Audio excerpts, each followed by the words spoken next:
jìnnà sí wọn bí sánmọ̀ sílẹ̀ o ara ló ń ta wọn ṣe mọ́ o náà bá sunkún sójú bẹ̀rẹ̀ má ti fi gbé sọ kó fẹ́ yẹ ẹyẹ kó lọ ìgbé sọnù sígbó wọ́n dúró títí ọwọ́ wọn ò tó ìṣó máa ṣe ta ní kókó ṣòkòtò tí olókùn ó dá kìtìyàn ó dórí àwọn lọ́tẹ̀ o.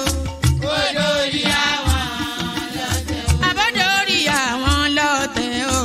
Ó dórí àwọn lọ́tẹ̀ o. Ọmọ iná náà mi arán síná. Orí mi dákun má ṣì mí lọ́nà o. Mo tẹríba fàdà àgbà o. Àgbà ẹ foríjì ni. Ojoojúmọ́ ni mo ń pọ́n wọn lé. Mo ń ṣèyá sí àwọn àgbà o. Mi ò fojú tí ń rìn wọn láyé. Ọmọdé ẹ má fàgbà ṣe yẹ̀yẹ́. Torí oníkọ́ tó yọ̀ọ́lá ni. Ọmọdé ń bọ̀ wá dàgbà o. Wọ́n máa ń bọ̀ wá dàgbà o. Ọmọdé ń bọ̀ wá dàgbà o. Wọ́n máa ń bọ̀ wá dàgbà o. Ọmọdé ń bọ̀ wá dàgbà o. Ọmọdé ń bọ̀ wá dàgbà o. Ọmọdé ń bọ̀ wá dàgbà o. Bọ́lájú kòkòrò bá gbẹ́ran nígbó tó bá fúnra ẹ̀ pín ló dára jù o. Kọ̀wé mi á jẹ́ dàgbà o. Èyí mo rí màrò ẹ̀fọ́ gbogbo náà ní ilé ayé. Sùúrù ní ṣẹ́gun ohun gbogbo. Ẹ má ṣèké mo ní ẹ má dalẹ̀. Ẹ má forí wórí ìkìlọ̀ ló jẹ́. Ẹ̀yin forí wórí yìí yóò ṣàbàmọ̀ o. Àwa ò ní ṣàbàmọ̀ láyé o. Nílé ayé o. Àwa ò ní ṣàbàmọ̀ láyé. Àwa ò ní ṣàbàmọ̀ láyé. Àwa ò ní ṣàbàmọ̀ láyé. Dẹ́bìtọ̀ rẹ̀ àtàrà ilé o. Àwa ò ní ṣàbàmọ̀ láyé. Àwa ò ní ṣàbàmọ̀ láyé. Àwa ò ní ṣàbàmọ̀ láyé. Wọ́n gbọ́ pé ọjà tán nílùú Ṣókótó. Wọ́n múra wọn sáré kẹ́rù sọ́kọ̀ o. Àyàn ọmọ ògbóògùn wo. Wọn ò béèrè lọ́wọ́ orí. Orí lọ́mọ mẹ́wàá lọ ìyàwó. Ohun tí ẹ wá lọ sí Ṣókótó. Ohun rẹ̀ lápò Ṣókótó mo sọ. Àkúnlẹ̀yàn ọmọ ẹ̀dá láyé. Kò lè yí padà mo ń tẹnu mọ́ o. Olórí làlá bàrò. Orí làlá bàrò. Olórí làlá bàrò. Mo lórí làlá bàrò. Olórí làlá bàrò. Orí mi gbé mi níjà o. Olórí làlá bàrò. Làlá bàrò. Olórí làlá bàrò. Oríjà jogun ìkànnì wọn rí. Má fi wá fáyé mu nílé ayé wa o. Olúwa àgbẹ̀ wa níyà o. Àmì nílé ayé wa. Ó tilẹ̀ jẹ́ pé ọ̀tá kọ́ ni wá. Ó tilẹ̀ jẹ́ pé ọ̀tá kọ́ lẹ́yìn. Ṣọ́wa nínú ọ̀pá wọn kìnìún. Ejò olóró àkékè. Ṣọ́wa nínú ìdàgìrì ayé. Dáàbò ẹ̀bùn wá fi ṣọ́rẹ́ ṣọ́wa o. Mo sádì ọba bá lókè. Mo sádì ọba bá lókè o. Mo sádì ọba bá lókè. Mo máa sádì ọba bá lókè o. Mo sádì ọba bá lókè o. Olúwa àgbẹ̀ wa níjà o. Mo sádì ọba bá lókè o. Kó má fi wá sílẹ̀ o. Mo sádì ọba bá lókè o. Olúwa má fi wá sílẹ̀ o. Mo sádì ọba bá lókè o. Àwọn ọ̀tá tí wọ́n rè rajọ ìbànújẹ́ ti bá àwọn ọ̀tá nílé. Àwọn ọ̀tá tí wọ́n rè rajọ ìbànújẹ́ ti bá àwọn ọ̀tá nílé. Àwọn ọ̀tá tí wọ́n rè rajọ ìbànújẹ́ ti bá àwọn ọ̀tá nílé. Àwọn ọ̀tá tí wọ́n rè rajọ ìbànújẹ́ ti bá àwọn ọ̀tá nílé. Bí wọ́n ti ro tiwa sí nínú ilé bẹ́ẹ̀ ni kó jẹ́ tiwọn lọ ijọ́ gbogbo. Àwọn ọ̀tá tí wọ́n rè rajọ ìbànújẹ́ ti bá àwọn ọ̀tá nílé. Àwọn ọ̀tá tí wọ́n rè.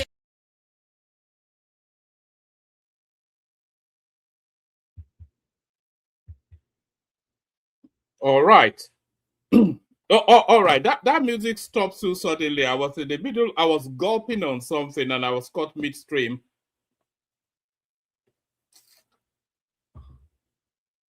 Pardon me. Hopefully you can hear me okay. Good day to you. Good to be in your company and all that. Good day to you. Good to be in your company. And how are you?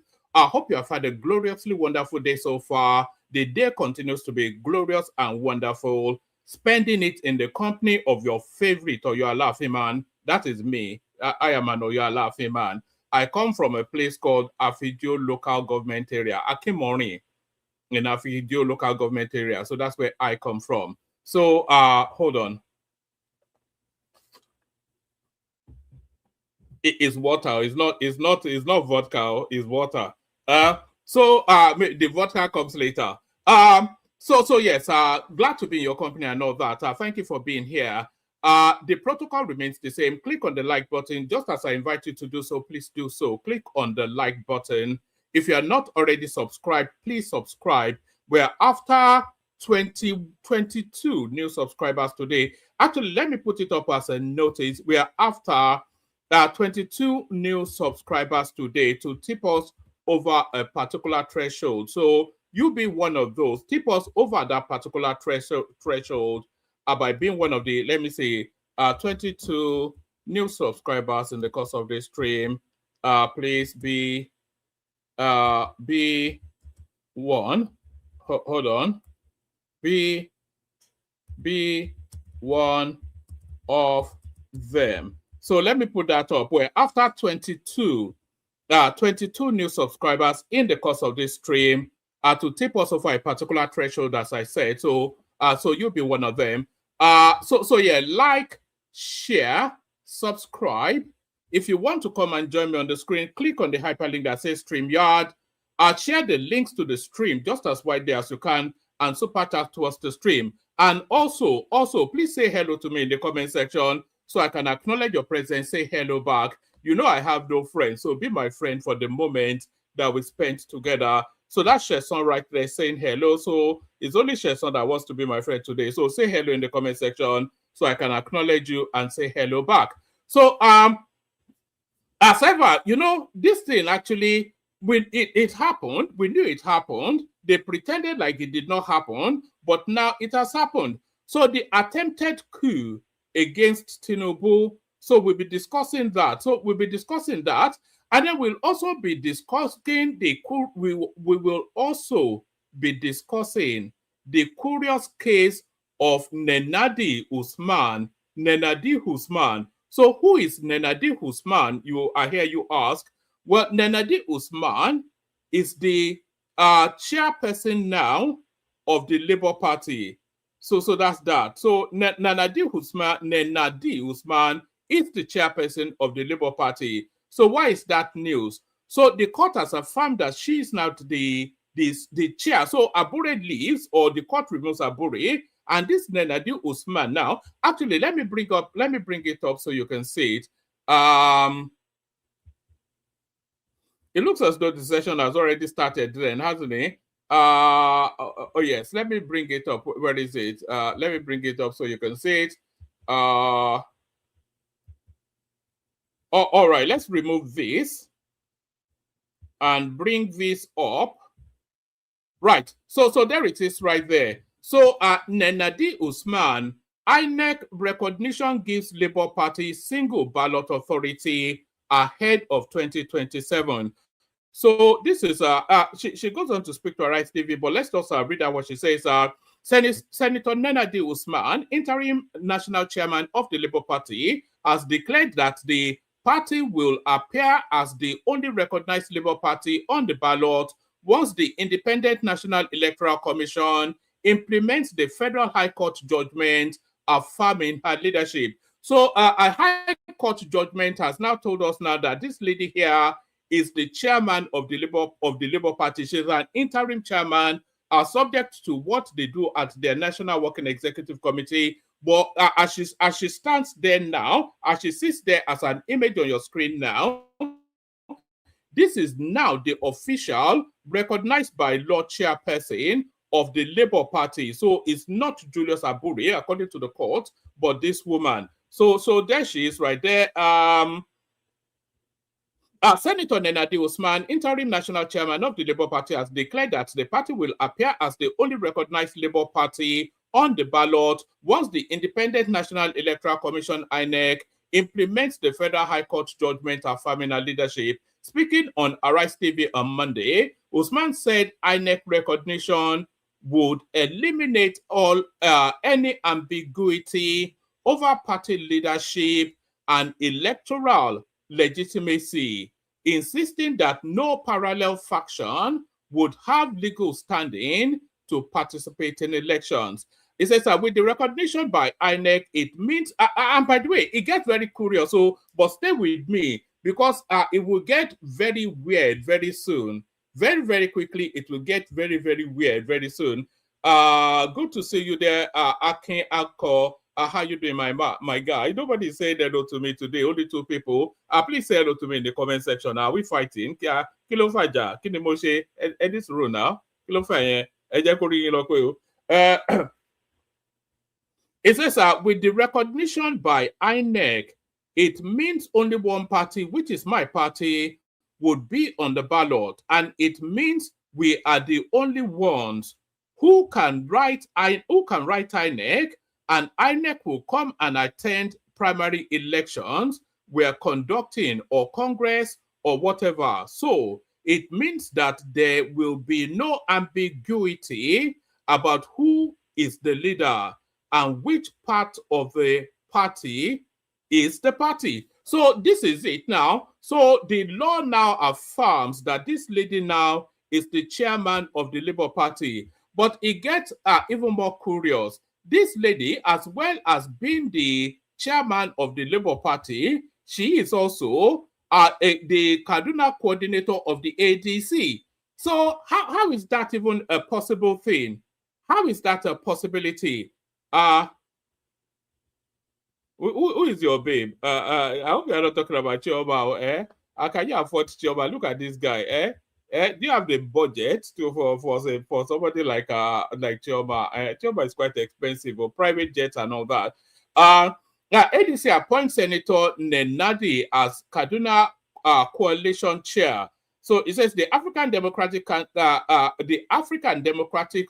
ADC, has appointed former Minister of Finance Senator Nenadi Usman as Kaduna State coalition chairman. The party also appointed former Kaduna State Commissioner for Finance Bashir Saidu as etc. etc. Addressing a press conference, the ADC National Vice Chairman said the party is working on uniting leaders in Kaduna under one platform to strengthen democracy and political inclusion. So this is this same lady now. The chairman of the Labour Party is also the coordinating person for ADC in Kaduna State. So there it is right there. So what exactly is going on? That's the thing, because Peter Obi is a front runner in the ADC. He's moved over to the ADC, but he has not resigned from the Labour Party.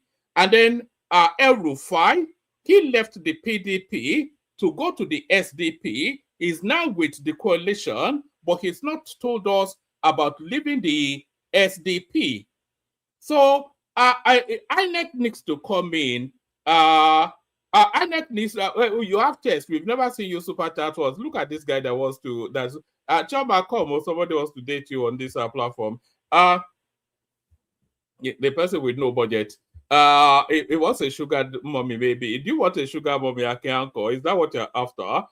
So yeah, it's just somewhat sorry, Akeako is distracting me in the comment section.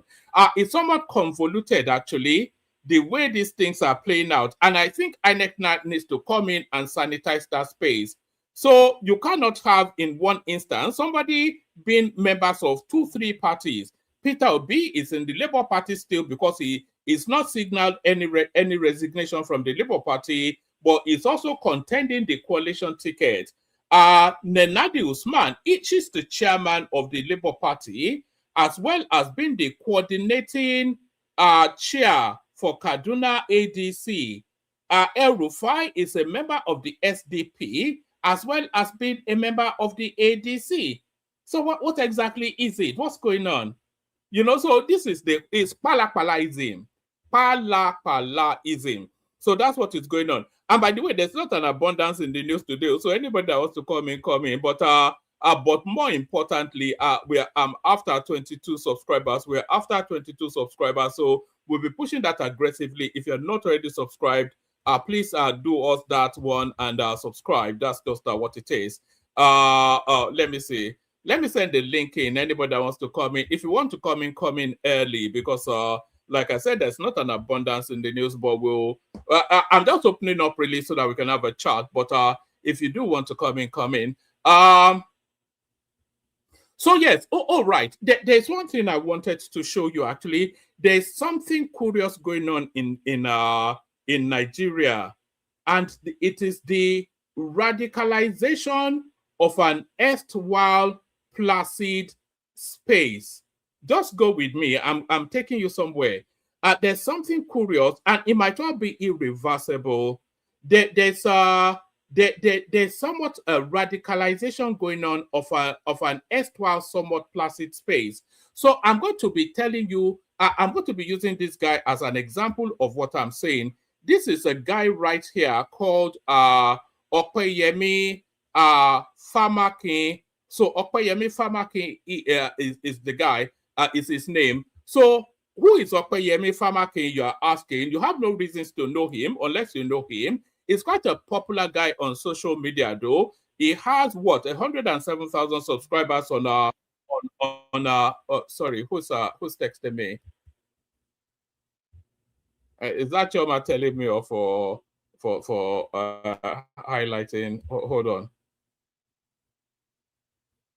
Oh, right. Oh, is my house telling me that I'm being too loud? Okay, I'll turn down my voice. So sometimes I get stuck in the excitement of it, or everybody is asleep apart from me, in this house. So, and they don't really need my noise. I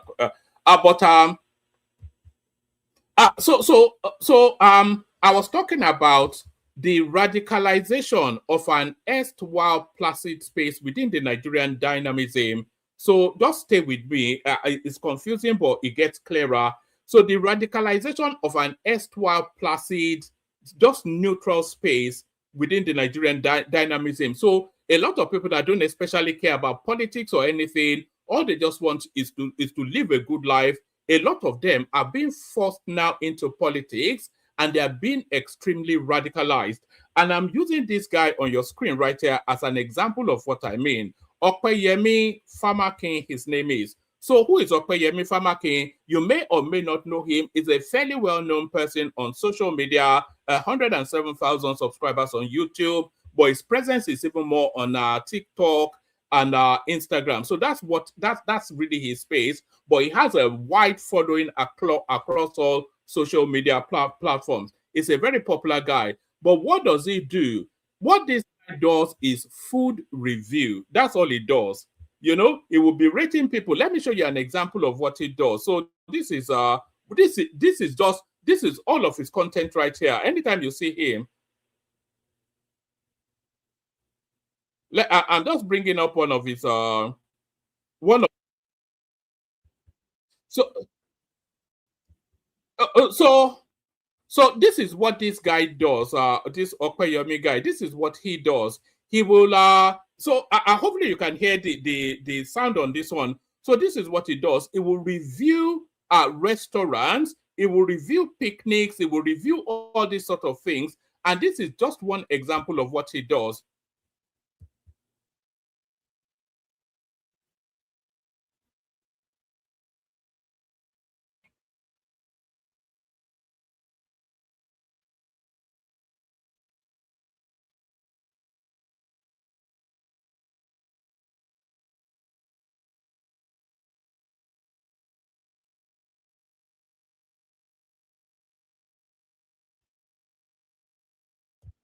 So this is what this guy does. That is all of his content right there. He just reviews. He reviews food. He does restaurants. Oh, no audio. You couldn't hear the audio. Let me see if I can change something. I'm not quite sure why that happens. So let me hold on. Let me play to you again. Actually.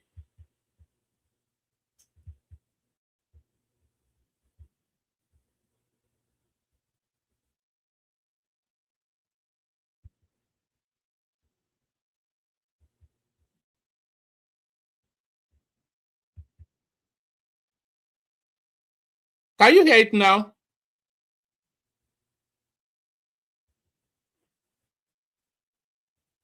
Can you hear it now? Because it's important that you hear it because no audio still, no.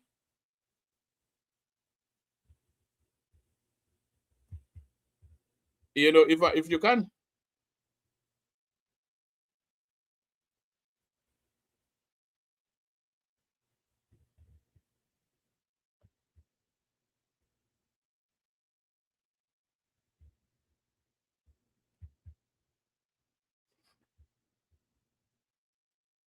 All right. I was rather hopeful. Oh,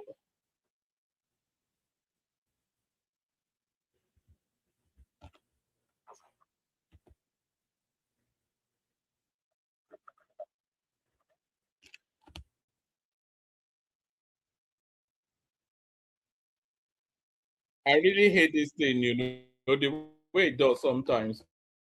I'm not quite sure why it does do that. Let me see.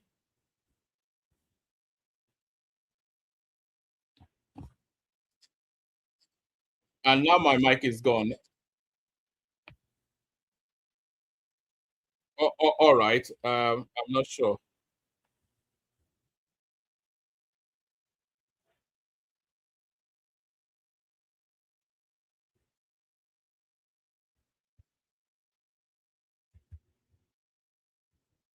All right. You may or may not be able to hear it, but you certainly can see it. And what this guy does as content is to just do food reviews. That's all it does. So I'm going somewhere here. So somebody like this guy now has been radicalized by what is going on within the Nigerian political landscape. And an example. So this is an example of what has eventually radicalized this guy. So here is Peter Obi right here. Hopefully you can hear this one. Oh, here is Peter Obi right there, trying to call to caution his people. Tell me if you can hear this.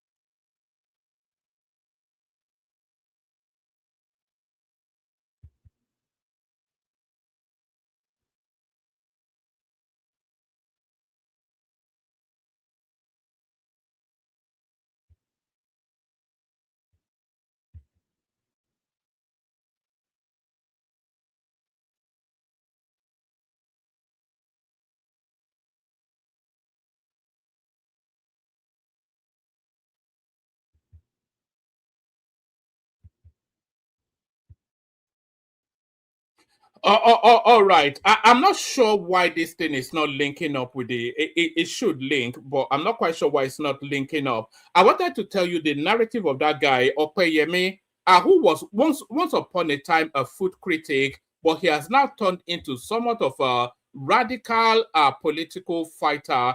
And this is I was going to land you on this one, which I suspect you may not be able to hear as well. This is the guy from Food Critic now fighting the political fight with the people running down Lagos. Can you hear this?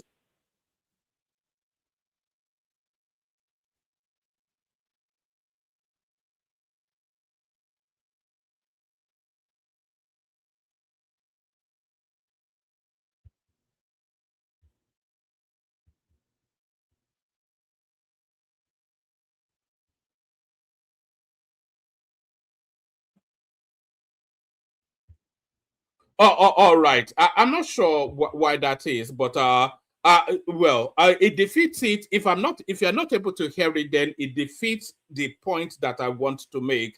But let me just make it just verbally. So that guy Opeyemi, it was a food critic, just a man about town who cared nothing about anything. But because of the relentless onslaught of the obedient space, this guy has now found some sort of try restarting the system. Do you think that would help?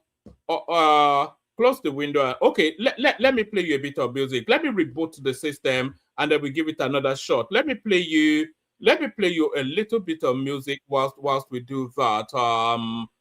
Let me just play you something that will last about 3 minutes just to give the system to recalibrate. Where are we? Do you want a little bit of a yendeba? How about a little bit of a yendeba? A yendeba. A yendeba, a yendeba, a yendeba, a yendeba. A yendeba, a yendeba, a yendeba, a yendeba. I see a yendeba, a yendeba, a yendeba, a yendeba. One name a yendeba, a yendeba, a yendeba, a yendeba.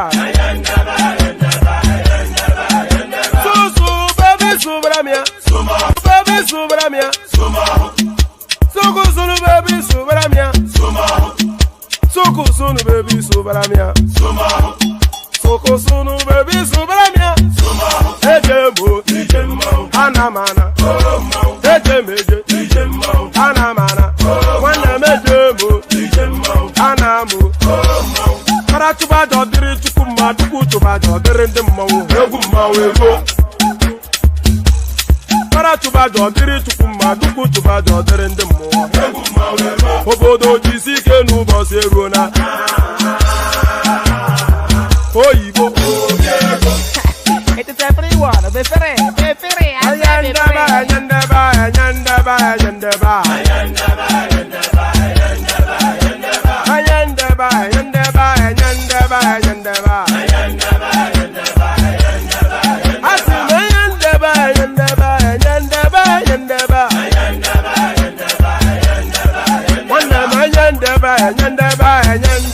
Yandaba, so baby subramia, Soko sunu baby subramia, Soko sunu baby subramia, Soko sunu baby subramia. Ladies and gentlemen, sometimes you just have to act like you are drunk, like you are crazy.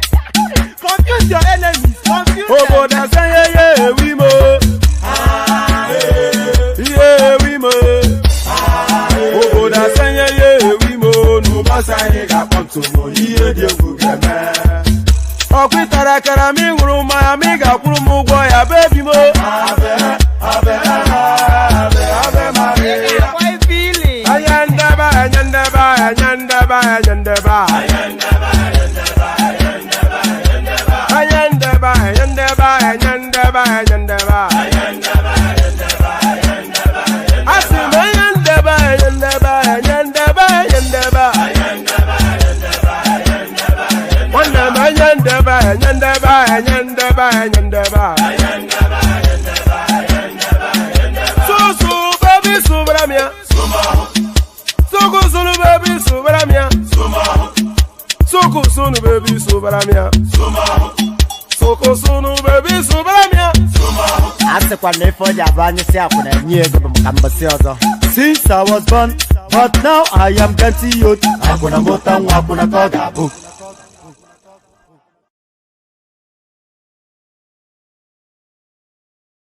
All right, since he was born and now he's getting older, so all of that.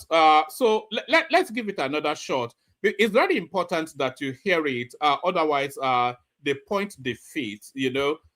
So we were talking about an erstwhile man about town, some Yoruba guy, who, as the result of the excesses of the Peter Obi space, has now become radicalized. So that's what I was trying to bring to your attention. So let me bring this up. Let's see if you can hear this.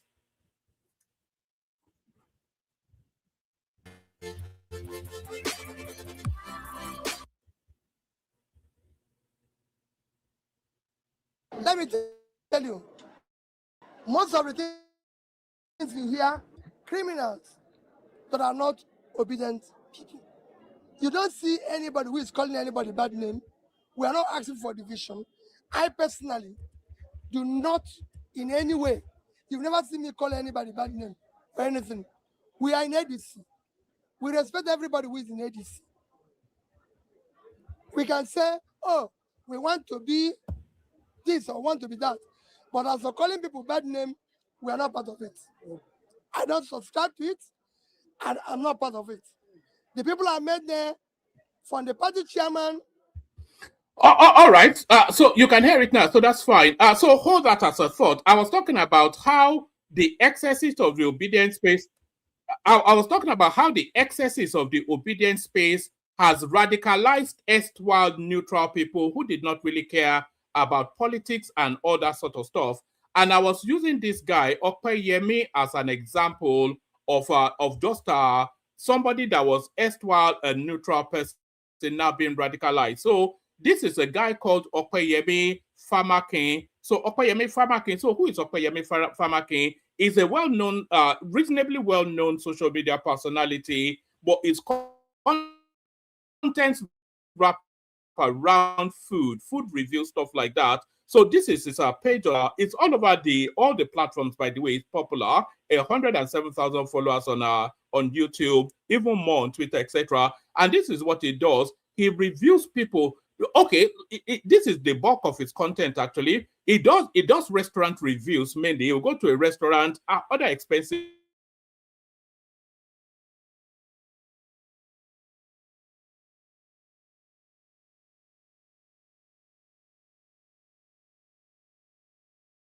food, and then give. And this is just an example of what he does. We can go anywhere, but let's go to this one.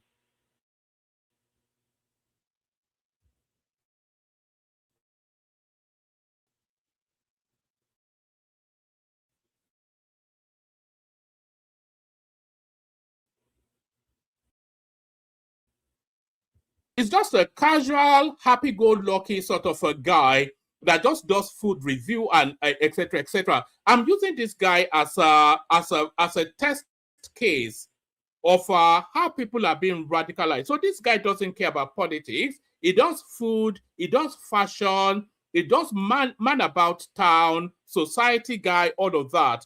But because of the relentless assault that he feels is coming somewhat his way, even though he's not a participant, he feels the need now to stand up and stand for something. And what's that relentless assault? The relentless assault is people that he feels are assaulting his culture and his people. And that is why he has felt the need to stand up. So we saw the clip of Peter Obi cautioning the same set of people. We saw an erstwhile neutral guy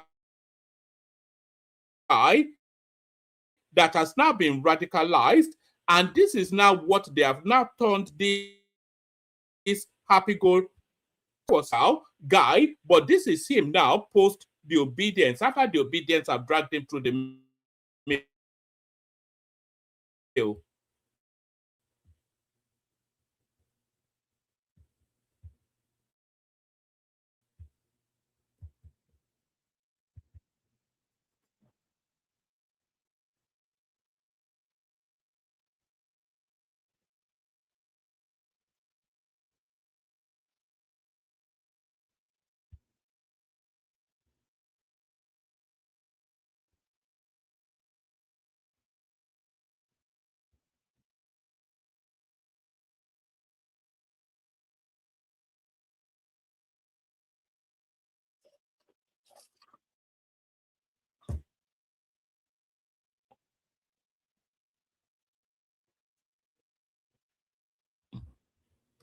Oh, all right. Still no audio, but I think you get the gist. I'm not going to try and attempt at it again. Clearly, the thing is stuck in some sort of a funk, which it's going to affect the session greatly because the main story gone is around. I'm not starting the video again. I've done it twice, but I think you get what I'm trying to say. But the main gist of it, the coup plot, is also a video clip. So I just do the readouts and then we'll carry on. So that's that guy being radicalized. So we're going from that guy to this one now. So as early as yesterday's session, we were talking about Atiku's son backing Tinubu and supporting him. So from Atiku's son now, and also El-Rufai's son, by the way, but the daughters have now stepped forward. Iyabo Obasanjo registers as APC member in Ogun State. So imagine that. Of all of the things that could happen to this lady, she looks like her father. My God, look at that. They said sin is ugly. Is this ugly? No, let me not say that. You know, of all of the ladies, of all of the things that could have happened to her, she ended up looking like her father. Iyabo Obasanjo registers as APC member in Ogun State. So this is it now. Atiku's son is a Tinubu man. Obasanjo's daughter is a Tinubu man. El Rufai's son is a Tinubu man. And Peter Obi's son is a man's man, according to what he's a man's man, but not in the good, solid way. He's a Bobrisky man. So all of the and also Babangida's son is a Tinubu man. So if you are telling us to vote for you and your children cannot, so it's the same thing. Obasanjo championing an Obi ticket. His latest thing now is Obi Kwakwanso, but his own daughter is championing Obasanjo, is championing Tinubu rather. So there it is. Iyabo Obasanjo registers as APC member in Ogun. Iyabo Obasanjo, the daughter of former President Olusegun Obasanjo, has reportedly completed her registration as a member of the All Progressive Congress APC in Ogun State. The development was confirmed to correspondents on Wednesday by a former chairman of Abeokuta South local government and a close political ally of the Obasanjo family, Honorable Biodun Ajayi. I can confirm to you that Professor Iyabo Obasanjo on Tuesday at Obogun Ward 2 of Ifo local government area completed her online registration as a member of her great party, the All Progressive Congress APC. A former House of Representative member for the area who spoke on the condition of anonymity also confirmed the registration, describing Ajayi's account as accurate. The APC Director of Publicity, Mr. Femi Nuberu, neither denied nor confirmed the registration. So, etc., etc. The party's position suggests that Obasanjo's enrollment, if confirmed, fits within the broad sweep of APC's renewed membership drive ahead of the 2027 general elections. So Iyabo Obasanjo, an associate professor of public health at the University of Maryland, Baltimore, she has previously held political offices, including Commissioner for Health in Ogun State and Senator representing Ogun Central. So there she is right there.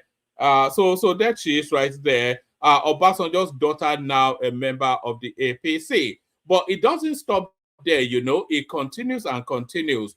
But the biggest movement now that we're looking forward to are still to, we've seen the biggest movement, but there's still some big movements to come. And these are likely movements still that will reshape the trajectory and permutations of 2027. So I'll give you 4 likely names that are likely to move and where they're likely to move to. 4 likely political defections that could shake Nigeria. This is the build-up to 2027. So where are the names? So yes. So Fintiri, that's the first one. Is the governor of Adamawa State. So that is that's the home state of Atiku Abubakar, by the way. So that there will be no surprises if he leaves to go to the ADC. It says Amadou Fintiri, governor of Adamawa State, remains a member of the PDP, although he has been linked to the African Democratic Congress ADC. So if he crosses over Adamu Fintiri, then that would be the first serving politician that currently holds a political office that joins the ADC. So that would be the biggest mover so far. I think we have a Yenaya Baribe as well, but we're not counting him for anything. But a politician of serious note, if he crosses over, then he will be the first politician of serious note that's still holding a political office to cross to the ADC. Fintiri may join ADC. Amadou Fintiri, governor of Adamawa State, remains a member of the PDP, although he has been linked to the African Democratic Congress ADC. Fintiri represents the new generation of pragmatic northern leaders who blend traditional politics with modern governance. His tenacity during the 2023 elections, when he fought off a fierce APC challenge led by Senator Aishatu Binani Dahiru. Do you remember this Aishatu Binani Dahiru that she went and bribed and then had herself declared as the governor, and then this guy fought back through the court and all of the weaponries and all that. So Isaf, not Isaf Interior, but Ahmedu Fintiri, Adama governor to leave the PDP. So that would then leave the PDP with what, 3 or 4 governors. They have Sheyi Makinde, they have that Bauchi guy, Bala Mohammed, and who else do they have? I can't even recall who else they have. But if he leaves, then he leaves them with a complement of 3 or 4 left. So that's Isaf Intiri. Rabi Kwakwanso could join the APC. So this one now, it was very probable as early as 10 days ago, but it's still possible now, but the likelihood is not the probability it was about 10 days ago. All because of the dynamics going on in Kano State at the moment. It's been slighted and undermined somewhat, and is in a vengeful mood at the moment, which is to tell you then that he might not join the APC. But this speculation speculates to that possibility.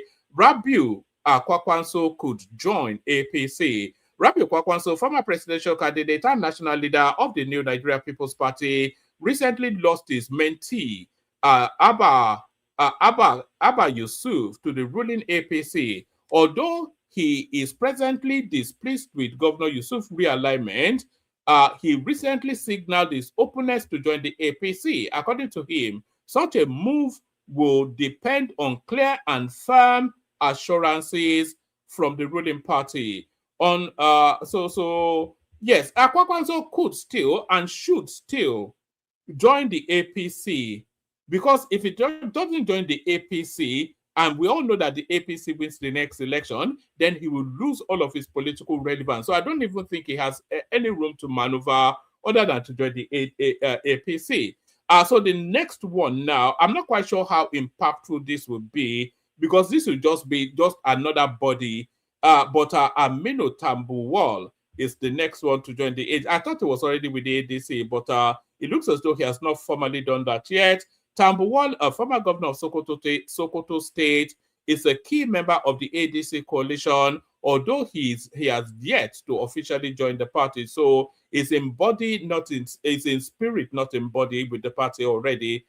Technically, the senator representing Sokoto South Senatorial District in the National Assembly is still a PDP member. Should the 60-year-old finally decide to team up with former Vice President Atiku and others, he will for sure be strengthening the opposition. So I'm not quite sure how he strengthens the opposition. But this one now, I don't think this one will happen formally, just because of the backlash. So in spirit and in body language, he's already a Tinubu man. Ditto Charles Soludo. But I'm not quite sure if he will make the leap to the APC. We're talking about Alex Oti.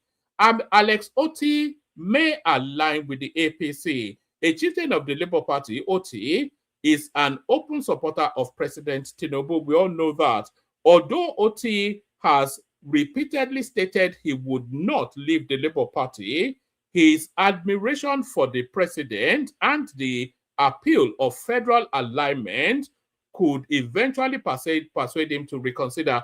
I think Alex Oti may well join the APC, but I suspect that would not be within, it will be post rather than pre the elections. I think that's the tidier way to do it, to get the Obi noise out of the way so that he can then follow his own political instincts. Shegun Showumi speaks on cabal. All right, so that's that.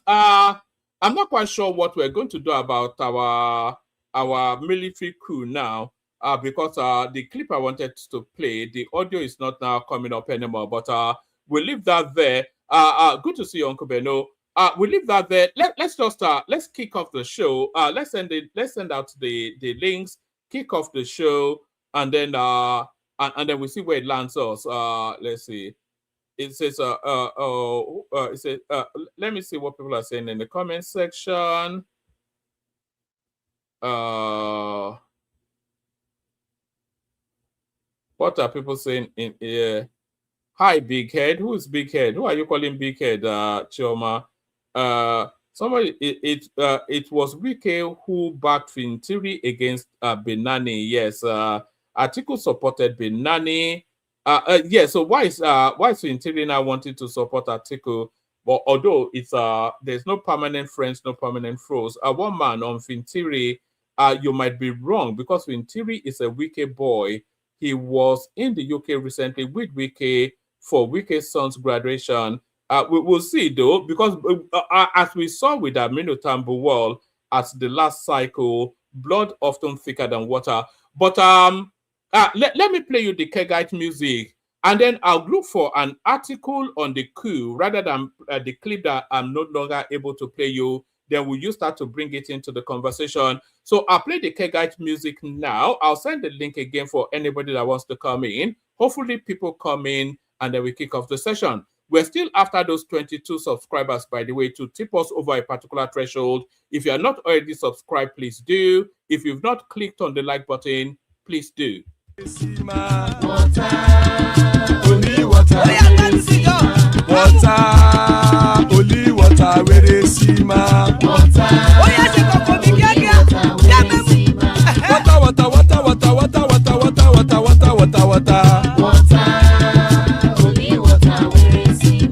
Hapa o naido.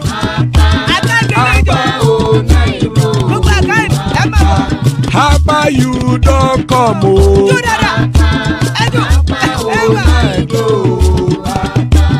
Hapa o naido.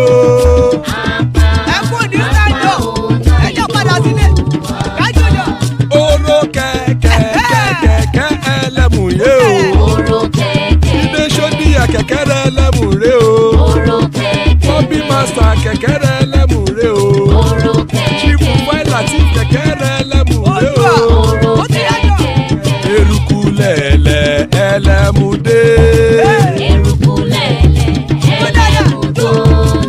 Eruku lẹ̀lẹ̀ ẹgbẹ́ ẹlẹ́mù dòde ojàre o. Eruku lẹ̀lẹ̀ Ghana ti dé ẹgbẹ́ bọ́dì o. Ọmọ ẹlẹ́yẹ ẹ̀yẹ o ó dilé o. Odúyẹ̀lá ẹ̀yẹ o ó dilé o. Petrosonama ẹ̀yẹ o ó dilé o. Petrosodúnkẹ́ ẹ̀yẹ rẹ̀ ó dilé o. Ẹlẹ́kọ̀ ọ̀run mú ìní o.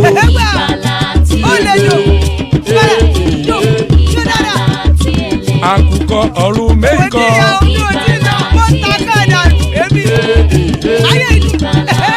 Ikú kò ní ríwà gbéṣe o.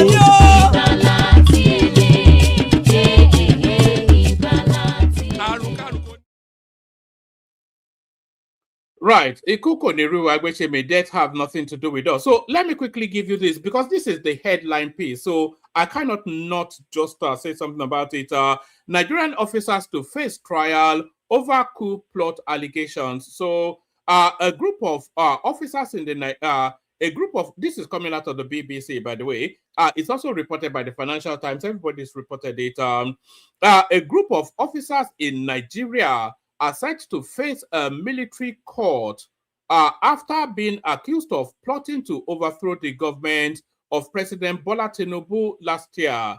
And an armed forces statement said. So this is actually confirmation from the military itself. You know, they said it was indiscipline, but now they are confirming it's a coup. A group of officers in Nigeria are set to face a military court after being accused of plotting to overthrow the government of President Bola Tinubu last year. An armed forces statement has said 16 officers were arrested last October after what was described as acts of indiscipline and breaches of service regulations. At the time, the military dismissed rumors of an attempted coup, but following an investigation, the authorities have acknowledged that some of the 16 will go before a military judicial panel. You know, with military coups, it's usually a death penalty, but under a civilian dispensation and with all of the pressures on the Tinubu administration, would they have the scope to come to that judgment because it's not going through a civilian court, by the way, it's going through a military court. And their rules are a lot stricter. The burden of proof is not as you would in a civilian space. At the time, the military dismissed the rumors of an attempted coup, but following an investigation, the authorities have acknowledged that some of the 16 will go before a military judicial panel. Nigeria has a complex history of military involvement in politics, with multiple coups between 1966 and 1993, which has made allegations of coup plotting highly sensitive. It is not clear how many of the 16 will go on trial, but the military authorities said the process would ensure accountability and uphold the principles of fairness and due process. A statement added that trying to unseat the elected government was inconsistent with the ethics, values, and professional standards, you don't say, of the military. In recent years, concerns over instability, insecurity, and public frustration have occasionally prompted rumors about dissent within the ranks, rumors the military have repeatedly dismissed. Nigeria has experienced a period of unbroken civilian rule since 1999. The armed forces have consistently stressed their loyalty to civilian authority, often issuing public statements reaffirming their commitment to democracy. This latest development comes at a time when the West African region has experienced a resurgence of coups. Mali, Burkina Faso, Niger, and Guinea have all seen their governments toppled by soldiers since the beginning of the decade. However, Guinea recently returned to a democratic rule with the junta leader elected president. I didn't even know that, I didn't know that this guy had dropped his khaki and put on an agbada, the Guinea guy, Mamadi something, the president of Guinea. These events have created heightened vigilance amongst governments in the region, including Nigeria, which has traditionally positioned itself as a stabilizing force within the regional grouping ECOWAS. Within Nigeria, the military continues to face intense operational pressures, from fighting militant jihadist groups in the northeast to tackling criminal and communal violence. So essentially, the army have admitted that that coup did take place. Let me see if I can find the names of the coup plotters. Actually, let me ask ChatGPT's list the 16 alleged coup plotters in Nigeria. So I'll wait for as ChatGPT is bringing me those names. Let me bring up the people that are assembled. Also, we got Patoski right there. Good to see you, Pato. The elegant Chioma right there. Good to see you, Chi. And then, of course, Talk Now, who makes this occasional appearance. So good to see you, lady and gentlemen. So we'll kick it off with Chioma, who ladies first and all that. And by the way, we're still after those 22 subscribers. So if you're not subscribed, please do. Not a single person has yet. So kick it off and then let's get those 22. We need 22 in the course of this stream. Chi, Wagwan. Good morning, woman. How are you doing today? I'm good. Good to have you here. Good. Thank you. So I came in because first of all, I'm happy that Igbo people are not amongst the coup plotters, because we're not even in the military anyway, right? But word from the streets is that there was no coup. There's no even an attempt to plot any coup. That is just like a propaganda from the government, to deter people from plotting a coup against the government. So I don't think this really even happened. So, and if it did, I think they will get away with it because, of course, they're not Southerners. Those are Northern people in the military. So they'll get away with it like the Boko Haram people did, repentant Boko Haram and co. Yeah, and Choma, I don't mhm. agree. I don't agree with you that there wasn't a coup, but I do Oh, agree okay. with you. I do agree with you that they will get away with it for the reasons that you stated. They are northerners. I don't think Tinubu Oh, will be able to pass a death sentence on northern military men. well, I agree with myself. That's the most important thing. And there was no coup. There was no attempt of any coup. This whole thing is just to deter people from plotting any coup. And of course, and if there was, they will still get away with it. One minute, can you try? It's like the third time to play that video because I sent it to you, and I actually like the video because I agree with the guy. I just thought that whole I show sweet thing, the criticism from Southerners, even though I'm a Southerner, I think it was it was a bit much. From sorry, the Southeast and actually majority of Nigerians, it's a bit All right, much. let's attempt it one more time. I'm not. I just don't know why it's not coming. I can hear it, but it's not coming through. So let's attempt it one more time.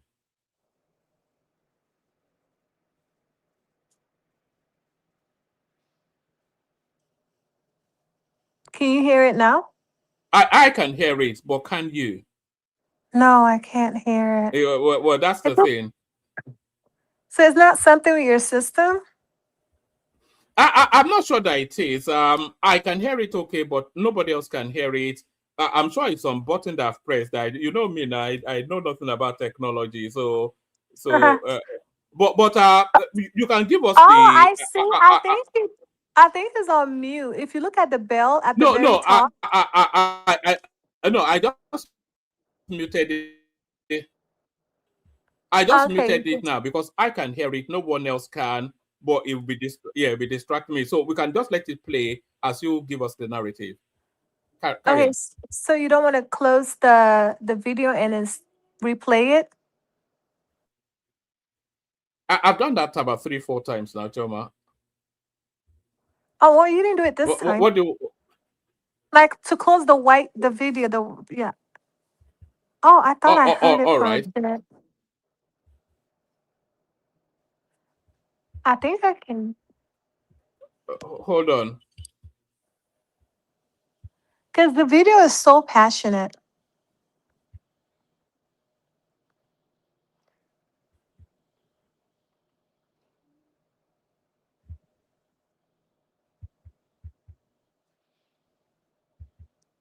All right. Just tell us anyway. Just tell us because I'm not sure we get any joy from this. So he was pretty much, You there? um, y- yes, I'm here. Can you hear me? Yes. Carry on. Yeah. So the guy, I think, like a lot of people, like Mike and some other guys that came on the show, they were really upset. Mike and Baba T, they were really upset with what's his name, To Niger, and the rest over their criticism. They were too critical about, Aisha Speed's trip to Lagos. And I mean, and then the guy was just literally saying, compare Lagos to your own states.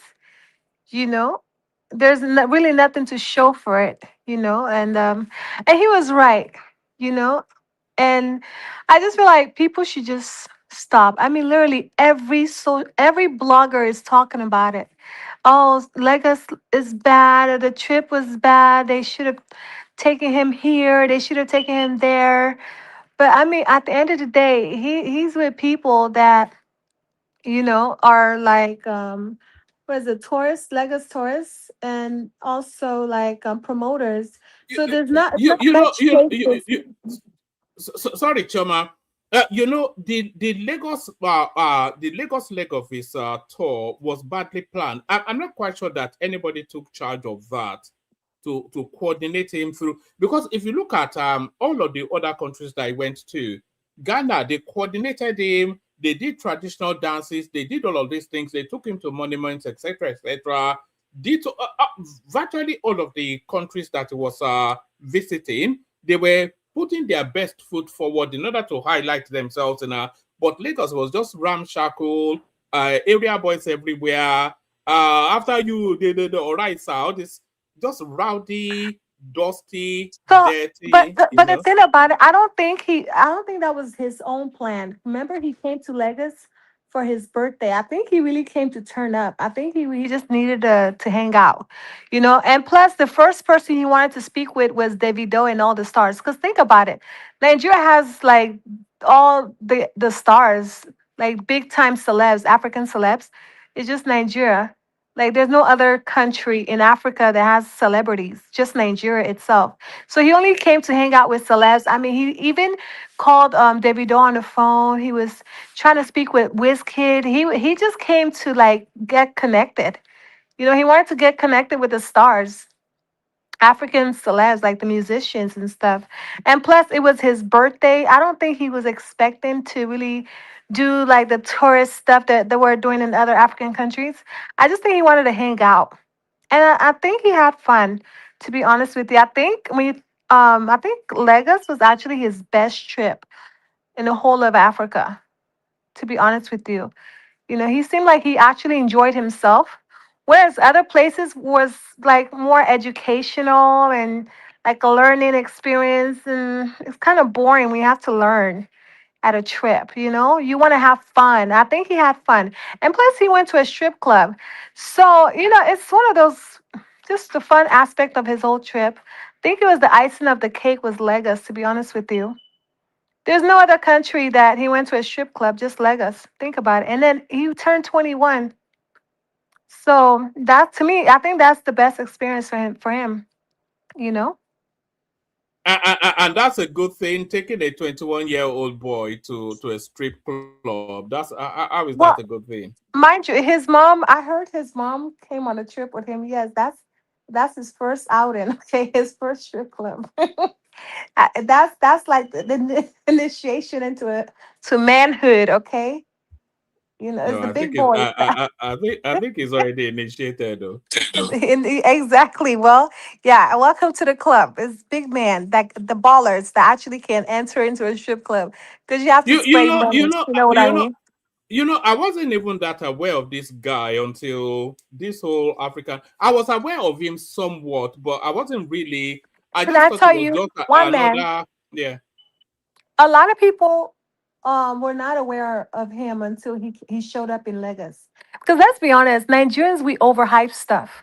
All these times he was traveling to other countries, I mean, no one really cared. But the minute he landed in Lagos, oh my God, this, that, you know, no lights.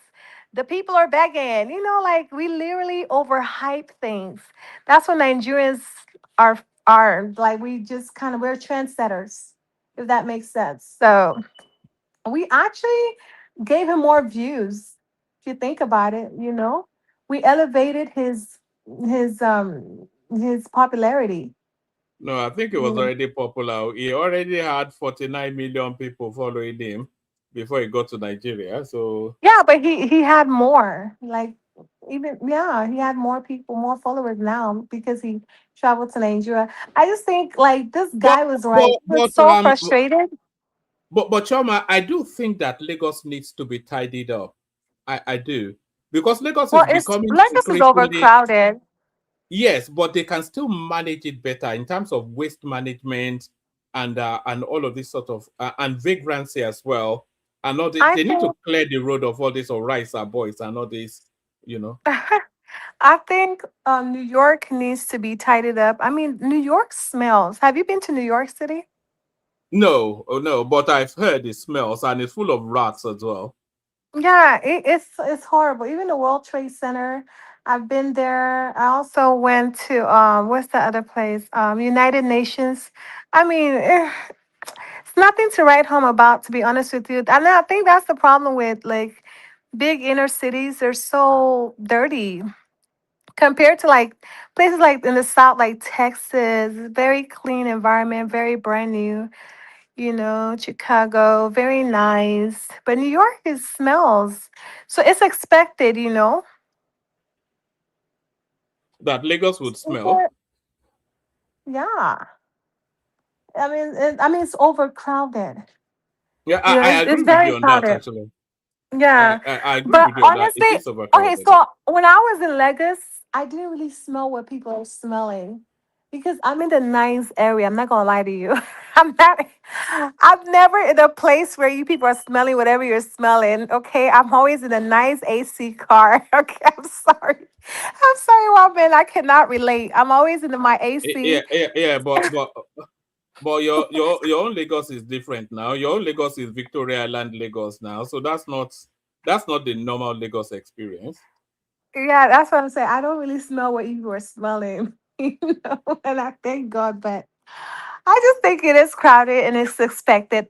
So, what else is on the news? We were also talking about the chairman of the Labour Party, who's now been given to this Usman woman, who is also a member of the ADC. And I was just saying that it's just convoluted the sort of structures, and it's not even legal to belong to two political parties. So how that plays out, so we're talking about that as well.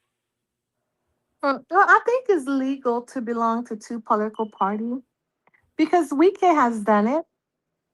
He's a PDP member and Yes. also APC. No, So Wike I is think not in the APC. Wike is not in the APC. are you sure? No, I'm sure. Wike is a member of the PDP. Mm, that's interesting. So you don't think he's low key in APC? No, it's low key, but not formally. Okay. Well, that's what I meant by that. So what else is on the news? Well, not a lot actually. We were also talking about Obasanjo's daughter registering still for the APC, and Obasanjo being the champion of the Obi Kwakwanso ticket. So we're wondering then how all of these people that are rallying against the government, they cannot even get their own household to join them on their political journey. Well, woman, every individual is different. Just because we're from the same household, don't mean we have to belong to the same political party. Everybody have their own individual identity, right? Not in politics. So not when your father is running to be president and you are campaigning for its opponent. No, but it's still fine because it's not like he's actively in No, it's politics. not fine now. But Can no, can you imagine Donald? Obasanjo, Oh, he's hold not on, actively hold in on. politics. No, but Atiku is now, and his son is an APC member. Is campaigning for Tinubu. Can you imagine if Donald Trump Jr. was campaigning for Joe Biden? Yeah, I mean he will still win. It doesn't change the person, the candidate. People will still vote for Trump. You don't understand. It's about the candidate, not really about other outside issues. It's really about the candidate. You know, no one really cares if Trump had 3 wives or 6 wives or all the drama surrounding his family. No one really cares to be even when he had those allegations about grabbing the girl and no one really cared. People just valued more on what he had to say, what he wants to do for the country, his plans. That's what people valued, and that's why people liked Donald Trump, not about all those issues. You know. Uh, So uh, I uh, think I think it wouldn't have an issue even with if his son is in an opposition party. no, He it wouldn't would have have. of course it will have an issue now. Choma, No, Atiku he is wouldn't. asking us to vote for him, that it's better than Tinubu. And his son is telling us that we should vote for Tinubu, that Tinubu is better than his own father. So who knows him better than anyone other than his son? Well, so me personally, if I was to vote for Atiku, his son is not going to make me change my decision. Do you get what I'm saying? Like it means it then means that you're a confused person. Are we hearing You you? Are need to you know. muted? What's going on? Can you hear me now? I can't hear you anymore. Hopefully you can hear me. Am I still here? Can you hear me? Yeah, you're here. Can you hear me? woman. Can you hear me? Yeah, I can hear you now. Yeah, you did for a Okay. moment. Carry on. That was so. So I was saying that Yes, it's all about, I can hear you now. yeah. It's all about the candidate. It doesn't matter, other, like, other factors like his children or what they believe in. It don't matter. If you have to change your vote because of who his son is, which political party his son is aligning with, then that means you're confused. Like, I will still vote for someone like Peter Obi regardless whether his wife is in APC or not. You get my point? I'm not a confused person. I know what I want. Are you confused, woman? Well, I'm not confused, but I'm not sure I'm vouching for you, though. You sound confused, Achoma. No, but I'm saying that, like, just because one's family member choose an opposition party, that shouldn't make you change your decision to voting for that candidate. No, because it makes the argument less persuasive that you present a better alternative to the person you are fighting against when your own family member is actually fighting on behalf of that person. Well, the reality is, people know that some family members are fake. So, I mean, that's His that. own It is what son, it is. his own son. Yeah, there are some kids that are spoiled. They're very spoiled and ungrateful. So, yeah, they can turn against you just to hurt you. And people understand that. Mature people understand that. That family members, they do turn out to be ingrates. And it is what it is. It shouldn't change the candidate that you want to vote for. You should stick to your decision and vote for your candidate. If I wanted to vote for Tinubu, I would vote for him regardless of if Shade wants to be ADC or PDP. You know, that's just the kind of person I am. I'm not two faced. I'm not confused. If that makes Oh, sense. all right, brilliant. Shall we bring talk now into the conversation? Can you hear me, woman? Yeah, we can all hear you. Can you hear me? Yes, we can hear you. Yeah. Yes, I was going to bring talk Woman, can you now. hear me? Yes, we can hear you. I'm not sure if you can hear us, but we can hear you.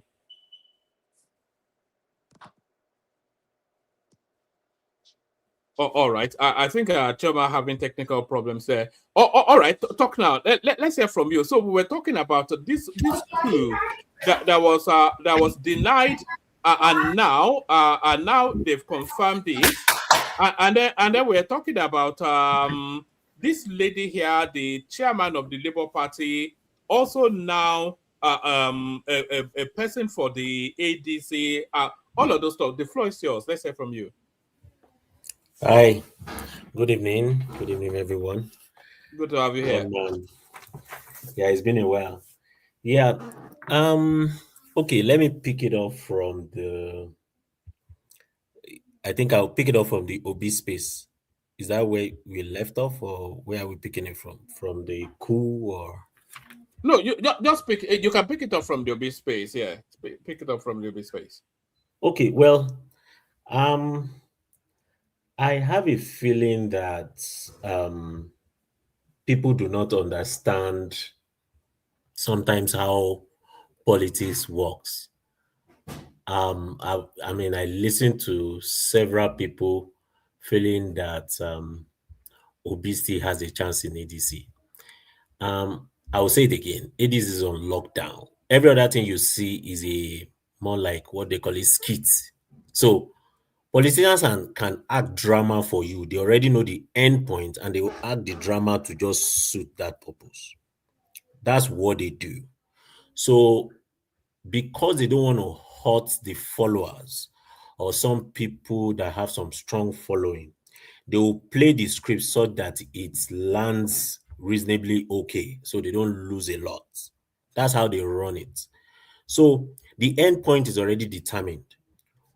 Anyone that thinks that any other person will become the presidential candidate aside from Atiku is living in its own world. That's the truth. He's not on Earth. He's in Pluto somewhere. So that is a fact. That's not hidden. And so Obi is aware. I have a very strong feeling he's aware. But he needs to play it right. He just wants to get it right so he doesn't hurt his followers. So any other thing, he's not going to run for presidency. That's for sure. If he wants to run for presidency, most likely he'll go to another party. But that ADC is on lockdown. So that's one. Now the issue around Atiku's son leaving to Just APC. on that space, just on that space. Obi knew the moment he joined the ADC, because everybody knows that ADC is Atiku's vehicle. So he knew already that if he joins that coalition, then Atiku gets the ticket. So honestly, and these people say that he can't be vice. So I mean, what happens to him? Sometimes you can live in denial. Sometimes it's a safe space for the heart to just live in that denial. But look, the reality is the reality.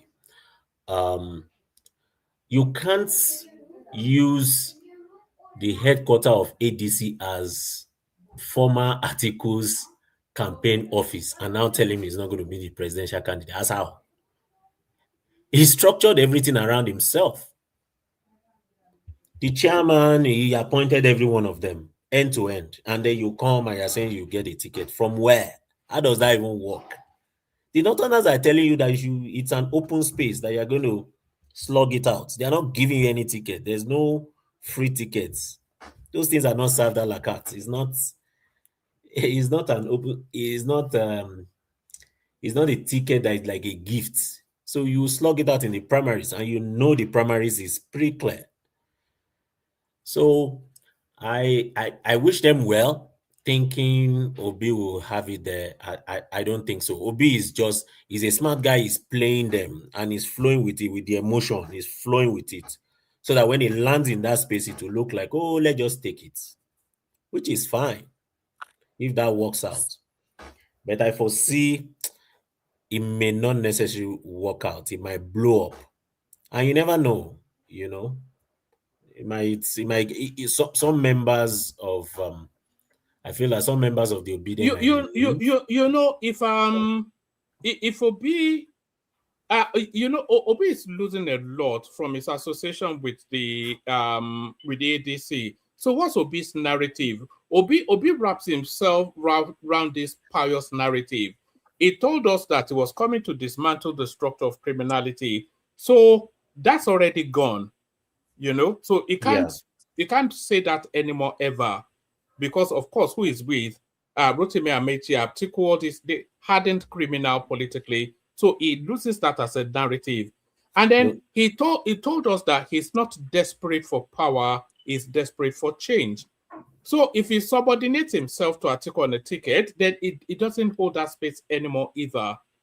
So all of the things that he told us that he wants to change, that he thinks should change within the Nigerian space, he has surrendered himself totally to those things. He surrendered himself to the structure of criminality, and he's shown his naked desperation for power.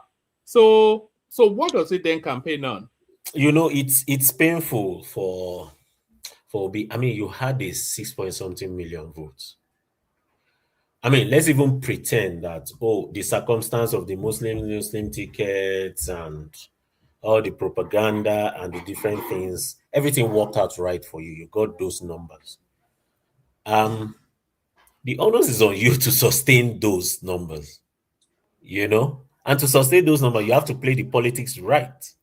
You can't sit on the sideline and just assume everything will work out right, that you're holier than thou. Politics is not played like that, not even in this Western world. I mean, Trump got to the Republican Party, control the Republican Party. It's just what it is. Also, you are exactly right, Tokna. And also, the narrative of the obedience space is that they want a change from the old guard to a new type of politics, which they feel that Obi will champion. So if Atiku is the president, it's not a change from, in fact, it's a retrograde step now. Atiku is even a step back from Tinubu, as much as they note Tinubu all of the things that they claim against Tinubu, Atiku is times 10 worse now. So there's just no room. Yeah. So has one has P2B formally announced that he's joining ADC? It is there already now. He did that on September the 31st. He did his That's when brand. Yeah. Oh really? Yeah. So he's no longer in Labour Party? No, he's now with Then the ADC. So who's going to contest for Labour? It's probably going to be Yusuf Dati Baba Ahmed. Okay, how about PDP? It will be Sheyi Makinde probably and Bala Mohammed. Oh man, is this election cycle is gonna be so it's just gonna be easy for Tinubu. Like he's just gonna clean plates basically. Because it's just there's no strong structure. You know? It just seems like amateur. It just seems like a child's play, honestly. It's They're not all a child. seven. No, it's not a child's play. You see, Tinubu is so strong, and the opposition space is so weak. You know, but and what makes the opposition space weak? Because it's filled with people that Nigerians have they've assessed over several decades, and they know who and what they are. There's no Nigerian that doesn't know what Atiku is now. Nobody thinks Atiku is going to come and change it. Atiku is just it's a desperate lust for power. The same thing El Rufai, Rotimi Amechi, Peter Obi. So there's no strength in the opposition. So they're just wanting to pull all that they have together as just one last attempt. You know, that's So just it. It's desperate stuff. Can you hear me? Yeah, we can hear you. Do you think Atiku has any strategy, you know? At least one last, draw. Yeah, I think I'd say article strategy, and then we got to talk now. I think it was in the flow.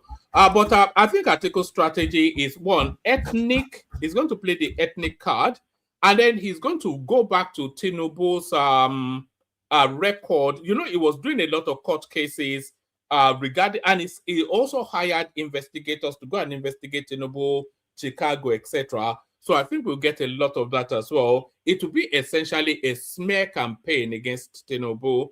Quite how that will work, I don't know, because the guy has already been a president for 4 years. So I'm not sure that will work. But I cannot see, there's no strategy beyond ethnic politics now. You know, there's no plan that you can put forward that deviates from the plan that is already in place. So, or talk now, would you agree? Yeah, I mean, to be honest, Atiku is a smart politician. Take it or leave it. He might have his challenges. He's very, whatever he wants, he just wants to go for it. He doesn't care about the odds. It might not be the very best, but he's smart. There's a lot. One thing that I can assure people is this, because I hear people saying, oh, maybe we'll leave it and give it to Obi. That's not going to happen. This is his last chance.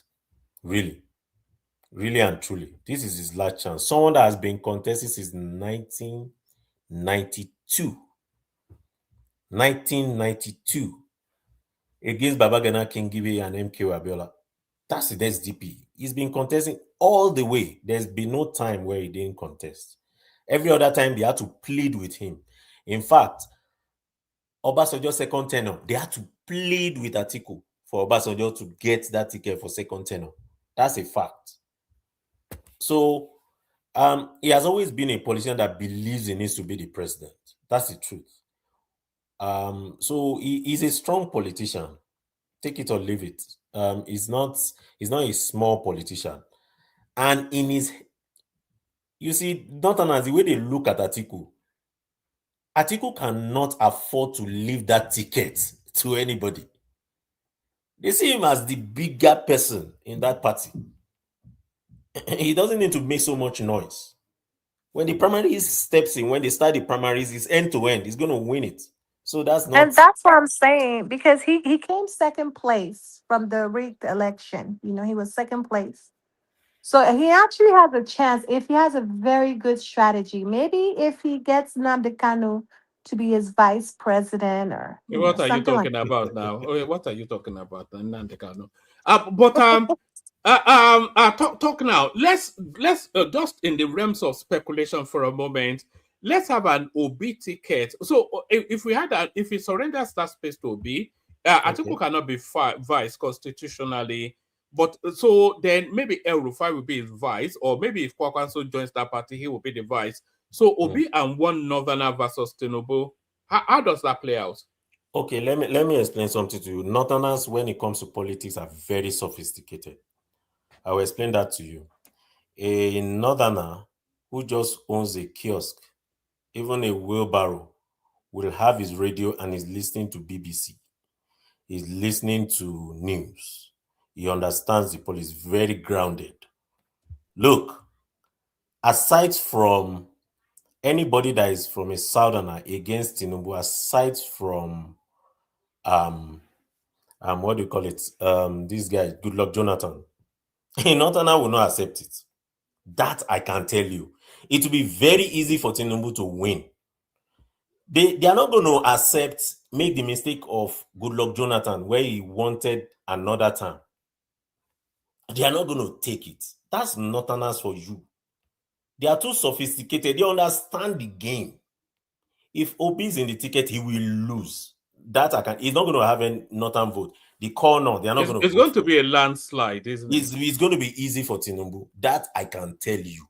The tough ticket will be Atiku and Obi as vice, Atiku as president. That's going to be a tough ticket because the North will vote for Atiku. Of course, Tinubu will have it. He will slug it out fair and square. Tinubu is I don't know, he's like an octopus. So he will slug it out fair and square. There are some places Atiku will win. Katsina, for example. You know that governor is an Atiku loyalist. All those Masari, they are Atiku's loyalists. They are Talakawas. They are very grounded. So he would have some of those places. Places like maybe Yobe, Adamawa in the States. Those places, he would have very good numbers in some of those northern spaces. And the only thing Tinubu can do is to slug it out with him with a close second. Get as much as he can. Maybe a 40%, 45%, win some, lose some, just to balance it out. And if Obi performs, maybe in the east, southeast, and get some south, maybe that will work out. But the calculation for Obi right now is Do you think with an Atiku Obi ticket, do you think Obi will command the same numbers that he did in the southeast? absolutely not. It's No, not going to happen. I wouldn't vote for Atiku. I rather vote for Tinubu before Atiku, because to me, Tinubu is like a family. You know, he's one of our own. No offense to the Northerners, but I would always vote for a Southern president. You know, before a Northern president. Yeah, I agree. Most people feel that way. And that's the way the Southerners will also think, you know. So they won't be looking at Obi anymore. I mean, we all know that VP is spent by Exactly. yeah. Well, They are not going to be they'll be looking at looking Obi. at They are Atiku. looking at Atiku. Exactly. You know? So that's going to be the problem because Obi is not in the front of the ticket. If Obi is in front of the ticket, the problem is the North. So that's the challenge they have.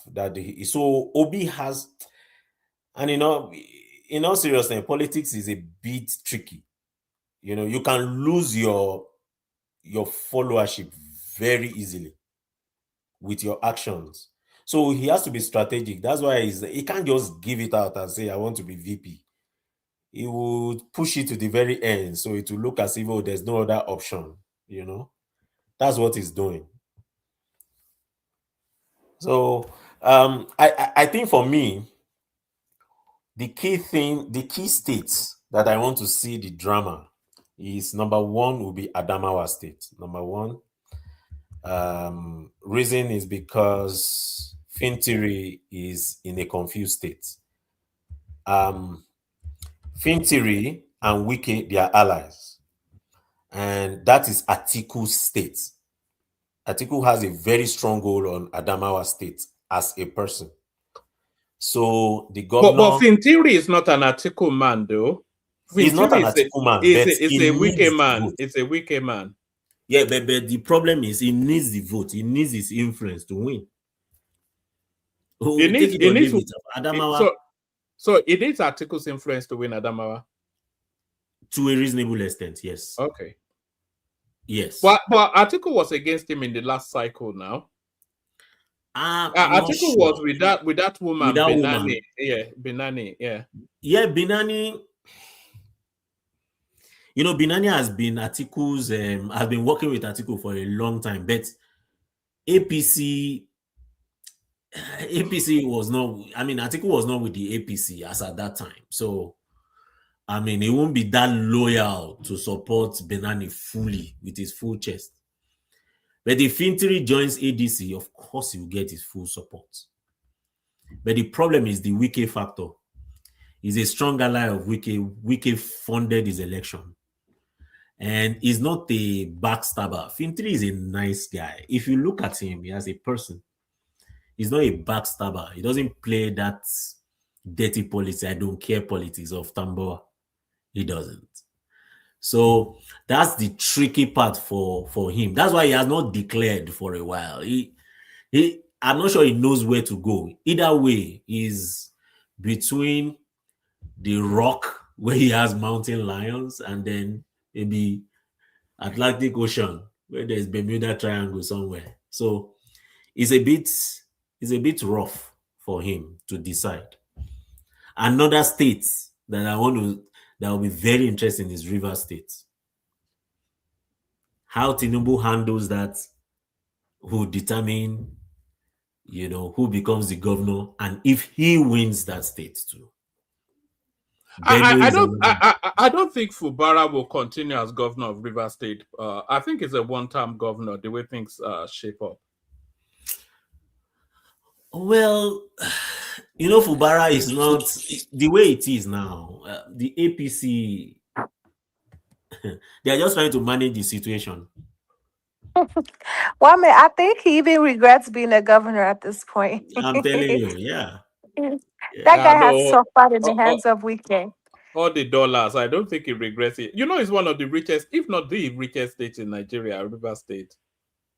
Yeah, but the problem is, how much of dollars can you spend in that state with the structure of Wike in that place? You know, I don't think you can spend what is going on there, honestly. So that would be an interesting one. Benue is another interesting one. Alias versus the Secretary to the Government of the Federation. You know, they're having their squabble. So I want to see Benue State, how it will play out for the APC. APC might lose Benue State if that place is not properly managed. And I wish Obi had stayed in Labour Party. Honestly, if he has stayed in Labour Party, stabilize that party, he can have 2 or 3 governors from all this squabble from the different states. Another state that is funny, that is a bit rough, is going to be Oyo State. Makinde is not in a good place right now. He's not. Makinde is not going to pick his successor now. Yes, he looks like, but he has a successor. Yeah, but it's not going to win. That's the problem. Oyo State will likely go. Who is his successor? We don't have the name, but he will have a successor because he's a stronger. But Oyo State is likely to go to APC in the upcoming. Yes, but the problem is they want to use the current Minister for Power, Adelabu. There are some other people that are also interested, which is the former Minister for Technology during Buhari's time, Shitu. He was in the CPC block. That guy I think is an extremist in a way. Talking about Sharia, it, bringing in yes, Sharia and stuff. it's an So Islamic fundamentalist. That guy, along with Aregbe Shola as well. They are yeah, he has a they are Aregbe kind of yeah. a person, you know. But the challenge with that is he has some good followership in that state. He does She have. too. Yes.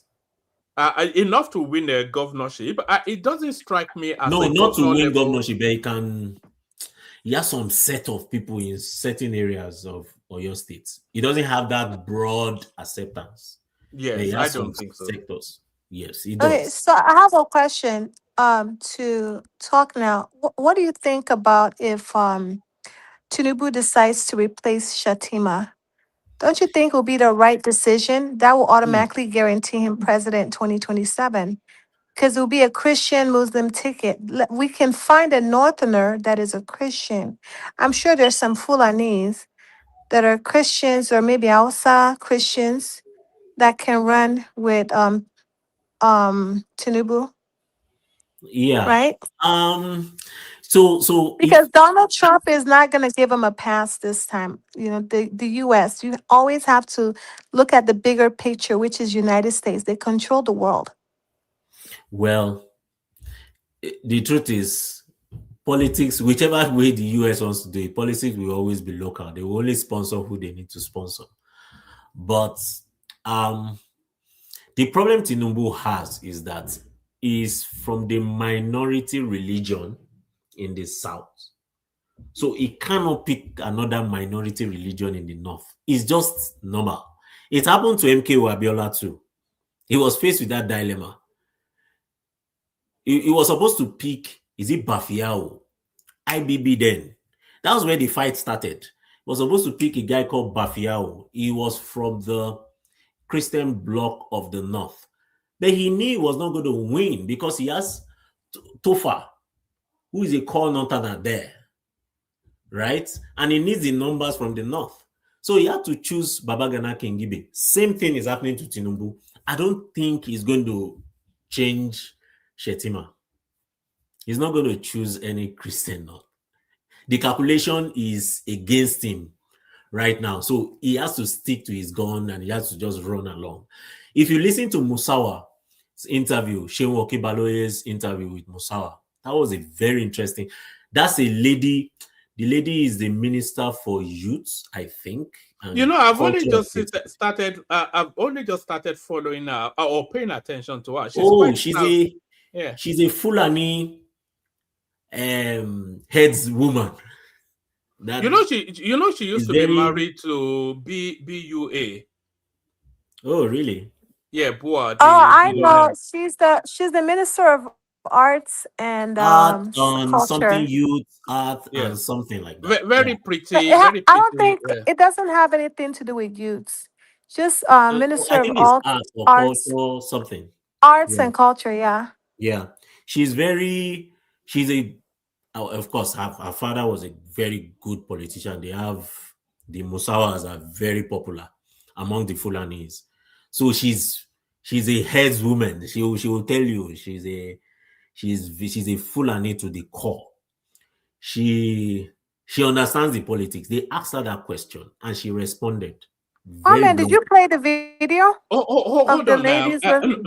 No, I didn't play it, but let I think Tokna was in the flow of a thought. Carry on, Tokna. Yeah, so it's not going to be possible for Tinubu to try to remove Shetima at this point. Number one, who do you want to choose? You need the votes from Yobe, Bono area.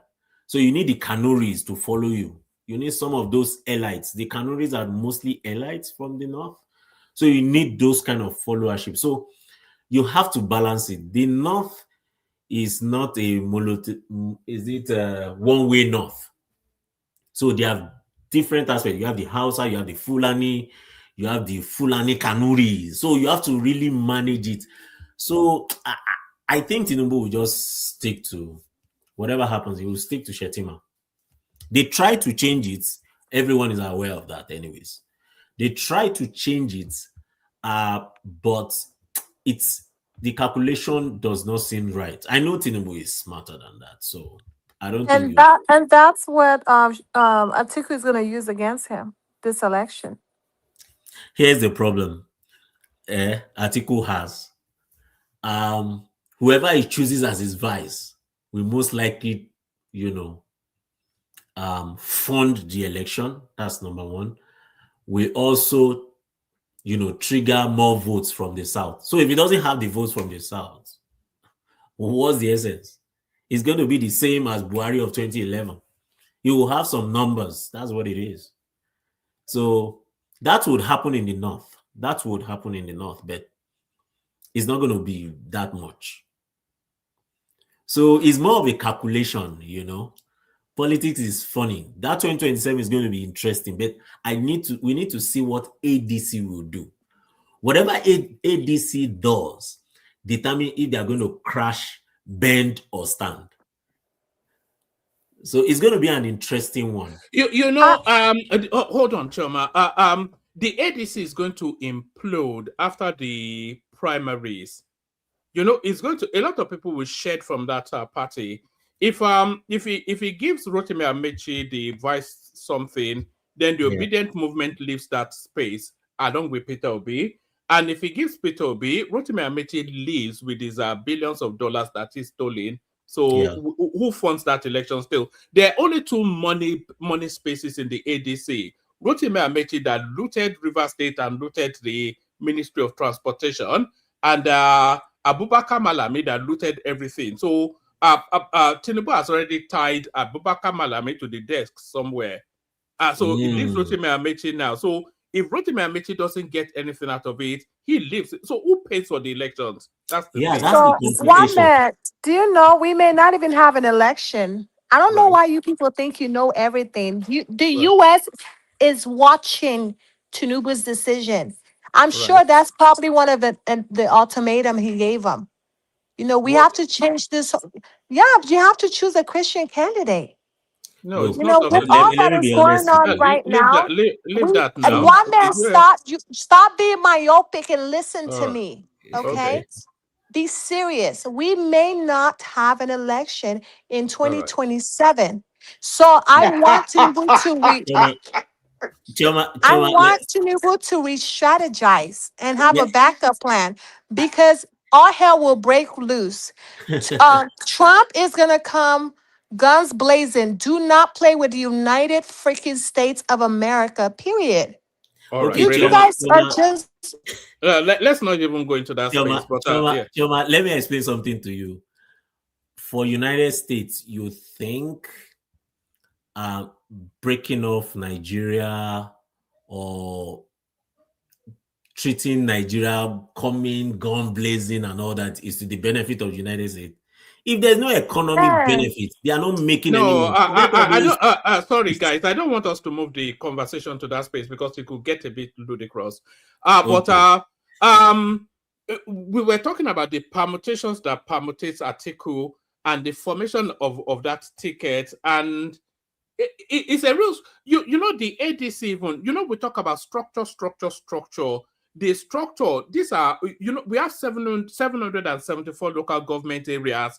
Those local government areas have about 3-4 in the smaller spaces, a lot more in the bigger spaces, polling booths. All of these things have to be manned. All of they have to campaign to all of them. They have to have staffing in. Some of the PDP structures are collapsing into ADC.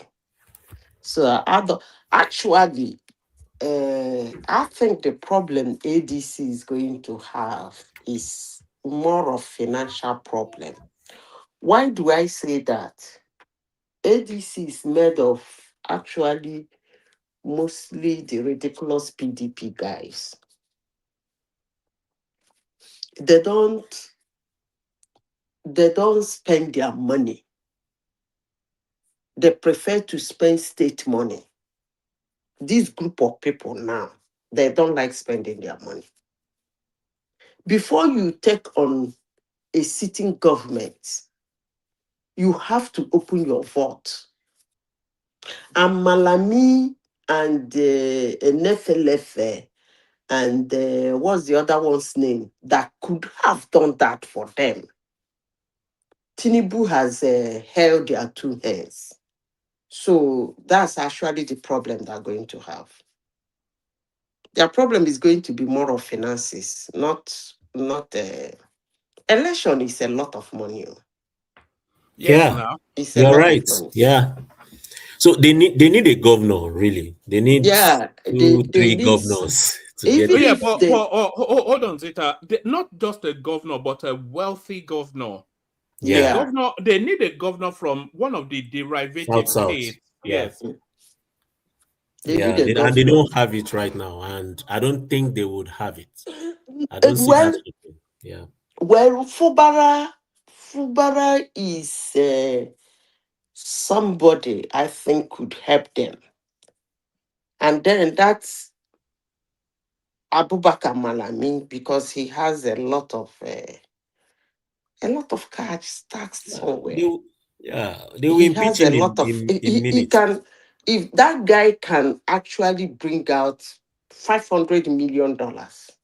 He can bring out 2 billion.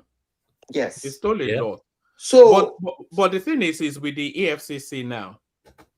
well, it depends. One thing you should understand about politics and interests and career is it is actually a fight to finish. Do you understand? You'll be fighting for the politicians. They will be fighting for the survival of their career. For most wealthy Nigerians and those who have stolen a lot of money, there will be those that are still in government will be fighting for their continuity. Why those like Malami that have found themselves in a very tight corner will be fighting for their freedom? So that they are holding Malami, if he can still, wherever they are holding him, to release those funds, he has to fight. So it's not just say, oh, it's okay, they don't have money, blah, blah, blah, they're okay. I see finances as one of their problems, but I'm not seeing it as something that is not solvable. That's all I can say. Yeah. Yeah, Yes, but they're going to have some financial problem, but I don't think it's going no, not to be. sorry, and then you come in talk now, but there's only 3 portals to finance elections for the ADC. There's a River State, which Tinubu has already captured. Fubara already crossed to the APC, and Tinubu is put a ring of steel around that guy. And then there's Abubakar Malami, who Tinubu has surrounded with all the anti-graft agencies. And then there's Rotimi Amechi, whose demand is either the ticket or the vice. So there's no money outside of those two spaces that pays for Mm, an election for the ADC. that's But the ones you know. yeah, There are so many Northerners that are money bags. A lot of them, the problem I have with the North, I don't know whether they do it intentionally. Some of them are silent trillionaires that are ripping Nigeria dry from minerals and all manner of things. Some of them have oil wells. Some of them have refineries outside of Nigeria. So the thing is, you see, why I said is something like survivor and freedom is that when you want to sponsor a party like ADC, you are taking a very big risk. You have to, the problem ADC, they have financial. Okay, woman, please forgive me. Let me rephrase my statement. They are going to have financial problem. They are going to. I'm foreseeing it because they are not showing signs of people who want to win the election. Why did I say this? If you look at 2015, when Tinubu got Buhari and they started that their shenanigan, when Amechi, Saraki, Tambawa, what's the other Bauchi boy? When they saw the basket, the trap Tinubu is setting, they can't but see themselves winning the election. So the moment Tinubu opened his vault, all of them started opening their vault because they saw victory. You remember when Amechi in 2015 he did what do we call it in Catholic? He did oh come on, Nazita. Is it benediction? No. That thing you do to carry cross. He actually carried that cross in River State that time. He was crying, begging God that if they lose that election, that Jonathan will buy him. Yes, it took a real gamble with his life. Even his life was on the Yes. line in that So election. it is. That's why I tell people that I don't really see, well, you don't overrule politics. Politics is a dirty game. But I don't really see that kind of determination, that kind of forcefulness, that kind of vision and dream and chase in ADC. That chase is not there.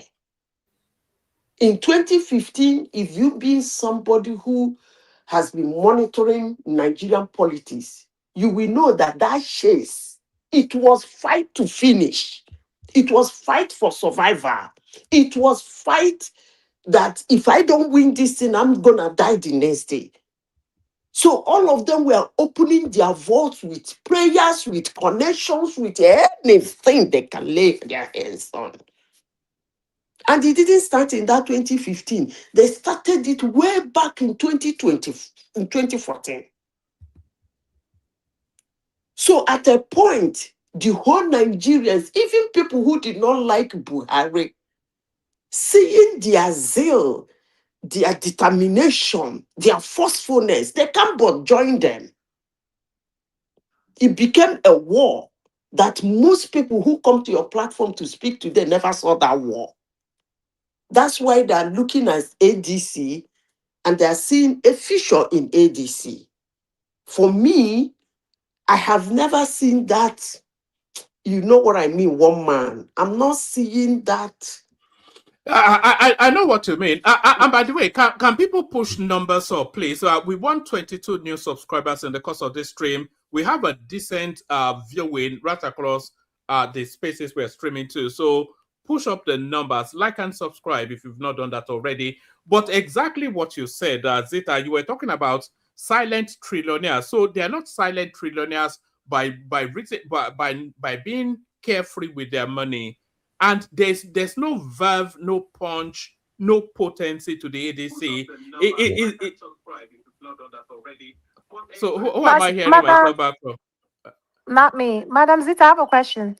So with all that is going on with U.S. involvement in Nigerian, Muslim killing Christians, Fulani terrorists killing Christians, the Christians, this and that, you don't think they will involve themselves in the Nigerian election 2027? Is that a question? Oh, I really don't Yeah. want to. I don't want to take the conversation to America now, but She wants an answer. We give her Okay. Yeah, an answer. I want an answer from Madam Zita because I The don't want an last answer from one thing, man. you see, Shoma, when you are very young, there is one thing we learn: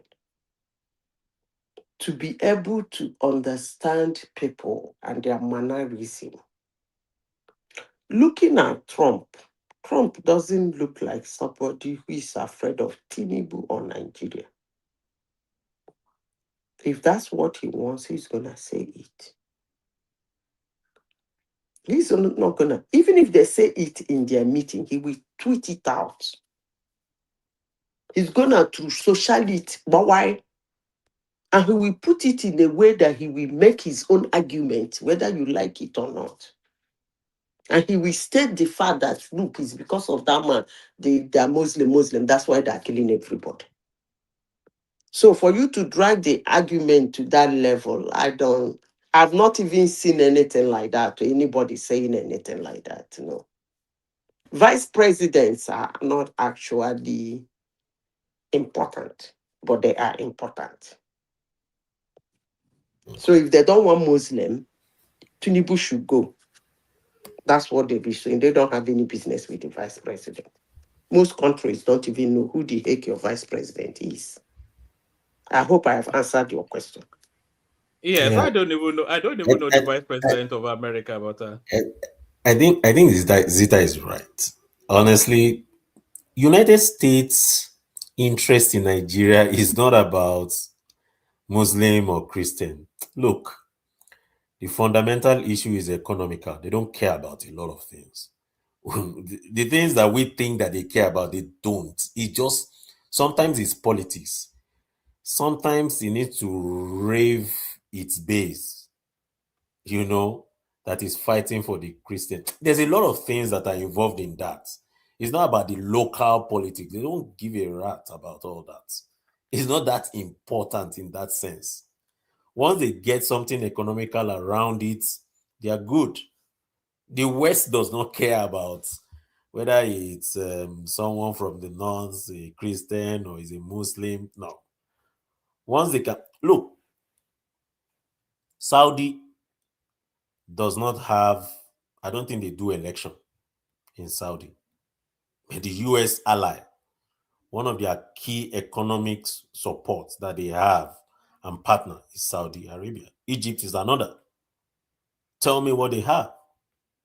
So, You are look, not so okay. Finish. it's not about all these things that we care about. Yes, they would push for it, but it's not that important. I can tell you that. If they strike an economic deal, they move on to other things. They are not going to Okay. make so much Let noise me about tell the, you the, the, guys. the, the other thing is, sorry, Zita, the other thing is the economic deals are already struck with the Tinubu administration now. You know, because the Tinubu administration is heavily synergizing with the Americans, and they are, you know, rather than take a nationalistic sovereignty sort of attack, they are taking more of a collaborative, cooperative sort of attack, and a sort of a surrender sort of attack as well with it, because with Trump now, you cannot muscle to muscle him, so you just have to. And by the way, do you know I that? like the way he's managing him. Yes, I really do like the way Yes. he's managing. yes, he maneuvered himself to the right side. Now they are more like allies than Trump wanting to come and correct the country. And I'm sure he would have made a lot of concessions to the Americans along. So they've already established something. So I don't see So Trump one minute, wanting you to. don't think Chioma, let obedience? me tell you something. And when I say it, I would like you to do a thorough research on what I'm about to say. You see, when I hear Africans talk so much about America and what America is looking in them, to me, it's actually ridiculous. Do you know why I say that? Why? Years and years and years backwards. Take it back to how many years you want to take it. America has been the highest donor in Africa. They give a lot of things to Africa. And they give it to Africa like a beggar. You know, when a beggar is sitting by the roadside, you just drop something in his begging pan and walk away. Whatever he do with it is none of your business. That's the way they have been loading money in Africa in trillions of dollars, way dated back. And let me tell you something, go and do your research. If they actually want something from Africa, they will get it. Because in every area of our lives in Africa, in economy, in health, in education, say it, they filtered it with their money. But for some reasons, they don't want to do anything in Africa. I've been trying to find out why. All these things, China will come and tell you, I give you 1 million, I build road, I take back my drone, I run it for free. America does not have anything like that. Their company come, they Yeah, run for because years, they walk out. Zita, the American model is an extractive sort of a model. You know, I don't know what they're extracting from you. well, oil, resources, whatever. That's a company. Companies come and do their business and go. Yeah, but they pay taxes. I'm talking about American government funding things like China. China, all those Chinese companies that come into Africa are not actually companies. They are actually Chinese government coming in the name of company. That is the area Africans are not trying to see. There are two different ball games. That a country is dashing you money and your country have a business with a company that comes from that country. It's a total different thing. Yeah, no, it's still a narrative of leverage now. And by the way, can people please push up our numbers? We're still after those 22 new subscribers. We got 2. So where's the 20? It's a hold on, Choma, please. It's a different model. So the Americans, the Chinese come into your country. Everybody wants leverage and influence. That's the bottom line. So you Africans actually think very high of yourself. I rest my case. Chioma, Right. go and do the research I told you. And when you come back, you tell me why they don't. So here's the thing. I just feel like let's have one voice. Yeah. Atiku is going to have Trump's backing and obedience to sabotage Tinubu.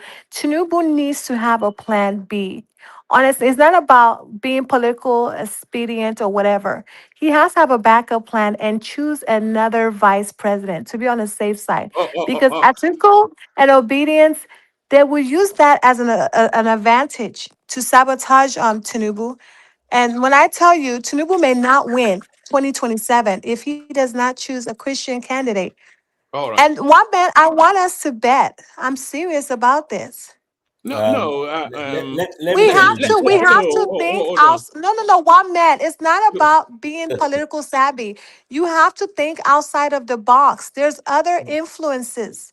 Tinubu needs to be careful. Chioma, why can't you tell how we're stated now so that we can move on from this American stuff? Let me tell you guys about Chioma. So sorry, everybody hold on. So we acknowledge what you said. Tinubu should, but I don't think everybody accepts that. But we don't have to label that too much. But Mike, come in. Well, you know why Chioma? You guys don't know. You guys don't know why Chioma keep talking this American thing, right? You know, Chioma is in Texas, and those Igbo Union people that are lobbying U.S. government, they are in Texas. They are Texas, so they are Chioma's people. Chioma, I'm pretty sure Chioma's family, because they have a Igbo society in Texas where they are very connected and things like that. They know what's going on. They always, do this thing. So that's why Chioma keep talking this. I'm sure her dad is probably a member of those organizations. They're lobbying US to come and do something in Nigeria, but you're wasting your time, man. But anyway, what I want. We're losing you somewhat. Hold on, Mike. We're losing you. Are you driving? It's dipping in and out. Yeah, I'm driving. But can you hear me better? Yeah. All right. Make that point, and then we'll go back to talk now because it's quite Bokarian. But Parazita made a statement. You said the U.S. companies in Africa, that's not U.S. government. What kind of statement is that? Is it how do countries use what should the country use to get what they want from other countries? It's not through their companies. Trump right now is already went to Venezuela. Hold on.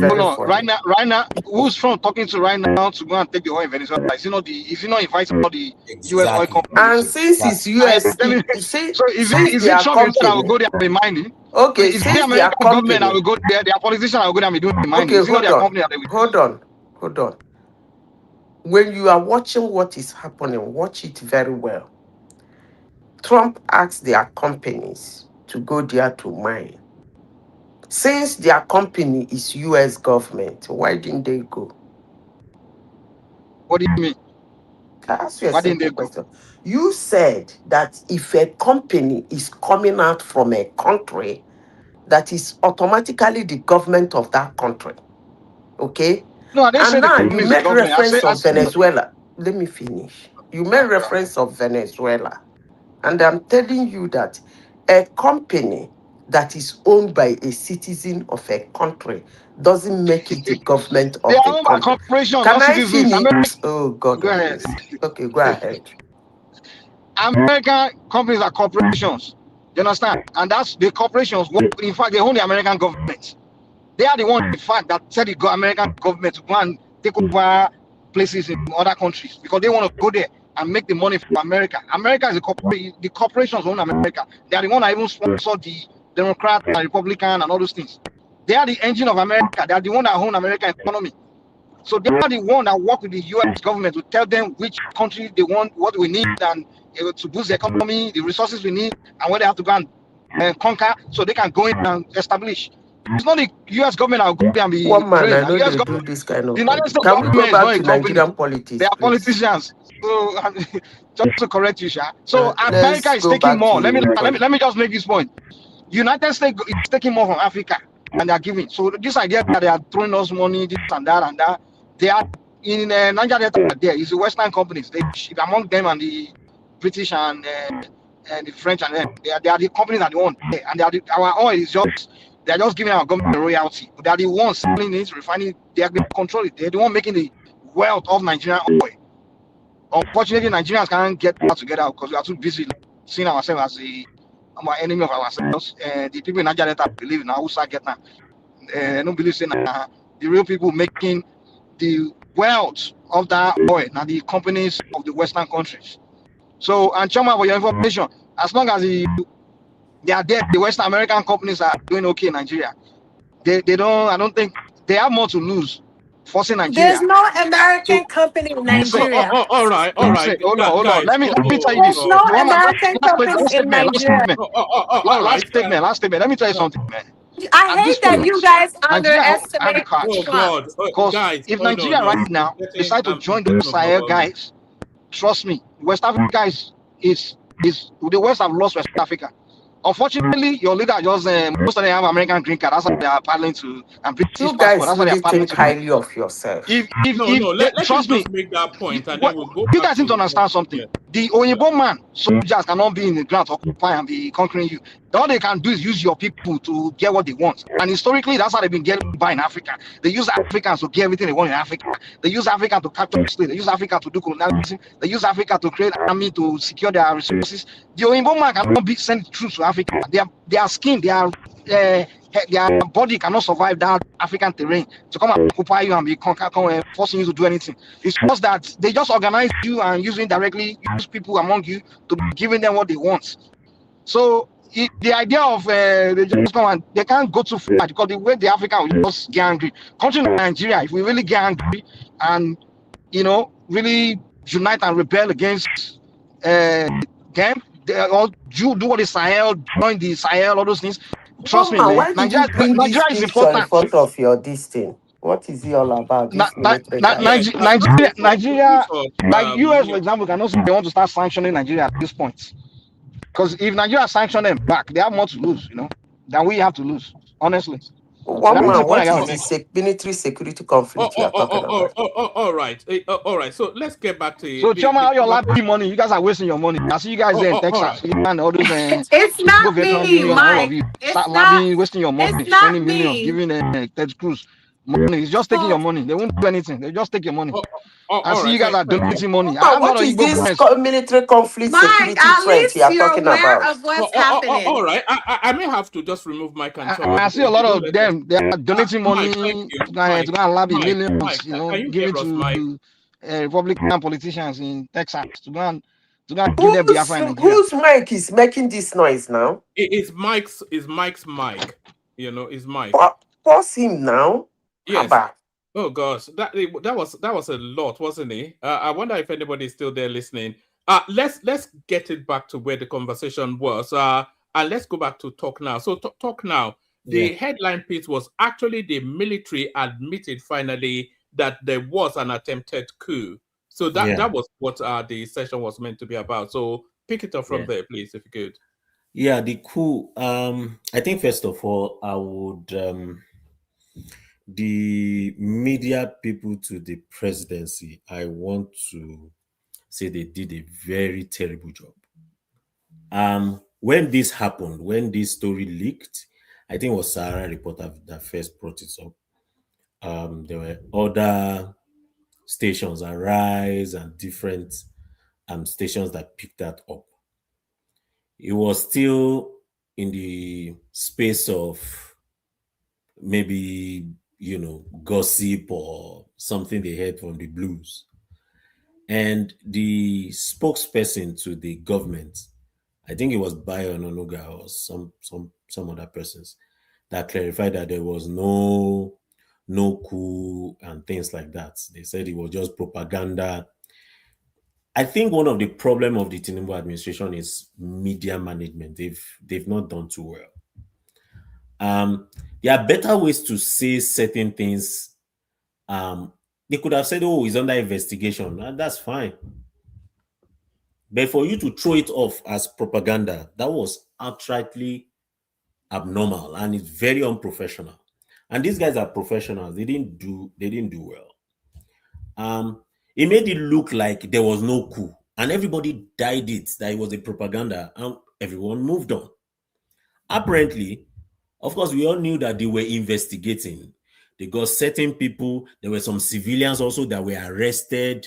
Some of them bailed, which was true. Some military people, different military people were arrested for questioning. And they did all that until they came to a conclusion, the people that were guilty and the people that were innocent. Of course, they will go through the martial law based on military process. But what I'm trying to say is that the communication and the spokespeople, they didn't speak well. They didn't respond to the issue properly. Well, all ends as well. Whatever it is, it was a coup. It is confirmed that there was a coup, and the people involved. I was surprised. One general was there, the person in charge of the fraternity, the equipment in Abuja, the capital. The general that was there was also it was involved. meant to be a very violent coup, Yeah, it was supposed to be. In fact, at the Independence Day celebration, they were going to just massacre everybody. Yeah. So apparently they were waiting for people to gather based on the information. That was why Tinubu came to Lagos, apparently. So, I think well, the military will have to step up its intelligence. When it happened, of course, they call off the bluff. They didn't really pay so much attention. Before the coup happened, there were some intelligence that came forth way before then that it was going to happen. Of course, they acted as if it wasn't going to happen. But I believe they were doing something about it. Maybe at the end of the day, based on what they were working on, is how they got the people. So, I mean, it's all good. We'll take it as it is. But generally, I think the media handlers have not done well. They could manage things better. Communication could be better. And that's one of the problems I see with the Tinubu administration. Sometimes they are doing some things talk now. Historically, when there's a coup, there's always a price to pay if the coup fails. And we all know that price. But is Tinubu able to put that, it's a military something, and they're already before the military judicial structures, and it's usually a death penalty after that. But is Tinubu able to follow through? Because a lot of those names, they're actually northern oligarchical names, some of the some of the children of the northern oligarchs are part of that coup narrative. Is he able to carry out a death penalty on those sort of people? I don't think he will do it before the election. They will drag it all the way. They will get them arrested. They will be in some confinement till after. I don't think they will make so much noise about it. They try to manage it. I think that's what they have tried to do. They don't want any eruption politically. Because at the end of the day, it all boils down to the individuals that are there. Which tribe are they? People will raise eyebrow. The Northerners will scream and all that. But they will go through the military process, but it will be slow. That's what I foresee. But at the end of the day, they will do what they need to do. How I think far our that will problem be? with Nigerians, we have this I too know mentality. I mean, you think the Northerners are dumb too? I don't get it. Okay, they are not dumb, but I don't think, like I said, I don't think. I'm not saying that's what will happen. I don't think they will make a swift decision about it. Check it out. When the coup happened, they dragged it up until now for them to tell us Actually, that is the best thing. So the Tinubu communication team, that is the only thing I have seen they did right. I think it's wrong. First of all, the first communication that came out in the military and wrong. Zita, hold on for talk now. Let him make that point. I think we should say it as it is. Okay, the first response was to say there was no coup. It is propaganda. You could say that this is under investigation. We do not have clear-cut information about this. You know, there are better ways. I think the PR, they've not really done well. You always see it. They will make a pronouncement, then they will make adjustment to it. You always see that. Like they're in a rush to make a pronouncement. For example, the UAE, Abu Dhabi then or so, when they had that agreement, they went all out. Then they withdrew. So there's a lot of, maybe because they have a lot of people that manages information and there's no coherence, I feel they can do better. There's a way you can communicate something and yet not communicate it. And that is in PR. That's standard PR. So I believe they will learn from what has happened now, because there will be backlash. They will bring forth some of those things that Bayo had stated, that the government has stated, in denial of what had happened. Yeah, but investigation is different from denial. Sorry, talk now. There are two spaces though. There's Bayo Ononuga and then there's the military. What the military actually told us was that some officers are being detained for acts of indiscipline and unethical behavior. So the language that came out of the military was the best language to use. It was ambiguous. It was an ambiguous language. That is what I'm getting at. It wasn't a denial or an affirmation. It was just an ambiguous statement, a space filler.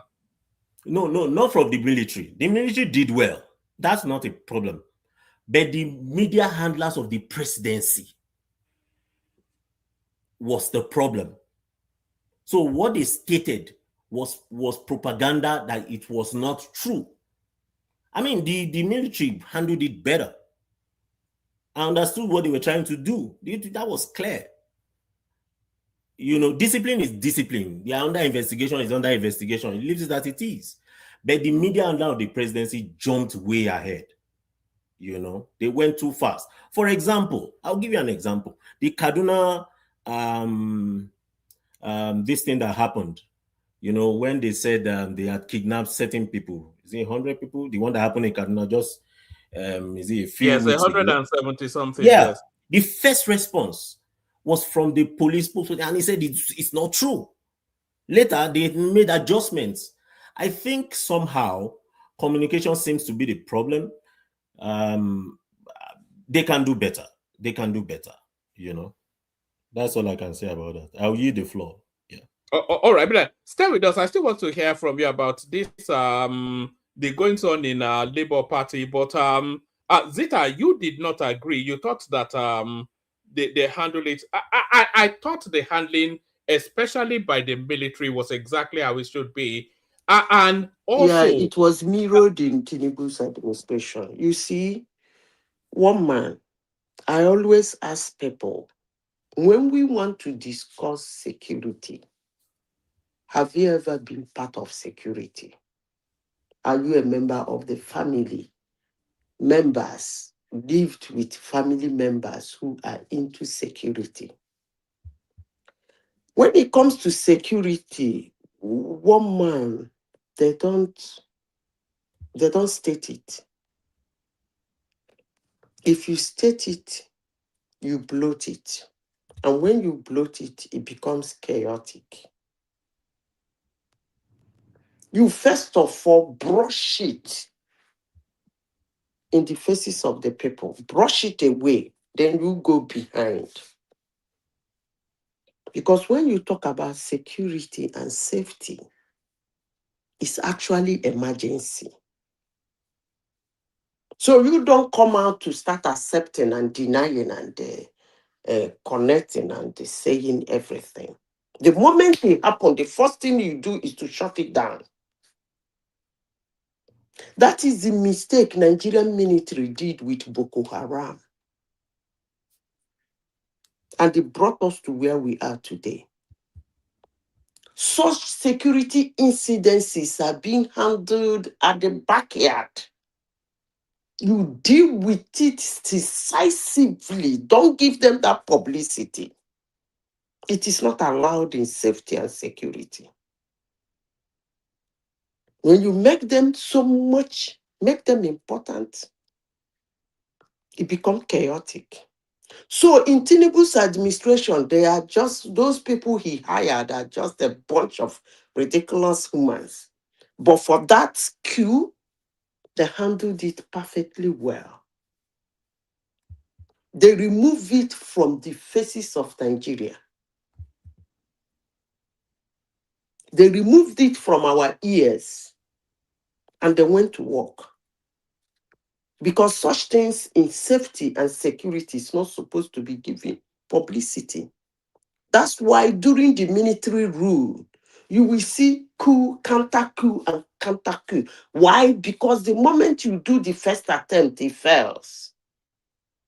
You publicize it. The people at the background will see the loopholes and they make amend, they come and hit again. So it's not something you do. You don't make it a jingle bell. You don't need to jingle it. There is a queue. Somebody peeped and saw there was a queue. Announce it, you shut it down. The whole Nigerians goes about their normal business. Then you go into your this thing. Nigeria is facing enormous insecurity today because the people in power, when Boko Haram started, did not handle it well. They did not handle it well. And Obasanjo just said it. If it was when Obasanjo was there, that thing would have been a decisive secret action. Wipe all of them out. I will tell you a story.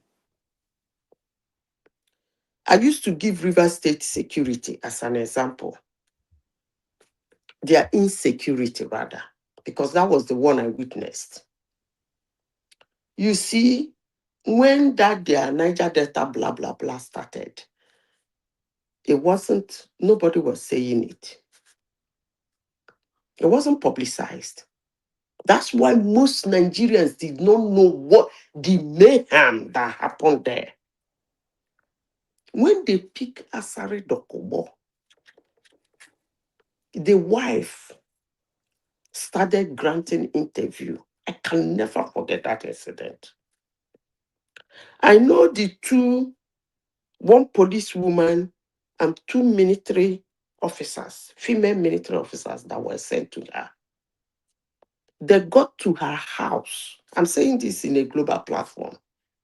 Anybody that says I'm lying, come tomorrow and report for me. They got to her house by 2 a.m. in the morning. They told her to open the door. She opened the door. Do you know what they told her? If we hear your voice again, give any interview or say anything on this issue, just as we come tapping in the wee hours of the morning, we come and buy you. And that is why we're still backwards. No, that's how it's handled all over the world. You want me to No, tell? no, you're dealing Excuse with me, human beings. Shama. You People will want me shout, to people will tell you make the ones? noise. Do you People will want me to carry posters when there's Hold on. 200 missing children and Hold you want on. it to be brushed under the rug. Hold on. No, you're dealing with Hold human on. beings. Hold on. Do you know how many Obama died? Do you know how many Obama died like that? I want to call him. I like calling him because he's a Democrat. And most people believe he's their favorite. So whenever I want to make reference, when I say something and people want to refuffle me, I will use him because he did a lot. He buyed and buyed and buyed United States citizens. That was how far he went. 2, not 1. Born in the United States, he bought them. And never come to explain anything to anybody. It was his, I think his, what do they call that guy? That the reporters were running to him to ask him. The answer he gave them was based on the information we have in our hands. Period. And some people will come here and say an American president cannot buy an American thing. That thing was dusted. You have to research to know that such a thing happened. So that's how it works. Period. So let me continue with my story before you interjected me. She was even lucky they have to give her a warning. That was how lucky she was. Because in that situation, they don't actually do warn them. They just buy them. So she was very lucky. It has nothing to do with Nigeria. It has nothing to do with anywhere in the world. That's just security for you. So when that Americana was doing the shenanigan, they didn't want him. They just wasted him. 2 of them. And they didn't stand to give anybody explanation why an American president has to buy an American. Never heard of. So don't come and tell me that's why we are backwards. That's how you hold down security. The people that manage the Boko Haram did not manage it well. And look at where it has landed us. You don't outgrow your government. No, you don't. That's just the truth. But if you try to, you will be wasted. So back to politics.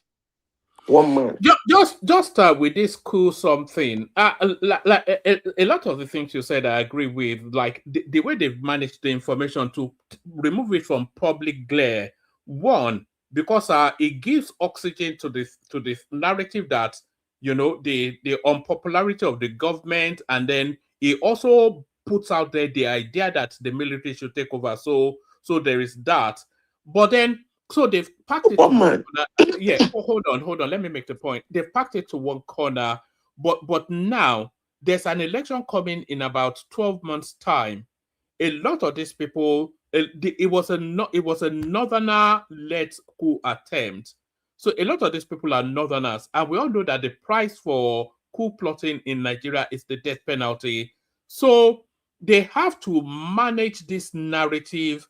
And like our talk now was just saying, and take it all the way through the elections so that the verdict doesn't come in. I don't think the space can handle them putting to death about 16 northerners for coup plotting. One man, as I said before, even if they're going to buy them, you're not gonna know. Those things are things that are done in the backyard. No, it'll be released though. So they'll be Listen, leaked. hold Yeah. on, please, hold on. Anybody that released it might be bad. He won't live to finish the story or to bring his evidence. They will keep them somewhere and their family will think they are still somewhere. By the way, the funny guy in the comment section that said I'm lying, I want to read the comment. He said I should give him the names of the American cities in Obama died. It's actually very stupid for somebody to ask that question. One man, you know why?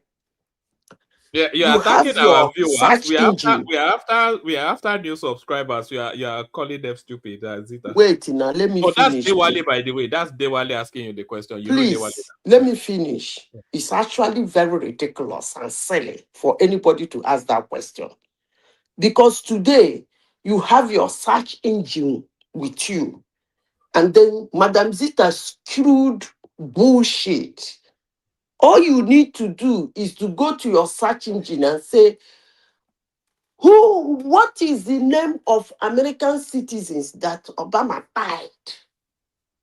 Period. So why are you asking me? I said something, you did not believe me, and you are still asking me to give you the second information. Is that the one you are going to believe? Come on now. So, I Madam said Zita, something, you didn't believe me. but On the Madam, surface of just saying it, you didn't believe me. You didn't make any research. You didn't ask any question. You didn't search. You just said, she's a liar. And one man is saying, why should I call you stupid? But it's good you call me a liar. Come on now. Is it That's because I'm Dewale. keeping quiet in You this know platform? you know People just Dewale say now. anything to me. Oh, was that Dewale? What's Dewale? He just wake up and call me a liar. Oh For no, that's not something, Dewale. That's a Mark something or the other. That it's not he Dewale. for something he has not even searched the answer. Come on now. People should not be doing this. I know that people used to say that Nigerian men don't respect their women, but bringing it to global platform actually makes it you guys look more Now you want ridiculous. to start you want to start gender wars now, Zita. No, Eh? no, no, it's not a gender war. It's not. Don't woman, don't go there. It's not a gender war. Honestly, sincerely speaking, somebody will not just say something. You've not searched. You just say she lied. And after saying she lied, you now say she should give you the names. Come on now. And I called you stupid. One man said, why would I call you stupid? When you called me a liar. Ah, shit. Madam Zita, don't take it seriously. Yeah. Yes. I know it's annoying. You know, sometimes I keep quiet in this platform. They just screw trash, but I wouldn't have. I was trying to make a joke out of it, but when one man said this Adewale, I was like, Adewale too? No, but it Is wasn't Madam it like Zita, Adewale. this? Madam Zita, it Zita, wasn't Dewale. I just checked. It's a guy called. Hold on, it's a guy called Makenele or something. It wasn't Okay, I Dewale. thought it's my Adewale. No, I thought so too. But Dewale, sorry, he will come here and slaughter me now for calling him his name in vain. Actually, I was surprised. That actually, was it is Adewale. Oh. It is. No, it's not Adewale now. It's It is. Markinelli is there, but it was Adewale. He said it twice. No, Dewale said, ask her to mention the names of the And American then he citizens said no, Obama. it's Zita. Dewale that said I He said lied. Zita lied. It Woman, was stop. Dewale I that said told I you to lied. keep Hold your on. eyes in the Let me comment see. section. I always keep my eyes in the comment section. I don't know why you skipped that. It was Dewale that said I lied. That was the but Madam So that was Zita. why I was surprised. I was like, Dewale too could But Madam behave like Zita, this? one man says that, this platform we can challenge people's opinions, you know? No. Excuse me. Shoma, Yes. challenging people's opinion is not calling them names. Challenging my opinion is for me to say something. You went to verify it. and find out that what I said is not correct, you come back to me and say, Madam, that thing is not correct. Oh. That is challenging my opinion. Not by calling me a liar when you have not verified. And I said in this platform, the man by 2 Americans. Oh, he's Come repeated on it now. now. So it's but just on a totally different tack. You know, this chat GPT, it has to be the worst AI something. Do you know that I'm paying £16 a month for this thing? And I asked it a question 40 minutes ago, and it's not been able to answer. It's just looping around in a, you know, it's the worst of all of the. You know, I want my money back. You know, it's just terrible. I was asking for the list of names of the coup plotters so we could read them out. And I've asked it since we started this conversation, and it's not been able to give me any names. Because there was no coup. Because he was not flogged. He wasn't flogged. If it was flogged, it will find it. They didn't put out, you know, when you flog such an information, you put it out a lot of, because what that can usually do is that it goes within a second to look for 200 or 200,000 or close to 300,000 information to bring out for you. So if those things are not flogged, you look around, they cannot see it anywhere. Yeah, so it's not going to give you any answer. It's as simple as ABC. So let's go back to, you said the hair. You are talking about ADC. Let's finish the what do you call it? The coup plotters. That one Yes, is yes, I think yes, that one is to be continued, isn't it? The coup plotters, because we don't yes. expect any movement there pre the elections. You'll come post the elections. But I'm still curious to see if Tinubu will have the courage to give them the death penalty. That'll be that'll be something. But I'm saying But it won't be yes. publicized. Whatever be their penalty will not be publicized and shouldn't be publicized.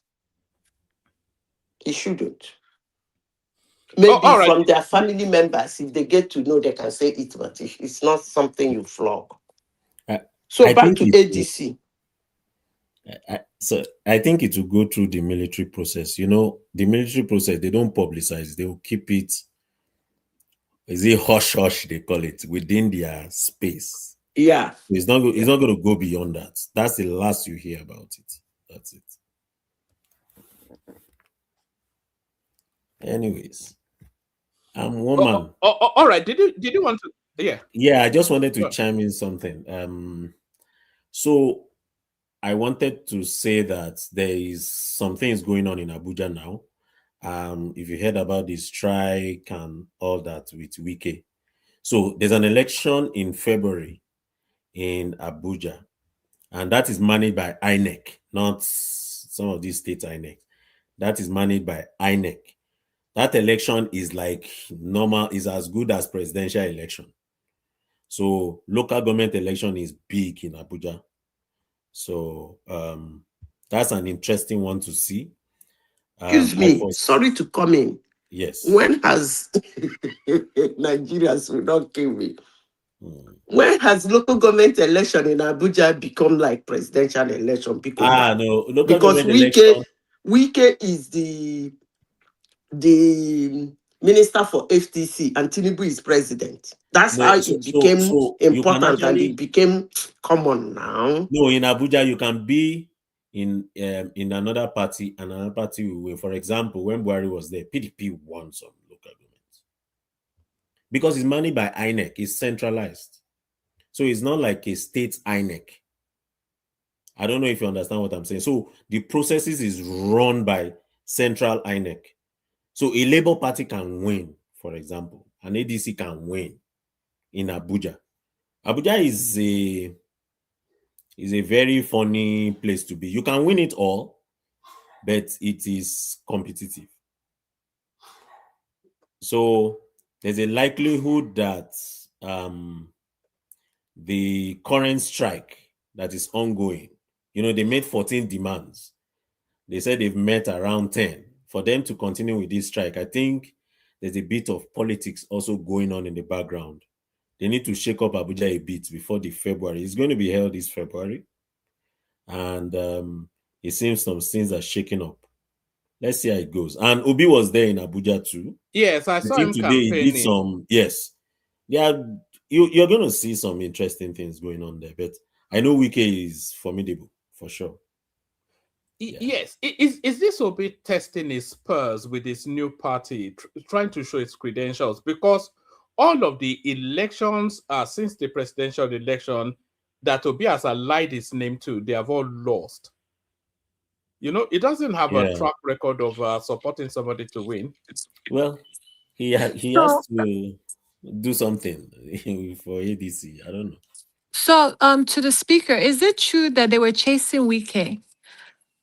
Well, they said so, but he denied.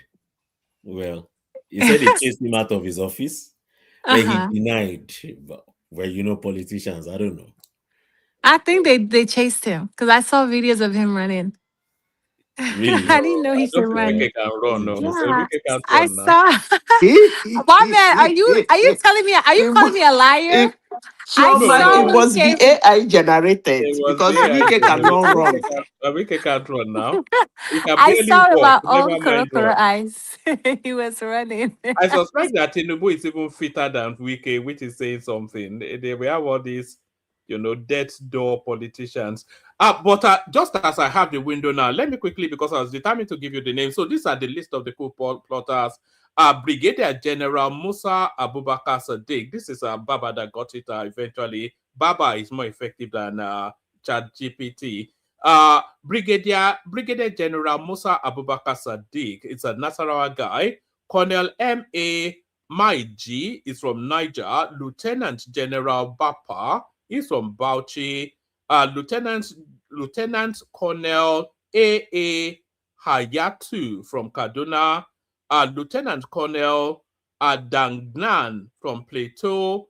And then there's an Almakura from Nasarawa. Ibrahim from Gombe. Jiba from Katsina. Usman from the FCT. Another Yusuf from Gombe. Dauda from Jigawa. Bello from it doesn't give a state of origin, but we know Bello is another name. Yusuf. And then there's a Felix, SS Felix.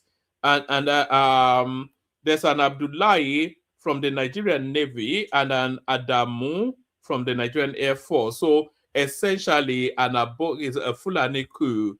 They cannot abide that they are not in power. Yeah. Did you notice that they didn't put the names of the civilians? Oh, there was a former minister of state that was aligned to it from the South. It was meant to be the money. So they didn't put the names of the. So there were some civilians also. So there's no coup that would happen without civilians, because there will be some key funders of coup.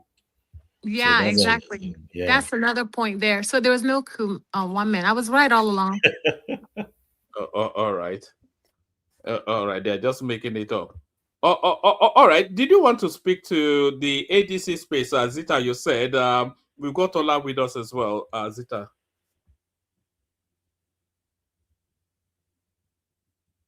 One man. Yes. I'm asking who do you think will be Atiku's vice?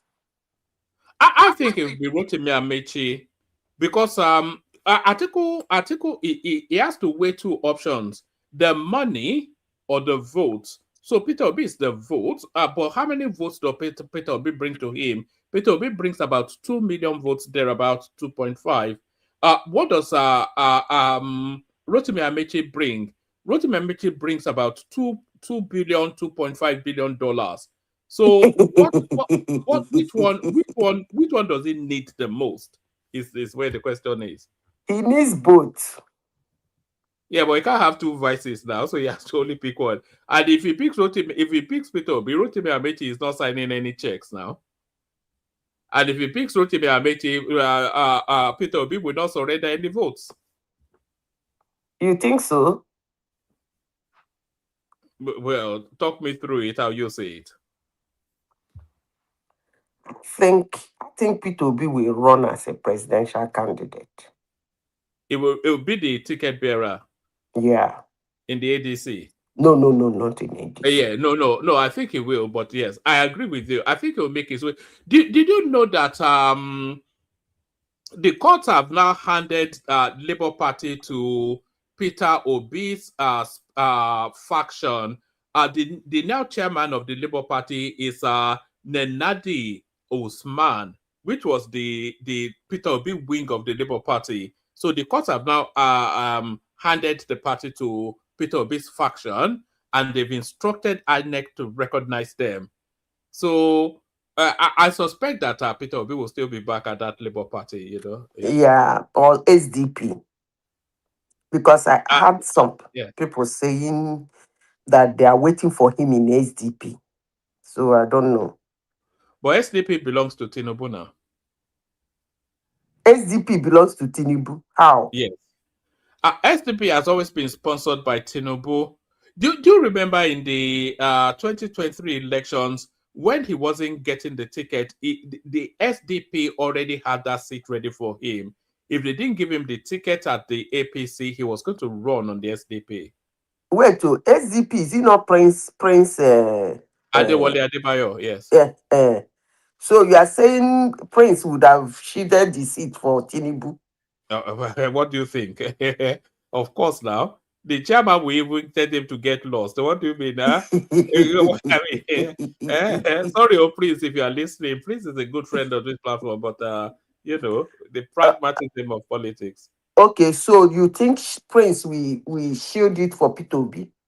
No, that's what I'm saying. Because if Peter Obi crosses over to the SDP, Rotimi, what's it called? El Rufai is already a member of the SDP. Prince Adewale Adebayo is their public face of that party. And then if Peter Obi comes in, I think ultimately, if Peter Obi comes in, he will have to, because he will then be the most sellable politician there, wouldn't he? So, woman, what you are saying is that you are encouraging Peter Obi to leave the party.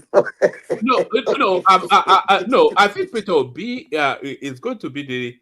It's not going to be the SDP, the ADC candidate. We know that. So, if he wants to be on the ballot, he either goes back to the Labour Party or he just steps back completely from it. I don't see Peter Obi on the ballot myself, but you know, I think he will be. I think so. Because I saw this woman talking the other day, Aisha Yusuf. So he said they were the people that came looking for them. And now they're talking rubbish. So they said ADC came looking for them. That they were not the one looking for ADC. Yes. And now they are looking for them to give Peter Obi the ticket, or what does that mean? And now they believe that ADC was for those people, they really woman, I don't really know how they think. They actually think that Atiku, that's what I'm saying. People don't monitor how people behave. They actually think Atiku will gather ADC with El Rufai for Peter Obi. Atiku. If it's another person, I don't think it's humanly possible to be more self-centered than Atiku. He must stand alone as the most selfish human being alive. Yes. You know? Yes. So I don't know what makes them think that Atiku will. By the way, why are they even thinking that way? Did Obi support Atiku in 2023? They are hoping against hope now. You know, this is desperate. We're in desperate territories now. They are hoping against hope. They really have a guts. You know when you go and buy a lottery ticket, for that single moment, you think you dream of the millions to come. I think that's where they are now. Just wild thinking. They say Atiku and they should give the ticket to Obi. On what grounds? But wait, Ozita, when we get closer to the primaries, it's going to be a real ugliness. You know, they are a social media bunch, the obedience space. You'll just see this avalanche of Atiku step down. Nigeria needs you to step down. Atiku, Peter Obi is what Nigerians want. Peter Obi or nothing. Man. Atiku, you're a good man. Just do it. This is what the Nigerian youth. It just be when we get close to that primaries, you probably don't want to be on the internet at all. It'll just be a real ugliness. The way And they go then about, you will also hear Muslim ticket. you know, it. Yeah. Unfortunately, that won't be sellable again. Honestly. I think he made a political blunder in 2023. But let me shut up my mouth. He made a political blunder. He would have You either mean he should have supported subordinated Atiku himself? Yes. or supported Tinubu. No, he But couldn't have supported. Sorry, Zita. He couldn't have supported Tinubu for reasons of his own political ambition. What Peter Obi should have done in 2023 is to go with his daddy again. And if he had gone with his daddy, we would have been talking about an Atiku presidency with Peter Obi vice now. Atiku has yes, already told them that the path to a southeastern president is through him. What guts? But he is right, though, is he not? How? Because sorry, let me just make this point. Then, BT, you're coming. What his narrative then was that, look, support me and I will serve one term, and then I will take your man with me into the Aso Rock, and then I will hand over to him through my incumbency, and that was the narrative. So that's a path to the president. There's no So other he's path a kingmaker. Yeah, but there's no other path to the presidency for the Southeast outside of that. They don't have the political numbers, and they don't have the political heavyweights. So when they go into Aso Rock, the person living will just carry it and give to them without election. It will be easier. That's how they did it for Jonathan, is it not? So they killed, the guy died though. They killed Yadra for him. Oh yeah, Yaradua. Okay. May his soul rest in peace. I wanted to make a point, just for 30 seconds, if you don't mind. Anyways, good evening, everyone. First of all, congrats to our Abeokuta Egba daughter, Omowomi, for our first Oscar nomination for Best Actress. Proud daughter of our hometown. I hope she wins. I started to notice a trend here, in the political landscape of Nigeria. Maybe I'm the only one. All these so-called opposition members, they have their children in the APC. El-Rufai, Atiku, Obasanjo's daughter also decamped to. Hey, just joined, yes. So it's like they are telling Obi, oh, we are going to defeat Tinubu. But all their children are just going to APC. They are securing their own political future. But they are deceiving him. So who is fooling who here? They are not deceiving Obi. Yeah, they didn't tell Obi to go and run for election. Yeah, but I'm saying that how can you be in the opposition, but all your kids keep decamping to Tinubu's side? So what are you really fighting for if your own family members don't believe in what you're doing?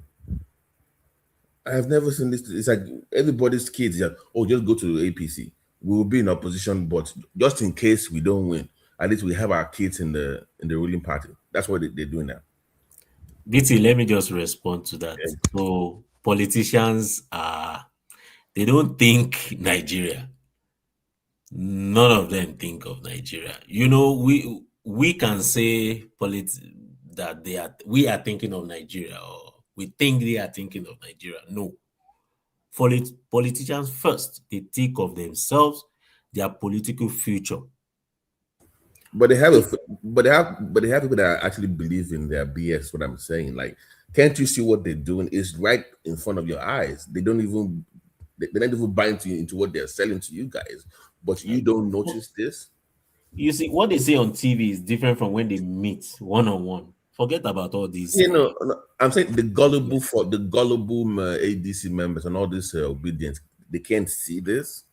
It's obvious now what they're doing. They don't. Yeah. But it's desperate stuff now. No, I'm saying one man. They don't believe in the base that they're selling. Like they don't even believe in it. Because if I think actually believes in what he's selling, there's no way your son is in the APC.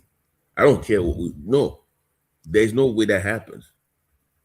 It's a strategy. Sometimes you have to put a mole in the opposition party. No, it's more of securing their political future, not like them being a mole in the APC. Atiku wants his son to be relevant after it's done, so he has to put him in political relevance. But Atiku and Tinubu are friends now. Now don't forget. So, Of course. AI. That's why I asked, like, who is fooling who then? Like, who is fooling who here? I mean, sorry, Ola, are you there? We've not heard your voice, Ola. Amotekun.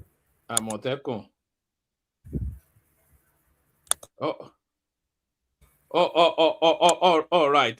So does anyone have any thought about this lady? So she's now the chairman of the of the Labour. You are there, Ola? Yeah. Sure, Sonny. Yes. Okay, why to be dark so much? Usually you'd have chimed in now. No, I'm doing something. That's where I am. Your voice is a bit low. When you say something against ChatGPT, I was going to tell you maybe you subscribe to a very fake ChatGPT because ChatGPT gave me the list of the list you could not get. It gave me that same list less than 2 seconds. There's a fake version. One man, check your this is virus. I'm paying money, £16 a month. I'm paying for this thing. No, you said that you probably subscribe to the fake one. There's a fake one out there. Okay? Maybe I just cancel the subscription then. All right. Let me build then. Since Ola is there, shut it down when you're done. Thank you, everyone. See you tomorrow. No super tasks to report. We're still after 22 new subscribers, by the way. So if you're not already subscribed, please do that. If you've not clicked on the like button, please do that. Ola, bring it on when you guys are done. Thank you, everyone. See you tomorrow. Okay, thank you. So, yeah, I mean, I continue the topic. Me, I don't know the thing you know the talk because Ola, with yes, the talk say you say Atiku go pick Obi. No, Obi go pick Atiku as vice president. That's what you Ola said. How about that? you know that is impossible. I've said it that ADC is a party funded for Atiku and for Atiku ambition. So that man has never shown any change. You know, he doesn't care whether he is a destabilizing factor. So he has always been the destabilizing factor. So and it's not ready to down tool. So he will continue to be the destabilizing factor. So I'll be surprised. You actually say that if ADC even pick Obi, then our suspicion should even raise again to exponential value. You know, as well as if let's say comes to the primary time and that party pick Obi, that will be the time that Nigerians should even get worried. Because when you see the congregation of people in that party, they are the one that put the country down to the level we have now. So if Nigeria made a mistake just because of the inbuilt hatred, and you now say, okay, ADC is the person you want to vote for, then you look at it very well. Who are those people in that ADC? Who are they? Because when you are picking your president sometime, you look beyond that particular person only. You look at those lieutenants, those people that surround him, those people that will be in power with him. So those are critical. Look at what we are battling today. Malami, for example, people did not pay attention. Why voting for Buhari then? So to me, number one, I would never believe that ADC will give Obi ticket. If they give Obi ticket, then I'd even be more worried, more concerned. Give or give. Why can't you just win? Why when it comes to Obi and the ADC, why is it always like a charity case? Why can't you just go to the primaries and just win it already? That is the problem I have with them. I don't understand this gift ticket. What is gift ticket? Wouldn't they do primaries? That is this the way out they are looking for. And again, if we are very serious in Nigeria, like I said, and if we really want to move forward, uh, even though you see, we discuss about the president every day, and that is why we have our governors escaping with all this looting and all those stuff, like I keep saying. So let us focus on that presidency, and Obi should just forget this thing. Otherwise, as a southerner, I'm beginning to see Obi as a saboteur already. So That because thing he did in 2023 was actually, let me shut up my mouth. That thing was actually very, if he had done otherwise, it would have been a big statement to the North. That's why Wike is still jumping up, because Wike gave the North a statement, which they don't like. He told them it is the Southern turn, and the South or nothing. exactly. So to me, well, beyond this, I think we Nigerians we should even get more serious and stop allowing anybody to take us for granted. And Obi is just he has a right anyway to contest, but the question is this: you may have that right to contest, but you becoming president, is it healthy for me as a citizen of Nigeria? Is it healthy for Nigeria as a country? That is where the problem is. Why do you That is, say is it healthy? it's not healthy because, okay, look at it this way. Because They told you you Obi is the best thing that will happen to Nigeria, and you are saying him becoming president is not healthy. What are you talking about? you know we've been through different political experiences. So um many of the people that are supporting Obi today, nothing more than the fact that it's someone coming from my states, from my region, just go there. That's all they are thinking about. But they are not really thinking about the implication of staying there. You understand?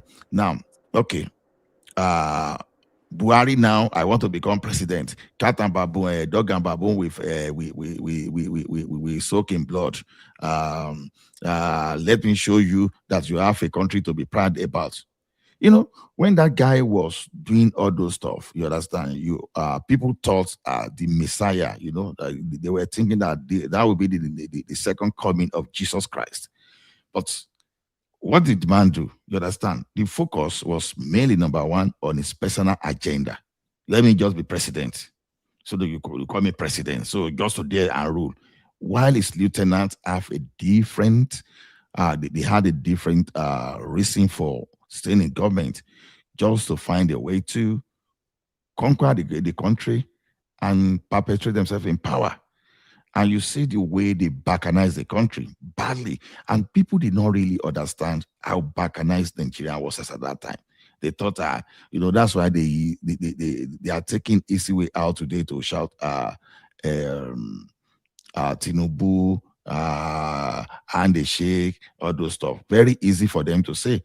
Because you see one thing, if to say there is a situation to be allowed in this world to simulate how the life of Nigerians would have been without Tinubu today, and with continuation of with continuation of a Fulani, a person like Atiku, or maybe they allow the kind of Obi to stay there, they will have seen different thing entirely. Now, let me tell you something. Look at this. Do you know that? Although I won't take this one as a standard thing. Do you know that hadn't been that Obi was the president of Nigeria today, probably we won't even be having the current serious fight against security now, because people will be seeing Christian president. But this same Christian president is being blackmailed into not acting against terrorists. So if you take someone like the gut of Tinubu, for example, to actually call some people's bluff, But unfortunately, Nigerians are still falling in for, I will save money. I was traveling. Did nobody buy the fuel into car? See, Nigerian problem is not Nigeria or someone trying to micromanage.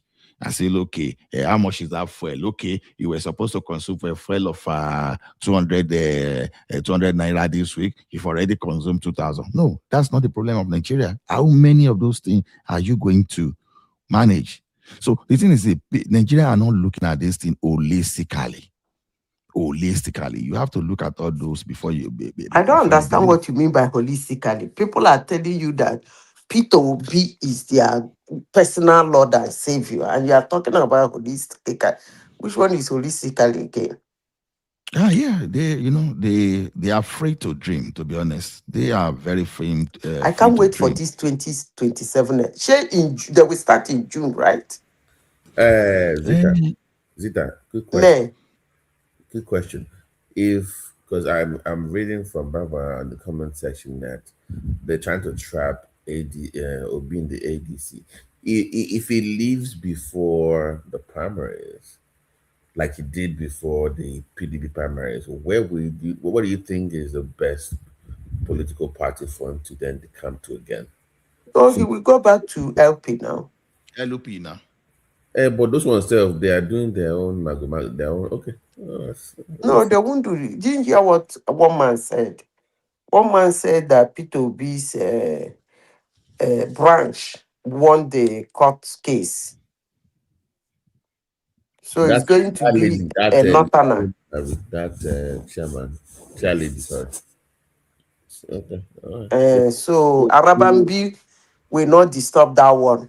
That's what that woman is saying. You know, is Nigeria even a sane society? How can somebody just go to PDP, ADC, come back to Labour and not tell you I'm not, and nobody will just say, and we're supposed to be okay with that?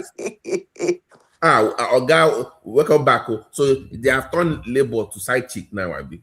Is it that? No, now what I'm saying is that he did not. I don't think he denounced his membership in Labour Party, But did he? no. I'm saying the opposite. Like you are clearly going in the ADC trying to get their ticket. If you failed in that regard, you then go to Labour. So you have turned Labour to your side chick then now. Now, the Labour people are they not the one that decided to make him their sidekick? No, now he's a member. Can't you be a member of two parties? Where under what constitution that But he did it in 2023 now. Under what constitution did he do it? no, he left PDP. My But dear, leave all what those interestingly things. though, to your point, interestingly, this so-called declaration in Enugu that he's a ADC member, they never showed us proof that he actually joined ADC, even up till now. Nobody, we can't really verify that he actually joined ADC even till now. They said he picked ticket now. He picked card, right? He registered. Also he registered, and so he's left Labour officially. How would I know now? I'm asking. I don't know what the law In says. 2023, we all knew that he was a PDP member, a former vice presidential candidate in PDP. When he ran out of PDP and was using his female voice in Channels television, I don't want to say. They were asking him, is he going to run for presidency? Did he answer that question? He didn't answer it. The next thing we heard, is he not Obi Kerenke, Obi Kerenke, Obi, he's in Labour Party. Immediately, no election, they say, hey, this person stepped down, I'm this just person stepped saying down. that as if I'm a Labour Party member, I mean, somebody just left us to go somewhere. That person will not come back and say, "Okay, I'm back. Oh yeah, oh, give me ticket." Oh. I'm like, from where to where? I foresee two things happening. It's either P2B is vice president to Atiku, or he goes to Labour Party to run on his own. But These are just the two things that will happen. I agree with you. That's the only part of it, but it just this thing does they do somehow. But I think there will. I don't know because he's not. He's not a candidate that is generally accepted. He's not a candidate that is generally accepted. So if you pick him, you will lose support. And also, next question. Uh, People are. I'm hearing this rumor about them possibly dropping Shetima, and that minister of culture came out that interview where she said people don't understand the complex nature of the northern politics or whatever. Like if Tinubu, she was pretty much threatening her boss. Like if Tinubu should try it, Tinubu will No, be the corner. Tinubu must be a political. He must be a political tsunami for him to try such a thing. I think Tinubu has a lot in his hands than to try that. He has a lot to contend with. His problem is not Shetima. He has a lot of things facing him, not Shetima. But if he decide to abandon them and face Shetima, I wish him luck. So You say Tinubu can pull through. Let's see no. how he will drop a vice I, president and pick another one and pick I would not another one. advise. I would not advise him to drop Shetima. I think it still has political value. I mean, can still win in some areas and I not. don't even know what makes people say he should drop Shetima. Yeah, I mean, Shetima won his state. Tinubu did not win his state. Two of them who is supposed to drop each other. Come on now. What is all this heaping? Shetima supposed to drop. Say, oh, God, go and sit down. Go back to Lagos. You that couldn't even win your state, you are still talking. Oh, God, go back home. I beg. Uh, Between him and Shetima, his name is on the ballot as the president, but Shetima made impact in his own area. A whole Tinubu losing how many states in Southwest? It wasn't funny. I hope Yorubans will not try that shit this time around. I will keep saying it too. I hope they will not try that shit they tried in 2023. We always have to be, liberal, very accommodating and very understanding. We want to hear both sides. That's the Yoruba nature. To our own detriment sometimes. But that's just the way No, we are. that's not your nation. You people that pack gold to give, you pack all your vote to give. What's his name? Olufalaye with his You half had two past four Yoruba, eyes. you had two Yorubas running now. By the way, where is that Olufalaye self? Last time I heard from him, some Fulanis they burnt his farm and he was kidnapped. That's the last time I heard. Of Olufalaye? Yeah, they kidnapped him. The Fulani herdsman. They came to his farm and burned his farm. And You don't mean it? Yeah, that was like years ago now. And it was totally released. It was Why completely. didn't they pick Obasanjo? Obasanjo know they go farm again. They can't go to their boss farm now, not that now. they can't go to that. Go pick him. Yeah, that's the last time I heard from Olufa. Like he was fighting all this herdsman in his Ondo farm or something somewhere. Yeah. You are very funny. Is Olufalaye still alive? Let me even check because that's the last time I heard. Let me check. I think He has really been silent.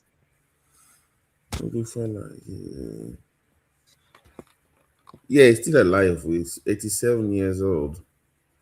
Olufalaye, Yeah, he's 87. the man with half past four eyes. Yeah, he's still alive. He's how many years? 87. 87. Yoruba people they old though. 87. 87 years old. Yoruba people they old well oh. 87. Honestly. 87. He was the Yoruba candidate on that ticket. OBJ at that time was not by will. But at least the people voted for one person. We voted for him. That was This one, there are two Southerners in the ticket with one Northerner. You people did not vote for the two Southerners or decide to vote for one Southerner. You shared your vote. Because that Adeleke, I can never forget that election. No. No, Adeleke did that election within 3 hours. And called the result and gave it to PDP. In the Southwest, there are PDP strongholds. Like in Ogun State, those Ogun East is a very strong. The Jebu side is a very strong PDP hold. Osun is a strong PDP hold. So that's why. So those ones vote more for party than the individual. Those areas in Southwest, they don't even care who is on the ballot. They vote for political party. So okay. So that's when are they doing Osun election? Let me even check because they are still fighting for their 130 billion local government funds. Let me see. Local government state election is when I think it's coming. It's going to be August 8th. August 8th. Yeah, August. About 6 months from now. So by next month they will start campaign. Yeah, in 6 months they should start. So they all have their candidates, right? Who is APC candidate? No, they don't even know yet in APC. They don't have. I think the only person that we have right now is Accord with the incumbent, like with the current governor. Everybody else is still scrambling. No, I mean APC, not ADC. No, not yet. Though. I don't think APC has anybody yet. What about ADC? Arabwe Mustache said he's going to disgrace Tinubu in Osun State. He should go and sit down. Why are you saying he should go and sit down? Okay,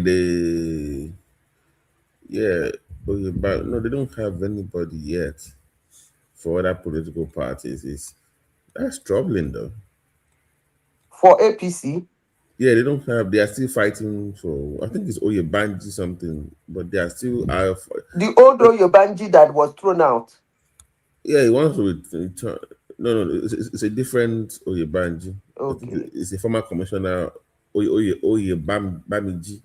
It's not Oyebanji. Oyebamiji. It's a former commissioner of finance. Yeah, he's the one running for. Yeah. Is Diwali there or something? Diwali Chiwambe. If they don't take time, that Michael Jackson will win again. I'm here. Are you hear me? So, Oga, good evening. How about I did. Hope the ice of snow is not too much in your Houston. No, it's good. You're good. You're good over here. So what's up? What's up with your Abuja? They have turned it to it's INEC now running. It's INEC and this is now running the throne now. They locked up the AI. They locked up the palace today. Who locked up the palace? The state governor. It's the governors that elect them. They appoint them now. So they have turned Royal to INEC. It's quite unfortunate what is happening in the Ogun State. By the way, let me just start first and foremost. Madam Sita, let me apologize for the choice of word I used earlier in my comment that you liked. Even though I disagree with what you said, I shouldn't have used the word like. But the fact is that I stand by the. Checked? It's okay. Oh yeah, I totally know what you're talking about. No, but have you checked? Me checked. I know this like the back of my head. So it's not about whether I check. To Niger, are you there? Okay. I don't know. It's BT, not a BT. You always in ChatGPT. Oh yeah, check the 2 Americans that was spied by Obama.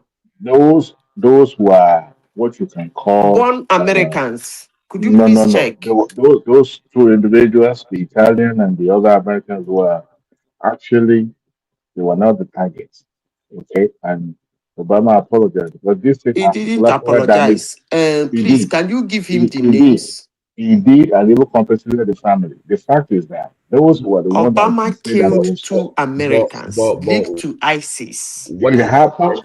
They were caught in the crossfire in Pakistan. And the question is, did Obama kill 2 Americans? No, I will come back in a few minutes. Hold on.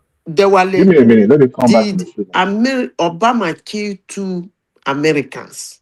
I'm not saying they killed more AI. born Americans. Don't even go too far. They killed Americans in Yemen now. Remember those people that convert to Islam and they were radical and they go to Yes. Yemen. They Yes. went there and killed them. Did that Yes. So they do kill Americans on foreign territory. If you turn against your own country, they would find you and take care of you. Yeah, they do that. And Obama did do that during his administration. Yes, that's what I said. Yeah, he called me a liar. That was done in during Obama years. I know in Yemen he killed Anwar. This guy Anwar Anwaki. It was a U.S. citizen in Yemen, and they killed him. Yeah, he wasn't even in Yemen. He left. He's from American. He's from is it Texas? No, which state is he from? He went to Yemen to do that thing, and they wiped him there. Yeah. I don't want to say the story. We are in a global platform. They killed him. No, they killed him and his son. His 16-year-old son was also killed as well. Yeah. So they do kill their American citizens if you misbehave. They do for a second. Yeah, but they don't. That's not even. Continue with what you are saying, Ayo. Oh, you mean my king, the king stuff? I just had to because I have never seen in the history of Yoruba land or even Nigeria all the prince now, even the princess, they are now on TV campaigning for this tool. I said, when did this tool of Oba become a political? They are on TV now, campaigning for what? To become king. And yeah, one was even on one show today. One woman saying that they're supposed to make her king because Ijebu has had 3 kings before, and she wants to be the first woman king in the last 400 years. And they're campaigning. I'm like, when did the Oba become a political post? They're not campaigning now. You see, in 2023, I came here and said something. That's why they call me a witch. But the people who want to be civil with me, they call me somebody who is versatile, well-informed. I came here in 2023. And I told you people, when I look at the 2023 election, what I saw in here, I will keep saying it. Like it, hate it, I don't care. If you like, tell me that is the way you people are. You try to play, you want to be this, you are civil. Anyway, let me not use foul word. You see, what I saw in Yoruba land was unheard of. They brought Obasanjo. I said, leave Obasanjo. Obasanjo went to that deal alone. He did not connect the Yorubans. When him and the Northerner did that deal of him becoming president. But the other Yoruba people that Yorubans voted for had a deal with Europe. They went to every nook and cranny in Yoruba land to show them that they have interest in becoming the president of Nigeria. Obiola, Olufalaye, Awolowo. And I know how much Yoruba people came out to vote for them. But when I saw what happened in 2023, I came to this platform and I said, number one, Igbo people don't have an institution that directs, correct, which they respect. That is their culture. They even say it, Igba Moeze. They behave anyhow. The only region that have institutions that earn respect from their citizens are Yorubans. Their indigenes are Yorubans, the North and the Beninese. And I came to this platform, I said the Yorubans has lost their own. Everybody attacked me. I was seeing beyond what happened in the election, but people were seeing within the election. And every day when I come here, something will happen in Yoruba land. I will come back here and remind you people. When Wizkid said he's bigger than Fela, people were saying this, that. I said 20 years ago, 30 years ago, 35 years ago, somebody like Wizzy wouldn't voice that kind of a thing out in Yoruba land. Because you people have well-organized institutions. But that is all gone now. And you see, if care is not taken, you people will be worse than the Igbos. The rate you people are losing your institution, you'll be worse than the Igbos. I can assure you. Northerners, their own still remains small. And I pray again that the way they are behaving in this 2023 election, 2027 election, my prayer for the North is that they will lose it. So that everybody will be everybody and everybody will be nobody. I pray that they not lose their political goodwill. Look at Oba. Oba in Yoruba land now sit out with e-money them and all these funny guys, and they drink champagne and chew meat together and hit they do what do you call it? They do I don't want to use the word Nigerians used to do it. Okay, let me use the word so that Nigerians listening will understand. They do shock knuckle. A Yoruba Oba. So don't come and tell me that Oba is campaigning. You people have lost it. Traditions state that a king does not actually shake. You're supposed to have your irukere in your hand. That is what people will hold. You don't shake people's hand. The irukere in your hand is what they will hold to show signs of reverence. Let me tell you what I was taught in history in Nigeria when they were doing kingdoms. I know a lot about Bini Kingdom. I know a lot about Yoruba Kingdom. I know a lot about the Northern Kingdom. They taught us all those things. A Yoruba Oba sits down. He doesn't get up. You come as a visitor, you see him sitting down, you pay him obedience, you talk with him, he says everything, he's still sitting down, you go. Today, Obas in Yoruba land escort their visitors to their car. You guys has lost it. I won't be surprised if one of these crazy governors in Yoruba land will pick one of your Obas and go and throw him inside the cell. I will be having a good laugh, and it won't be long before it will happen. So forget that they're contesting Oba. You people have lost it. This institution is no longer there. It has been desecrated by the young people. So it's no longer existing. Forget it. All thanks to our politicians. I mean, it's not politicians. No. Okay, look at. Let's more. Don't want to shy away from what you just said, but look at what happened in Kano. How they balkanized that too. You split an emirate into 5 because you don't like the person sitting on the throne. They've never fully recovered yet. Even when they brought it back together, it's not the same anymore. It's lost its prestige. Let me explain to you. I will give you example of what is happening in Africa with what happens in the West among the immigrants. The first thing you experience if you leave Africa, okay, let me not use the word Africa. You and I know that every land has its own spirit, right? We all agree. That's why the world is a beautiful place.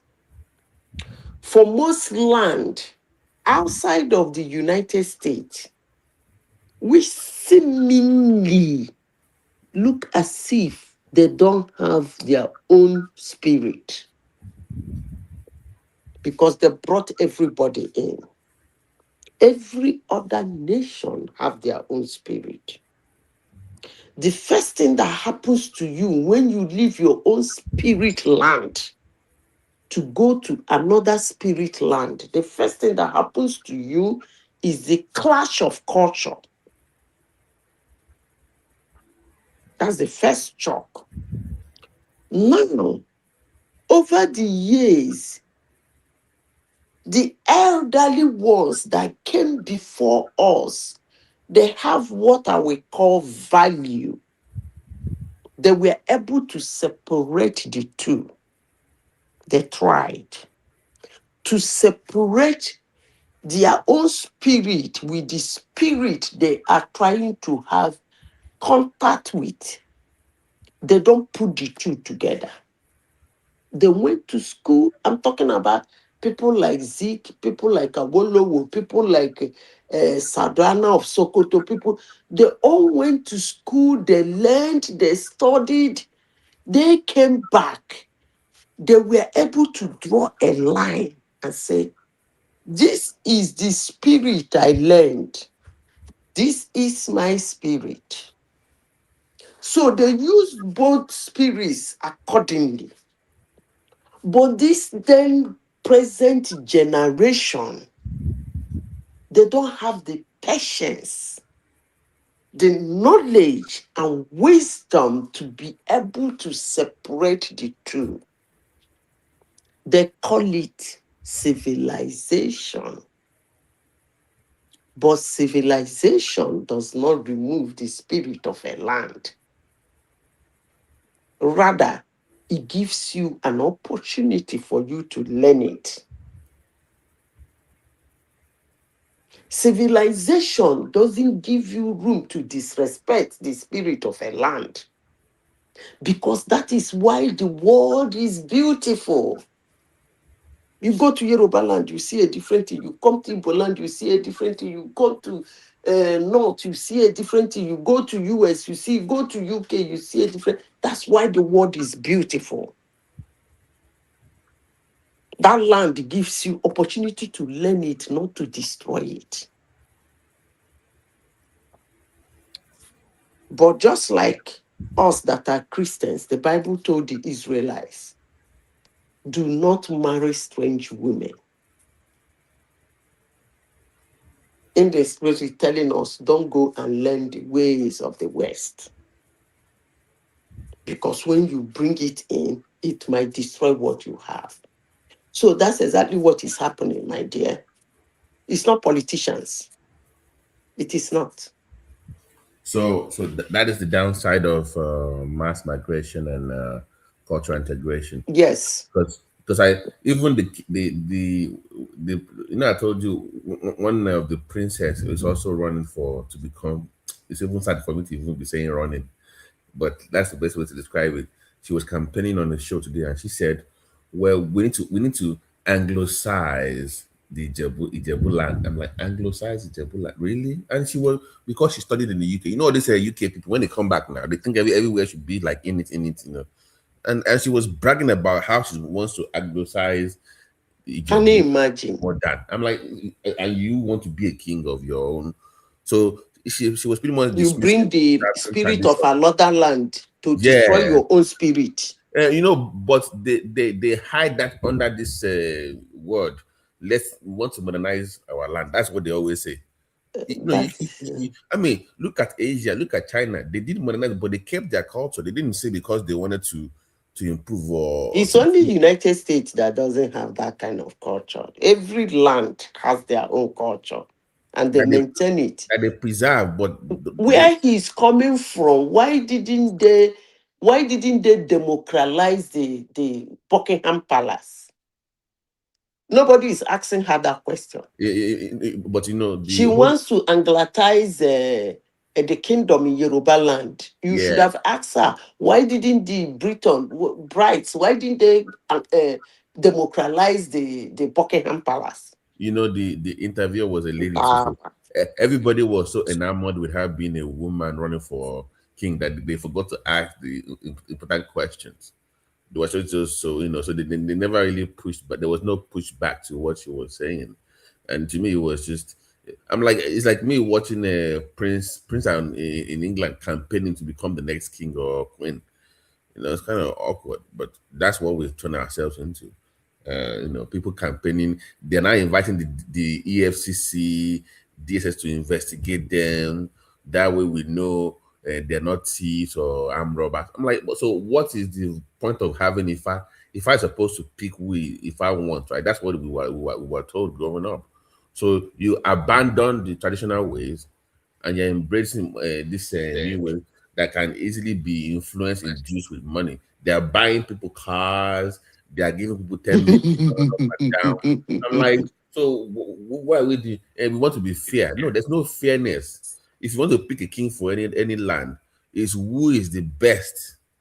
That's we the kingmakers. But I thought you people have too. The what? I thought that thing is okay. No. I usually call it a goodies too. AI, they already have a name that I know.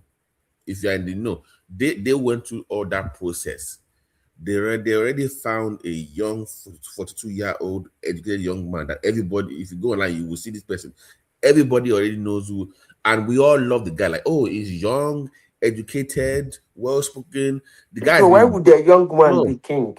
No, the guy has been building schools. He's been doing stuff for the community. That is not the person to be king. No. I'm saying that they went through the process, the traditional process of Ifa and everything. And that young man qualified. That was the person that came up, that his name came up. So the young man should not be the king. No, hold on. Because they gave them 14 days to do it. So they did their own family thing, and that's who they picked. Even the last king that was there for 60 years was 37 when he became king. The last one. But here's the problem. They got word that that HQ, they call Tinubu HQ in that circle, that HQ has their own candidate. 100. What do you mean by HQ? Abuja. That's what how they refer to Tinubu in that circle. They call him HQ, headquarters. So they said HQ has their own candidate, and it's one Honorable Kuye. That's who HQ wants. And guess what? The governor also said he has his own candidate too. And they said, okay, yeah, everybody hold. Who is the governor, self? That one, our favorite, that Paviodu. I'm confusing that Dapo. I don't know what he looks like. I'm always looking at the late guy. I used to like that late guy. What's his name? Is it Ogun State Governor or the one that died of cancer last year? Oh, that one is Ondo State. That's Ondo State. That's Ondo What's his name? Akedolu. I like that guy. Yeah, he was, well, we love him, but unfortunately, he married a terrible woman. So, but his wife is an Igbo woman, right? No, her being Igbo is not the problem. I just asked. She's an Igbo woman. She's from Imo. She's from Imo State. But she's a terrible human being, and she killed off her husband. I don't know. I don't know. Why come back here? Don't put me in trouble. I know you don't say they had to that. Una go say na woman kill on that. No. That thing actually Ogbeni even said that's what that maybe he poisoned him because of side chick, but I cannot confirm that. So I'm not gonna say anything. Why would a woman poison her husband? That's it's not new now. But come on. Why don't you just walk away? Walk away from what? From him. You women. They say the Holy Book says a scorned woman will do any. You know how you are now when you are angry. Now you just So you go put poison for your husband. That means there was never a connection between two of you in the first place. No, the best thing is for you to walk away. It's not worth it. Yeah, no, but it's Dapo. So this one is Dapo, right? Our own is Dapo. I don't know what he looks like. I don't know if Ola can pull up his picture. If Ola's there, I don't have. It's that's which state now? Ogun State. Whose picture? Bakbabiodu. Okay. Ogun State.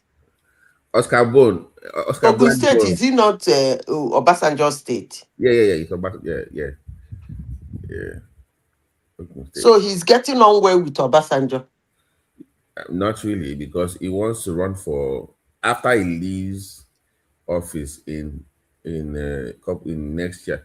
He wants to run for Senate, but unfortunately for him, the person occupying that place is a former governor, Daniel.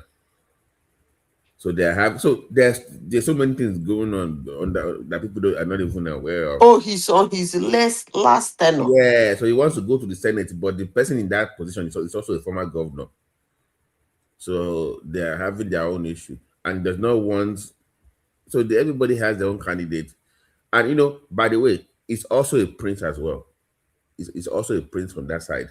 So let him be the Oba now. That's what like people have. So he also has his own candidate too. So that's what they are doing. They are using the power of the state to then influence the process. I never knew that that's how your Oba works. I thought it's something that is generational. No. They have ruling houses. So they have rotation. So it moves from one ruling house to another.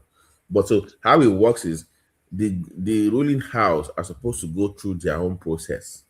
They will now bring forth that say, okay, we have gone through the process. So it's not a lineage something, because it is. It's supposed to be. No, it is. If a man Oba die, his first son automatically becomes the Oba. No. Technically, those 4 ruling houses are from the same person. They are all from the same root. It just branches. So let's say you have 4 children now.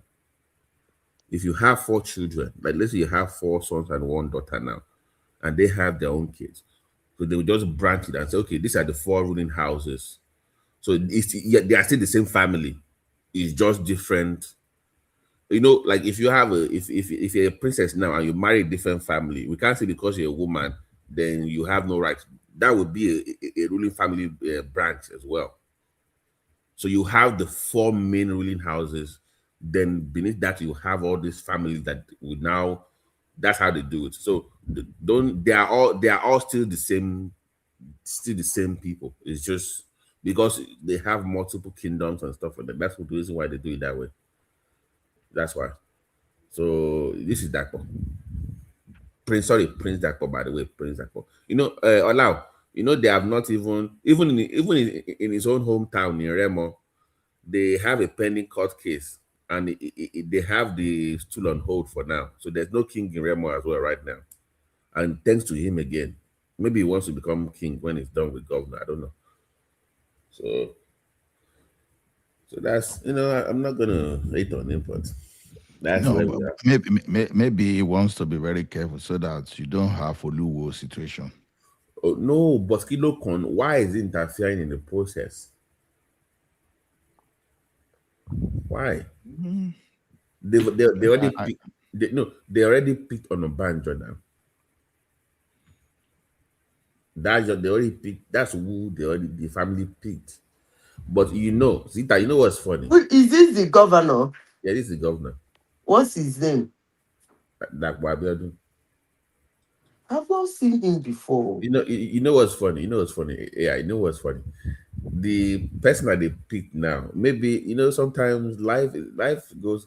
The young man that they picked right now, the family picked, his own uncle or later uncle, how do you even call it, was the first governor of Ogun State, and that one wanted to remove the last king until the military took over. So maybe they still have something against that family tree. So it's a lot going on behind the scenes that When Nigeria spoils, when governors become part of who becomes a king and who becomes an president. That's the ridiculous aspect of it, honestly. And they are, look at, okay, don't let me bring up our own, but let me just leave that alone for now. But that Kano one, in my opinion, they can never fully recover that Kano. Can they also lose prestige, Ola? That emirate. Which one? When their former governor broke it into 5, that Kano emirate. when you mention Kano, me, I have my own sentiments. Because if you want to follow what is known in the public, you ask yourself question, is the person occupying that position really merit that position? Knowing that if that guy was caught by Abacha at that time, Abacha would have pied the guy a very long time ago.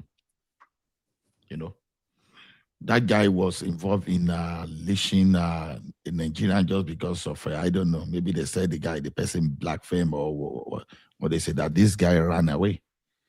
So to me, when you have your traditional rulers leading violence in a such a situation, so will you want to say such kind of a traditional ruler is worthy of the throne?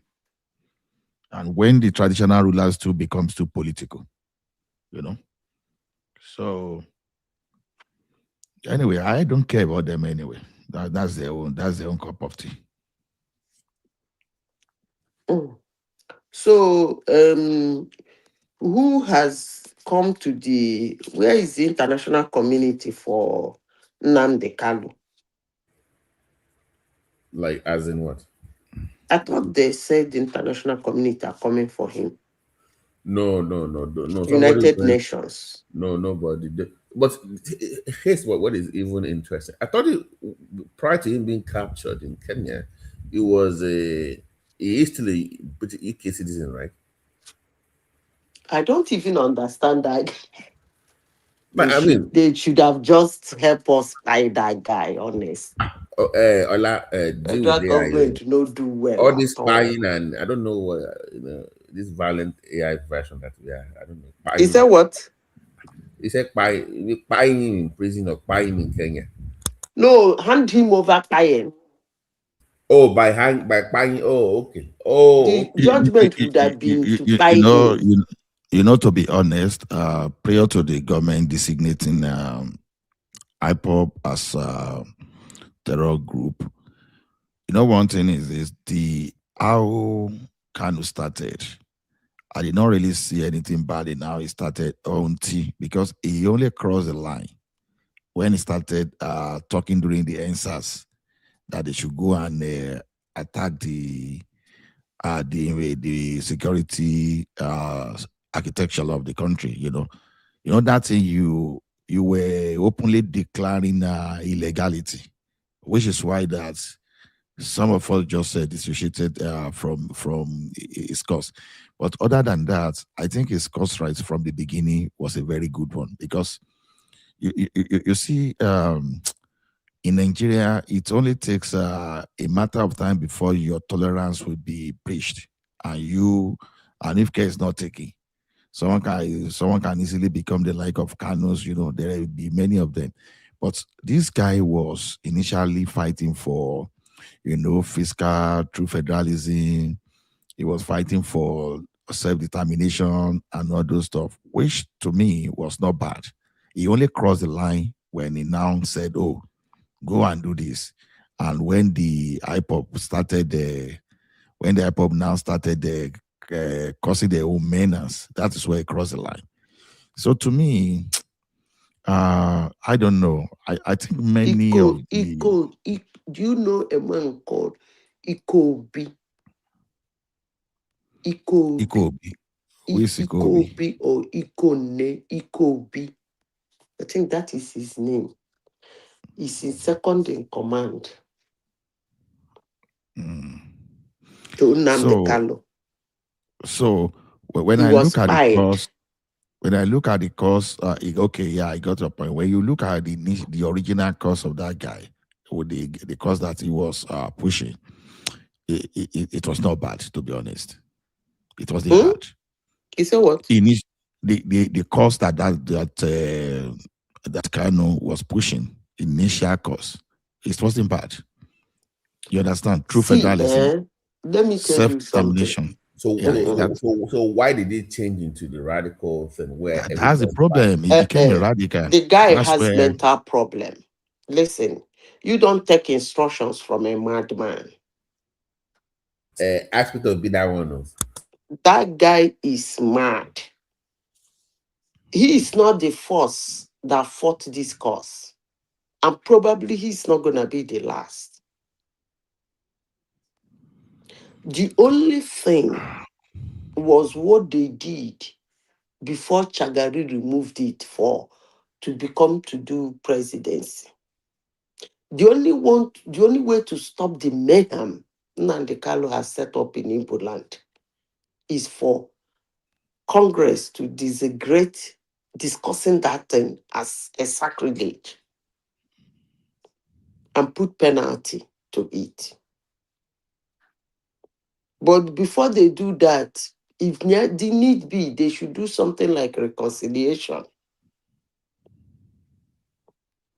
to make it look civil. And then Congress should pass a bill. That bill they passed to end the Nigerian Biafran war, to end it and kill the discussion. Anybody, that was what they did about that Nigerian Biafra until I think it's Sheikh Shagari, right? That removed that thing. Remove what? Because Remove waiting. there is a law that was passed. We did it in history. It shouldn't be discussed. That Nigerian Biafran war, there was something that was passed against it.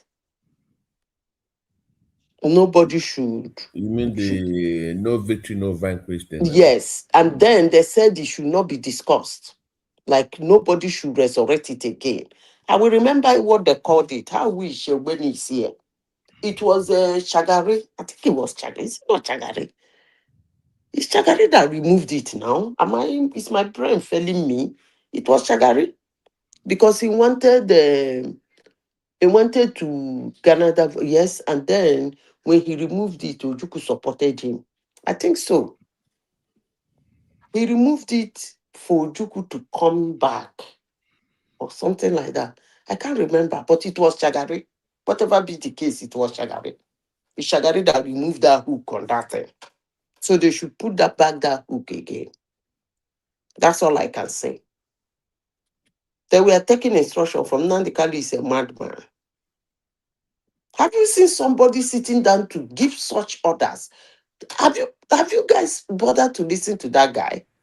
Yeah, not like a god complex where he will say, "I have given the order." Even in court when he said, "Who are you to jail? Do you know who I am? Who are you to jail me? I'm talking. You are talking." Clapping lawyers in the That courtroom. was not normal. I think people looked over. That's some kind of psychological. But in Nigeria prison, Somebody is psychologically disoriented and he's issuing. But AI, did they do any psych eval for him? Here they will have done some psych evaluation to see where he is at mentally. I don't think anybody did any psych eval for Nnamdi Kanu, honestly. Like to sitting down and just see where he is, because it's like a delusional grandeur where he thinks I'm telling you, complex. Ikone police, they say police by the Ikone, he's second in command. This guy said that they should get 2,000 humans to bury Ikone. And as at the time of arrest, they already have 100 in my own country. Jeez. And he gives those orders, they carry it out. Honestly, sincerely speaking, what that guy did is unforgettable. Do you know why I feel the way I feel? You guys don't know Igbo land very well. It's a fun place to be during Christmas. I miss it. Christmas is fun in Igbo land. That guy single-handedly destroyed it. Anyway, I don't even know why they're still keeping him alive. I don't know. They're hoping for. But overall, I think we should reassess the cause which that guy is fighting for, because what do you mean by cause he's fighting for? No, at least it started from somewhere before the thing degenerated. Now look at what is happening now. 10 years ago, they were telling Nigerians that some people had agenda against Nigeria. Many Nigerians will argue. And I think after 10 years, I think we know better, except for some people Which that one do don't you really say? Who want is to. saying they have agenda against Nigeria? You know, Nnamdi we've Kanu. already, no, yes, now, we've already, this agenda that people want to Islamize Nigeria, they You want to forget do that all those thing. things. Nnamdi Kanu was just talking out of random. He know nothing. Forget that rubbish. Yeah. When I used to listen to some of the broadcast once in a while. So, but even though I didn't support what he was saying, it didn't bother me. The When he started to worry me was when he started lecturing different tribes about their own history. Say, okay, you about let me tell you about your own history. I'm like, no, just stick to your own whatever you are doing, just stick to it. Stop telling other people what their history is and that. You are going too far I with pray that if you know? Tinubu win a second time, they should appeal his case. No. He wants you see, here's the mistake. He wants to appeal his own case. No, I don't want him to appeal. He can't appeal. I want the government to appeal that they're not satisfied with the judgment that was given. You want to send all these hypobians into Yes, and he deserves to be hung. No, I think at the end of the day, I don't know. You see, things are not balanced in that country. You understand? I know that he committed All a I crime. don't know where you are taking this issue, because for you Okay, to okay. say that somebody is fighting a good cause, I don't understand what you mean by that. I said he was Because fighting. No, don't say he was fighting a good cause till he derailed. no, You understand? no. He When you was. talk about, please let me come in here, because we are saying something that is running through my veins. I don't know what you mean by he was fighting a good cause before he derailed. The only person that made an attempt on this so-called cause you called good was Ojukwu. Ojukwu was the one that made an attempt, in the sense that he declared the war, declared the secession, fought for it, failed, and went and moved on. Owazurike did not make any attempt. He collected money, collected money, collected money. When his pocket was bursting, people started attacking him. He printed fake Biafran notes. That was the only attempt Wazirike made. He started giving people fake Biafran note. That was why he was arrested. Now come to Nnamdi Kanu. This your good cause you are talking about. You want something. There are legal good way, because before you call something a good cause, it must be handled in a good way. There are ways to present secession. It's not by owning a radio station and start abusing people. That is not the way. And that was how he started with his Radio Biafra. He was, according to you people, if you look at his history, he was somebody, when his brain was okay, he was somebody who believed in one Nigeria. Yeah, they have him on tape now. It was Hold in on. He that believed video. in one Nigeria. He said everybody should come together and make this country work. That's what every Nigerian wants. So I don't know which one you are calling good cause. Are you calling good cause of saying all hands should be on deck so Yeah, that Nigeria will work? everything That's what every everything Nigerian changed. wants. Everything It's a changed. giving. So you shouldn't say somebody who is saying that is fighting a good cause. No, yeah, everything changed when Good Luck lost that election. No, it wasn't It when Good was, Luck. He I'm saying that went madder when Good Luck lost the election. No. also it If was you were already listening to his radio broadcast before even Good Luck came into the picture, it was terrible. People used to, if I said this thing now, people will not like me. There are some humans who see it as honor to disrespect people. The moment they look at you in the face and call you idiot, they feel honored. There are people like that. So when he started that his abuse, to some people it was fun. They were listening to him. So all he does there is to abuse this, cause this, cause this. And he says it with all amount of ignorance, so much impetus and guts. Some people were laughing over it. Some people could not believe that a human being will screw that trash. And some people believed him. So it wasn't Goodluck Jonathan. Goodluck Jonathan was the one that made him go beyond repair. I don't know why Goodluck Jonathan failure should affect Nnamdi Kalu's brain.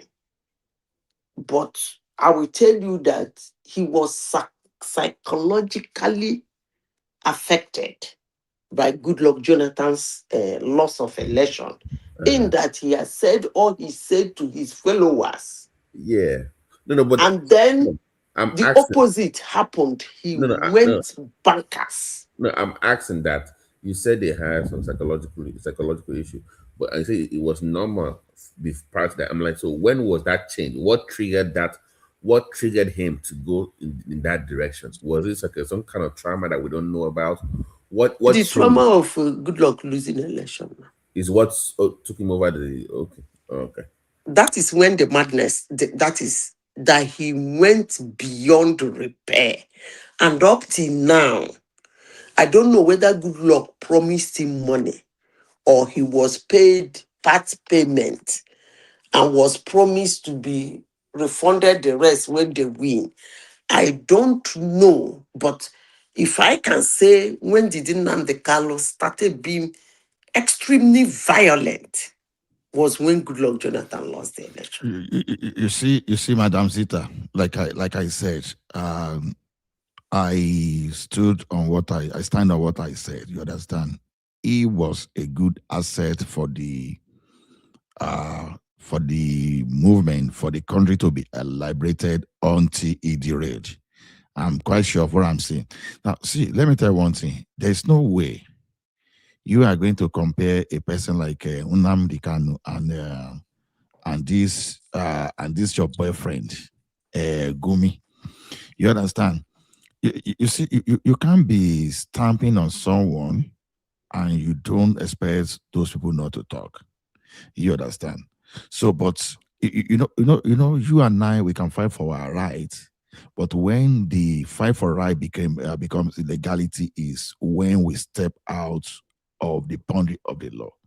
That's what happened to Nnamdi. But for saying, I want to be free from oppression, I want good governance, I want to be seen as Nigerian, not that the bandits in the bush are Nigerians. That every other Nigeria is a tenant. So it was a good fight, like I said, until he started saying, shit, then I want to know how many soldiers you pay. I want to know how many. No, that is where it became criminality, because you can't incite violence. You understand? But what I'm saying is that what it called for, I can't wish that one away, because if you want to wish that away, you won't see Sunday Igboho try to, agitate for freedom too. You know what happened immediately there? Sunday Igboho just tried to fight for the right of our people to live. The next thing, Malami or whosoever was in the government at that time, they sent DSS and the security operative after him. The mission that day. How many police officers did Igboho kill? No, you are still moving away from the main. Forget about the offense, the wrong thing that Nnamdi did later. I am just telling you that what he's fighting for, we should revisit what this man is fighting for. You understand?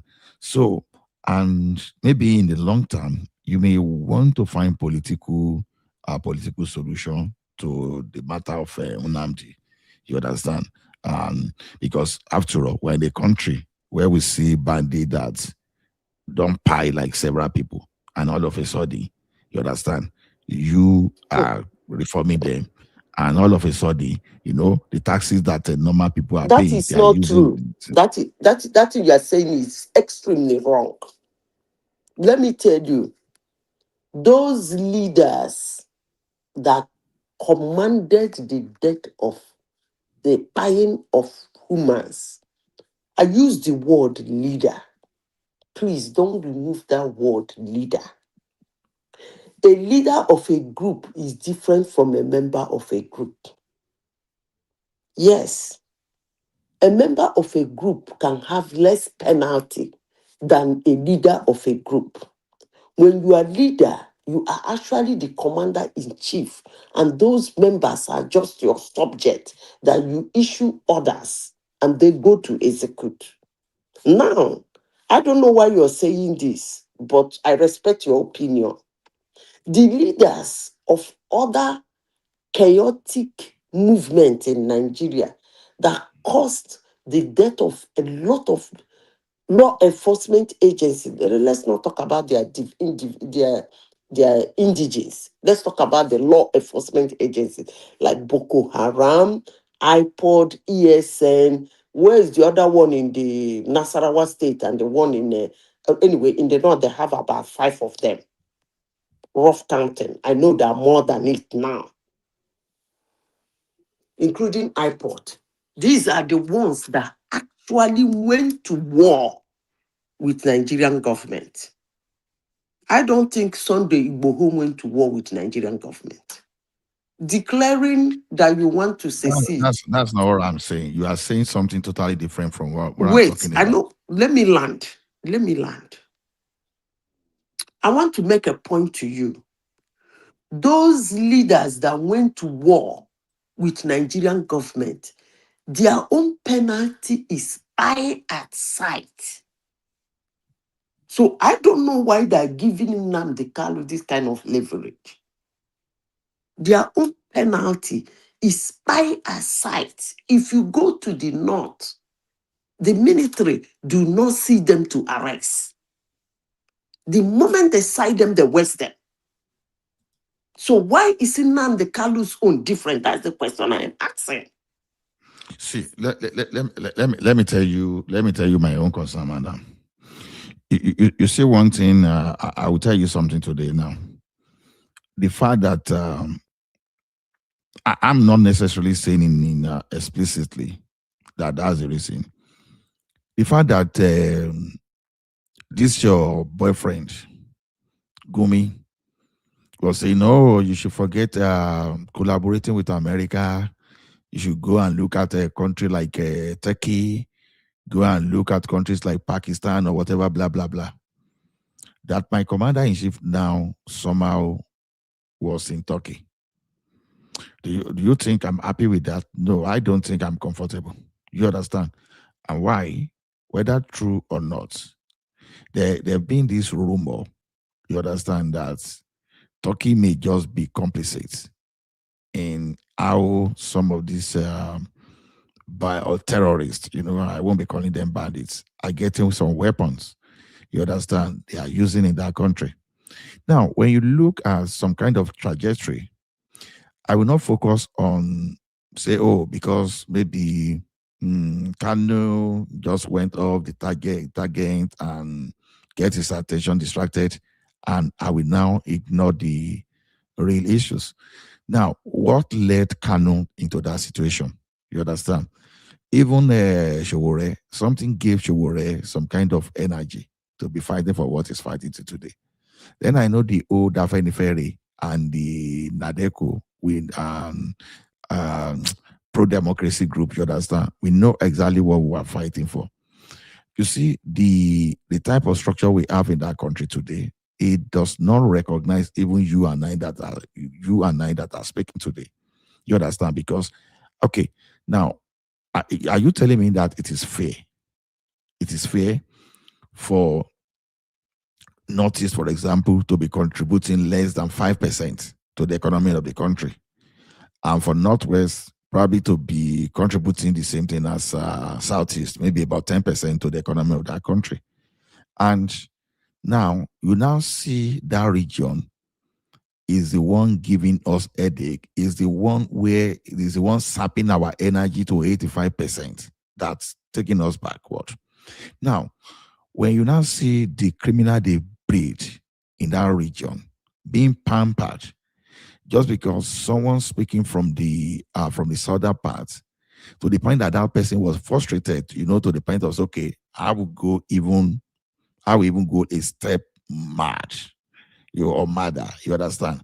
And that person, the focus now went to that person.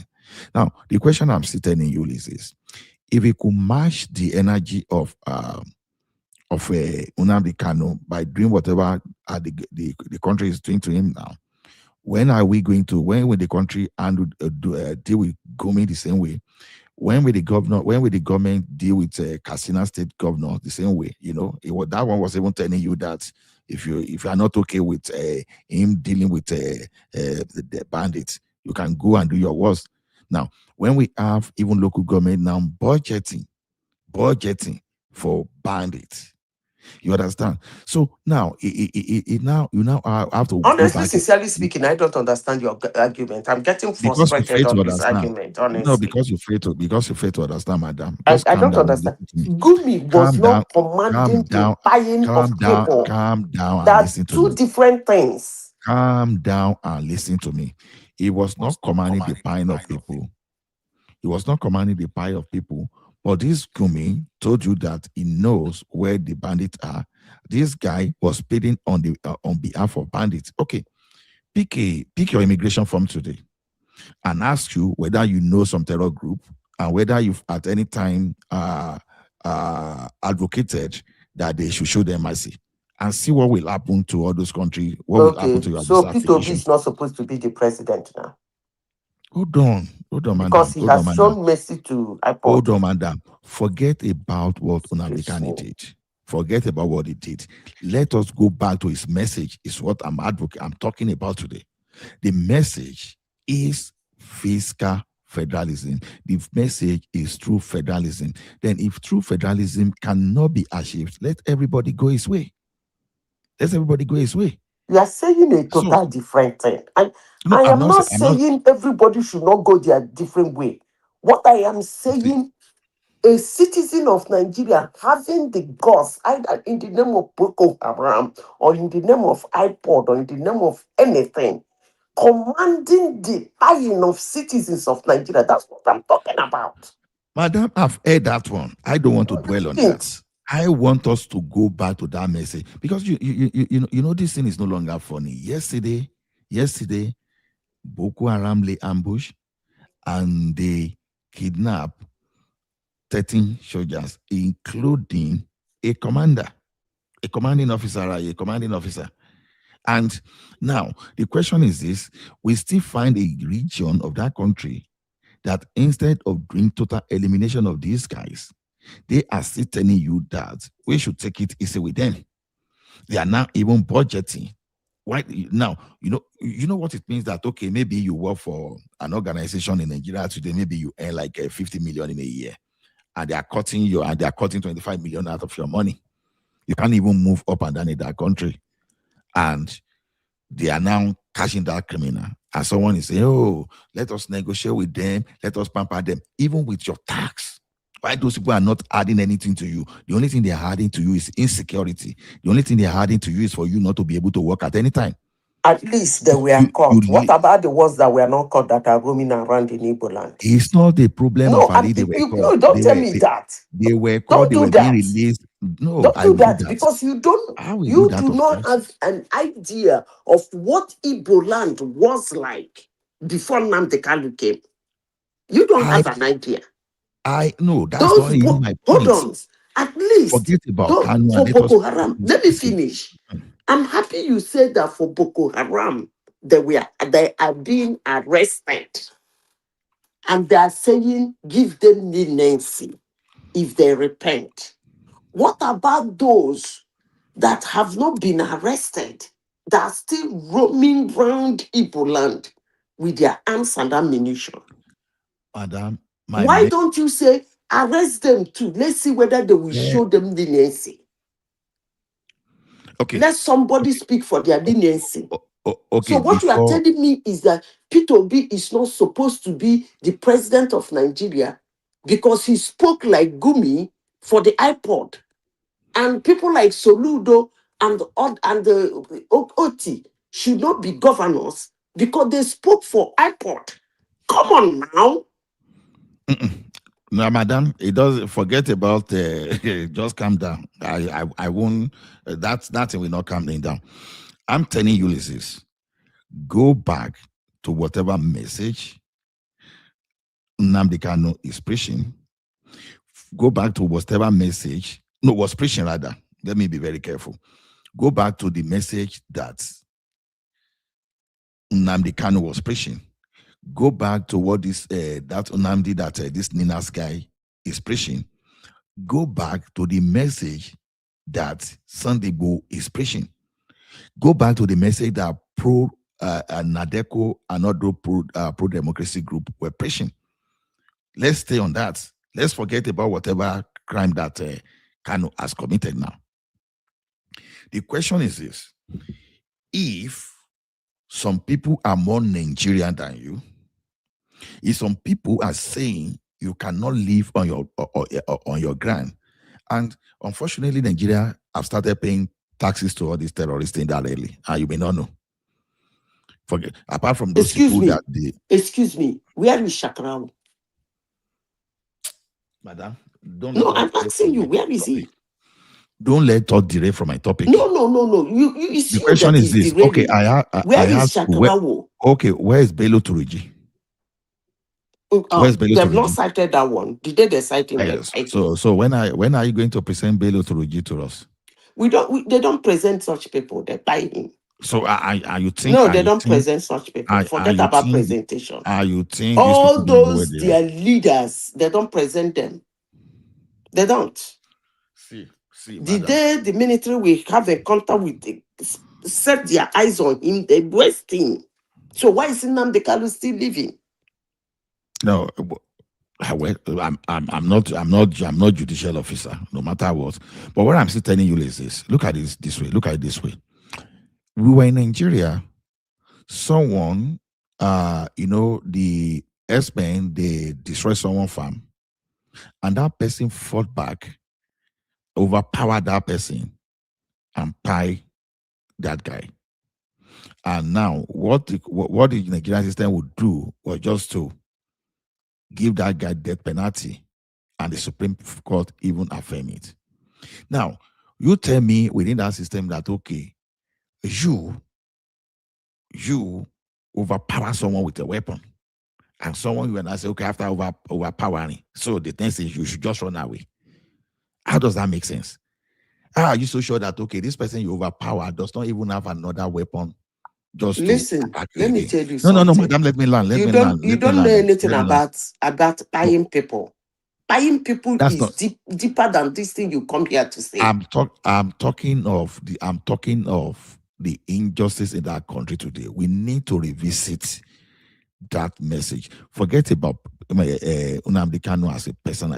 Forget about his personality now. His message before he derailed is what I'm talking about. So don't let us intentionally ignore my point. What was his message? Self-determination through federalism. Understand your argument. You understand? You are saying I should hold on. What you are saying is that a criminal that was caught, you are telling me I should forget his criminality and look at the time when he was not a criminal. Olabeg, I don't have such. See, we've discussed what. Ola, okay, go ahead, Adewale.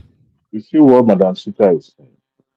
If you want to overlook what the message of Nnamdi Kanu, simply because what he was agitating for before was justified.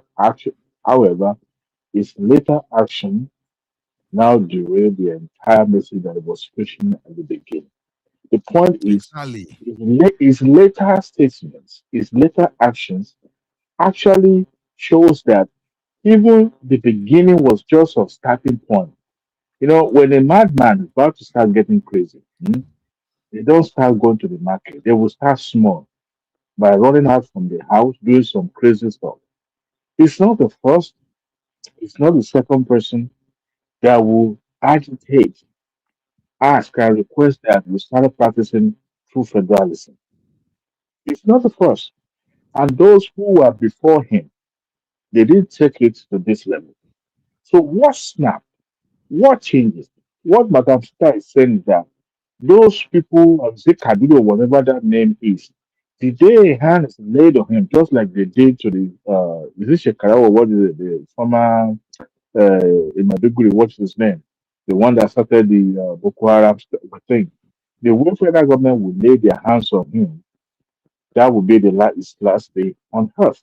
Now, what Madam Sita is saying is that what changes for the federal government to spare the life of Nnamdi Kanu? What changes? Why even Buhari of the person did not take his pardon? What changes? Look, this guy has said things. Even though the true federalism, I mean, the message should have been taken to the people who was representing his constituency. But he knew where he was heading to. He just started from that angle so that he can gain prominence and then start saying all those things and start, taking action thereafter. So after he has gained prominence, is now in the conscience of every Nigerian, then he started utilizing that to amass wealth. Because this movement is not just about, oh, it's beyond his online thing. Right now, I turn my television on, I'm seeing Biafran television channel, 24 hours broadcast. I don't know where they're broadcasting from, but it's on cable. I can watch it right now. Okay. So where Mr. Star is coming from is the fact that it started well doesn't mean that his action is justified. Even agitation for secession is a treasonable felony in Nigeria. It's a crime on its own. You can't just Why? wake up and say, Why, oh, because my people are not well. why should it be a treasonable felony? It is. Go and look it up. It I'm is. asking a question. I'm not saying it's Well, not. Why should it be? the people that gave us the constitution did not include that in the constitution.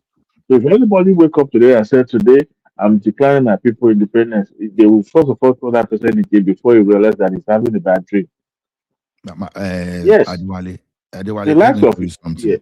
Let me tell you So something. if you look at it from that perspective, Oh, oh, that's what oh, I'm trying to let you no, know. no, yeah, I understand you. Let us look at it from this perspective today.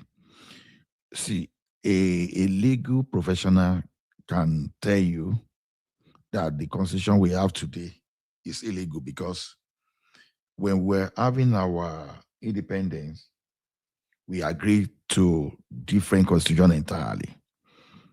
And that constitution was the one that we got before independence. And the other one that was valid was the one we had, the Republican constitution, the one we had in 1963. See, any constitution we've had since 1979 to date, you understand? They could tell you that they were all illegal. Now, you see, the one we had up to 1963, you understand? That guaranteed the Oh, you can't declare it illegal. You know why? no, it is illegal, and I will tell you It was why they are illegal. what makes it illegal? What makes it illegal? It was You talk, adopted and it was, and hold that's what on, is being used, recognized. hold Okay. on. You By just told me now the today power that that be. even just told me that even agitating for secession today is treasonable, right? Yes. Now the question is this: a coup plotter hijack and destroy our constitution. That from that process already, it was even illegal for you to even suspend the constitution of Nigeria. Now, we sustain illegal governments up to 1979, and illegal governments gave us a constitution, right? And another criminal group, illegal people came again, and they squandered that constitution. Then another illegal government again came again and gave us this constitution today that is imposing Sharia on us now. And that Sharia is creating problem for us. And we are saying, people are not agitating that, no, this kind of thing, we just have to go back to the drawing table. Let me tell you one thing. The least we can do in that country to think that we are going back to the legal pattern was to go back to the 1963 constitution. Was to go back to that 1963. Any constitution we are having today is illegal. Now, how does it sound to you? You know, federal government will not go to Texas in United States of America and jack their oil. The same way that the federal government in Canada will not come to Alberta and hijack Alberta oil. Now, this is a country whereby you hijack resources from the real indigenous people to use that to fund some criminal elements. Have you ever checked the resource distribution in that country and those people that are benefiting? You may not like this statement that I'm talking about now, whether you like it or not. The Southerner in that country now may think that you have freedom. You don't have freedom. The Southerners, they are slaves to the northern region.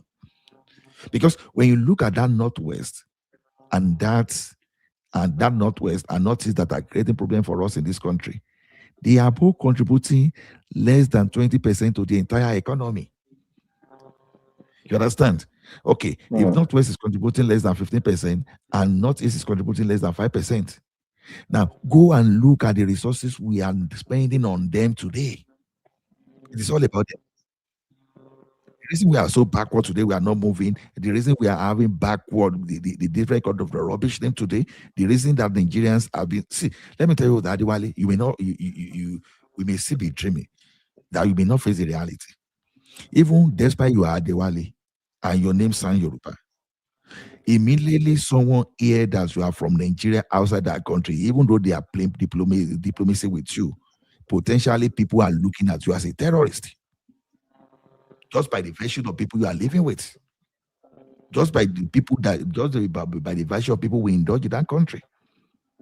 So if the southern region are like slaves to the northern part of the country, you understand? Why should we continue with that relationship? And these were the kind of messages that the like of Nnamdi Kanu was preaching initially.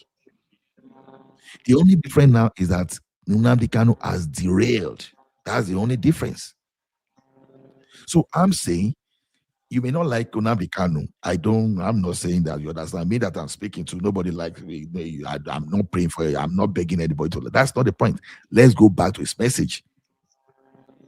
There's two different things that, okay, the messenger is the prisoner. I'm not saying you should go and free him.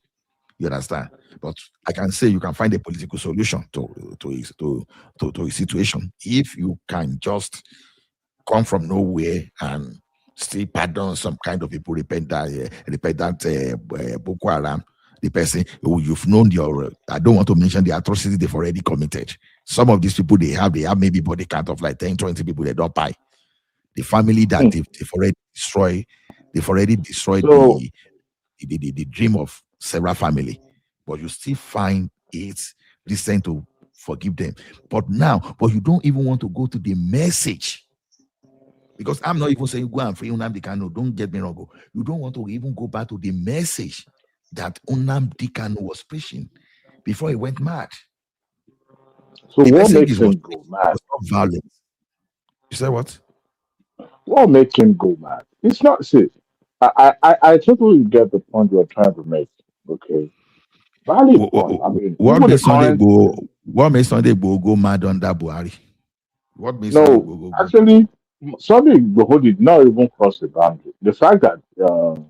I'm not saying Sunday Igboho and Nnamdi's situation are the same. I'm not saying that. You understand? I'm not saying they have the same case, but I'm asking you, what made Sunday Igboho go mad? Against Wakili and Co. Federal government was pampering terrorists in Oyo State, in Oyo State. And Sunday Igboho went to that place and routed them. Instead for the federal government to go after terrorists, but they prefer to go after Sunday Igboho. Don't you think that changed when he started talking about Yoruba? I think when he talked to security, they were okay with it. He got support even from the elite.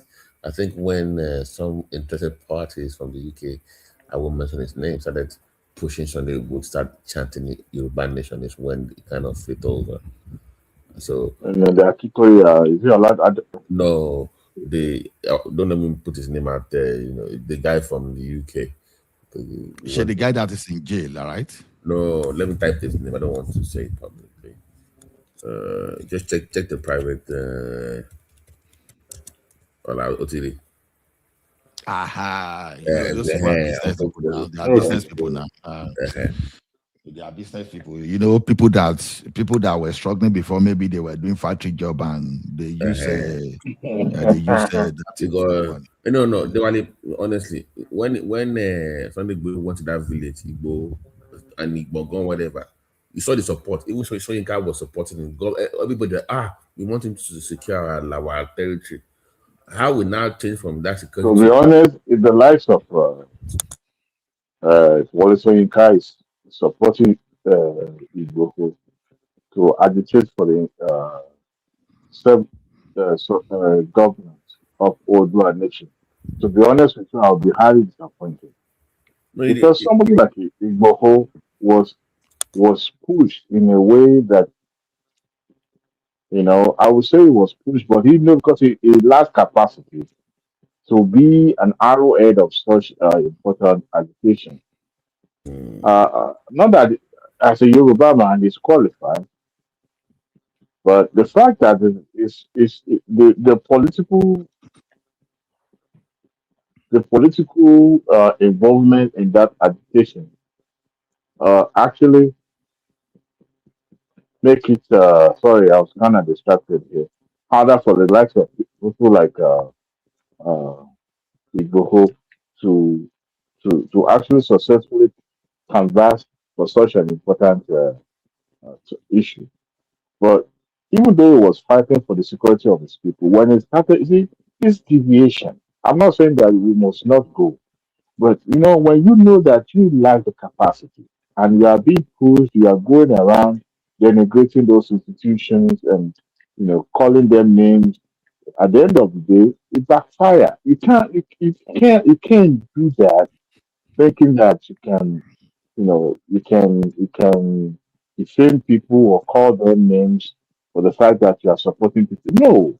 See, both of them have good reason to take that mantle, say we want to fight for their people. But when you have the capacity, why did Dr. Toyo, what is his name, put himself forward and said, I want to be the mouthpiece. I want to be the Harry. I want to be the leader in this movement. They purposely put it because mentally when this guy is going to, he can easily fall into that scapegoating type. Look, independence or not independence, for something like this to succeed, I believe we will have not just internal but external influence.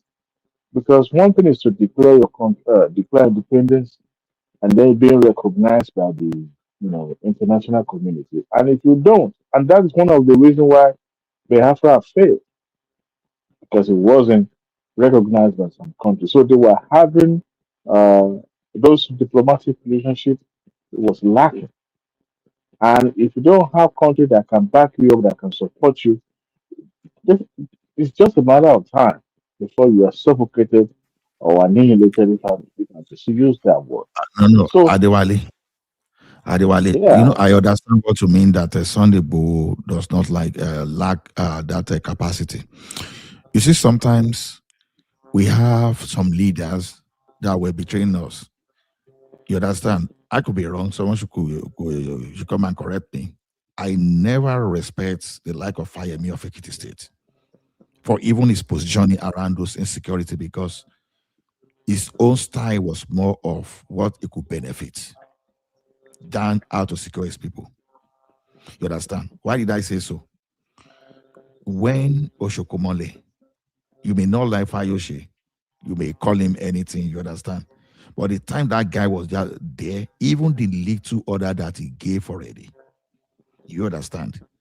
all those criminals elements, they vamoose. But the like of Fayemi the likes of Fayemi were thinking of how they will become the president of the country, deceiving themselves, and they were giving soft landing for criminals to be reigning supreme within their territory, which is unfortunate. That's the kind of Yoruba we have. The like of Awolowo will be raining curses on such kind of leaders now in their grave. You understand? Because when you look at the kind of Yoruba leaders we have today, we know that this is a total, the total divergence from what we used to have as Who Yoruba told you leaders. fire means a Yoruba leader? Okay, at least it was a governor of Ekiti State. At least Ekiti is a Yoruba. It's a Yoruba. You said it's it can't even be a leader in Ekiti State. It's nobody. At least it was our Because governor. You understand? you Now, accidental because of a proximity to, or should I say, the it pro doesn't. democracy. His decision, you understand, his decision had negative and positive consequences on Ekiti. So I would call him a leader.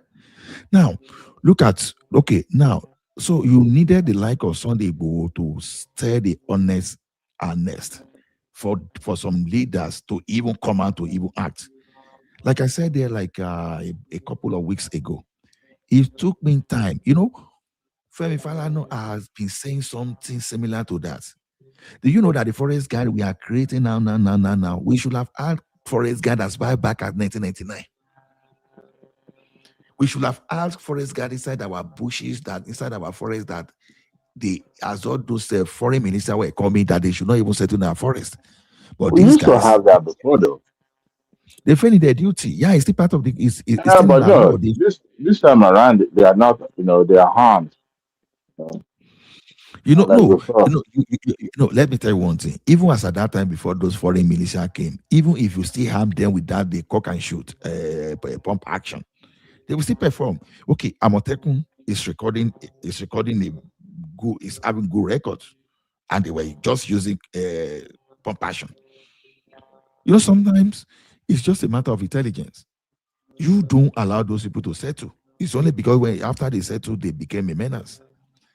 Because as those people are coming, they don't have logistics other than they are coming from foreign country. If you repair them, they won't have time to settle, to build, to now have someone that will be supplying them fuel, that will be supplying them explosive, that will be supplying them food. Because you allow them to settle.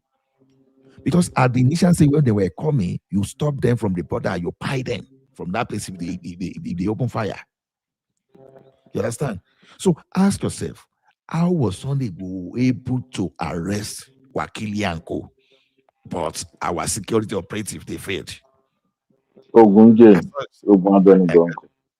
I don't care whatever we want to call it. You understand? What I'm just saying is that Sunday was even more effective than our so-called leaders. Now, look at what is happening in your state now. There are terrorist campaigns. If you are using that yardstick, it won't go far. They're effective in what sense? I was effective. Who? Sunday Igboho was effective.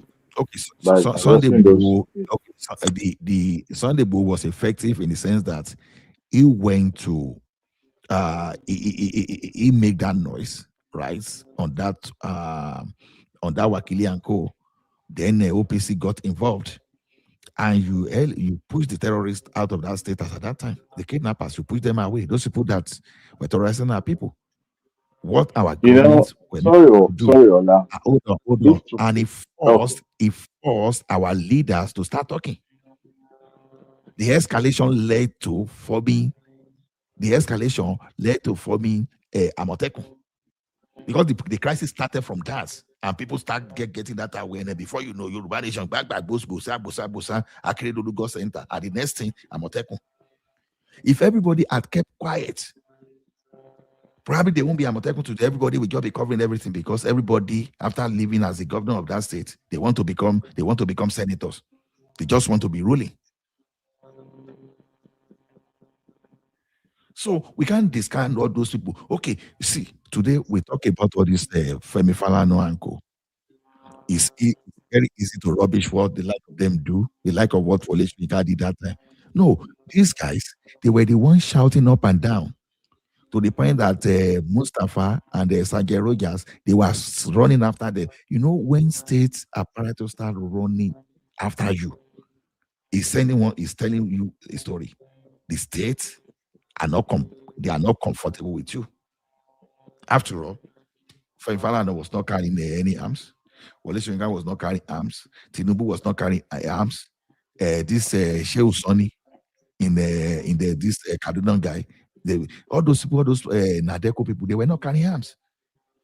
They were just running campaign against the governors. Where some people are saying, why are they talking about this? They are just showing.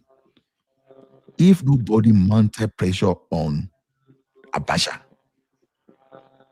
probably Abacha will be with us. Maybe because the man don't die anyway. Maybe he will have been our life president till now. Maybe nobody will have given him pressure to the. You say what? I say at 80 something. I'm just saying, you understand? Probably there won't be some kind of pressure on the guy to develop some kind of medical situation for him to die in his office or for people to intervene. So sometimes we can't look at all those people agitating and we just ignore their cry. I'm now saying, what were they crying for? People are saying they cannot Islamize Nigeria, but everything pointing. Let me be fair to our Muslim brothers. You understand? This thing itself is not about that religion called Islam. It's not about the spirituality of Islamic.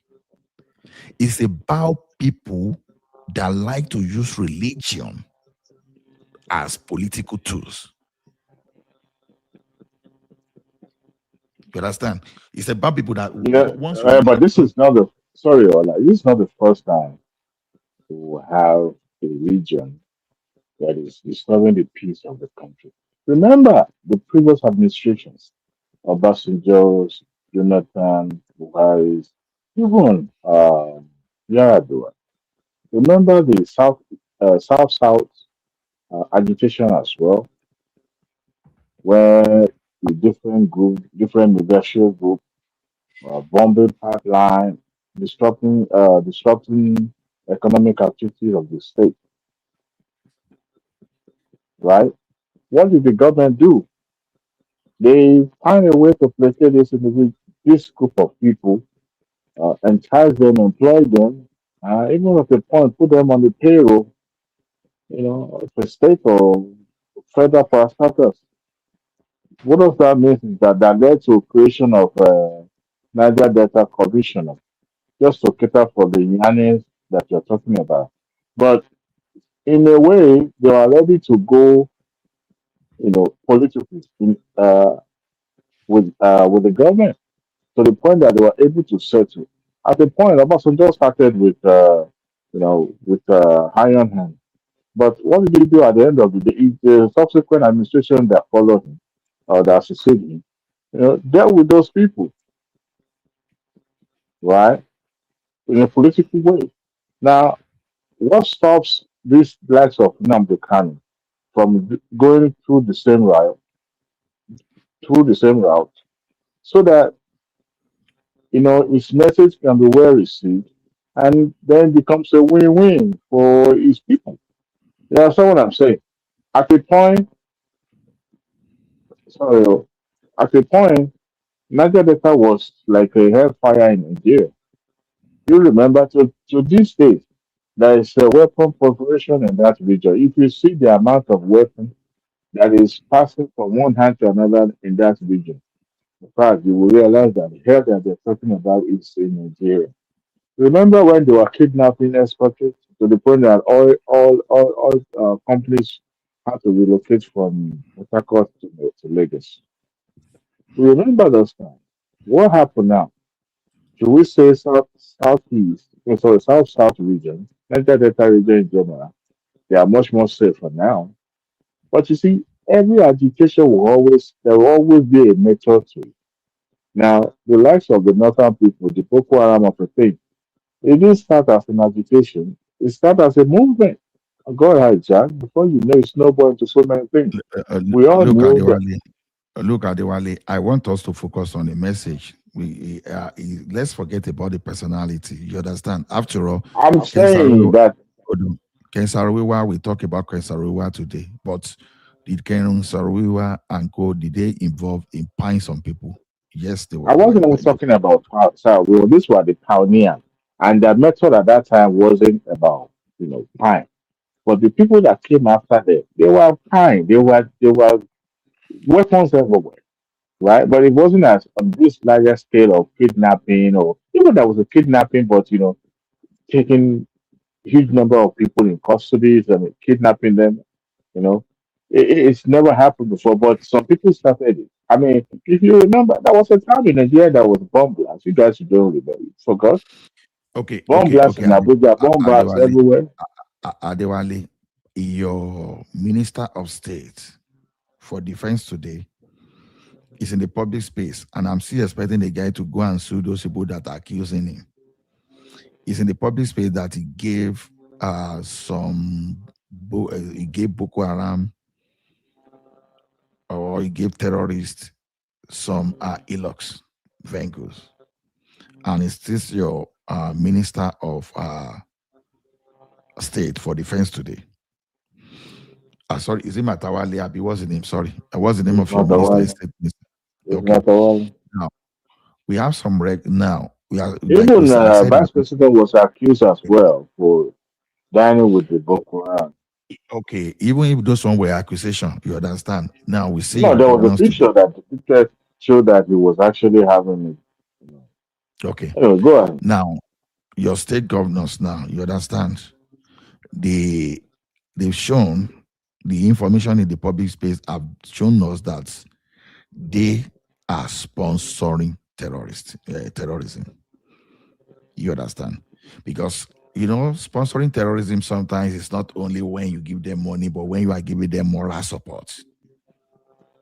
Okay, where Kogi State's government, I want to assume, bought helicopters and bought some drones to support government fight against terrorism.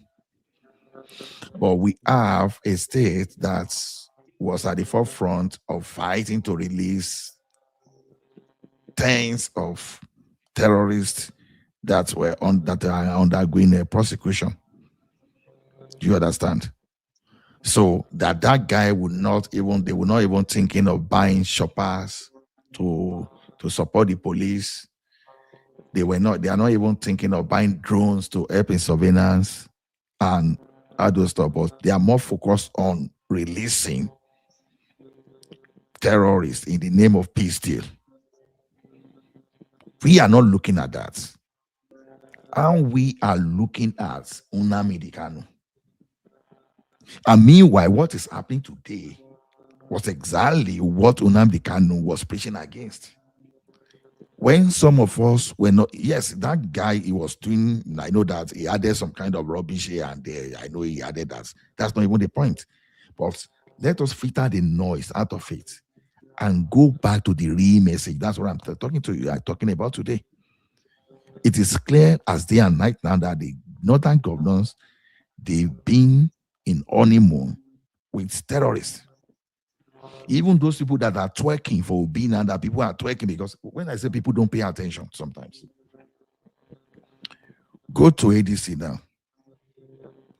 It depends on the way you want to interpret it. But this is my summary. El-Rufai confessed to sponsoring terrorism. How do you sponsor a terrorist?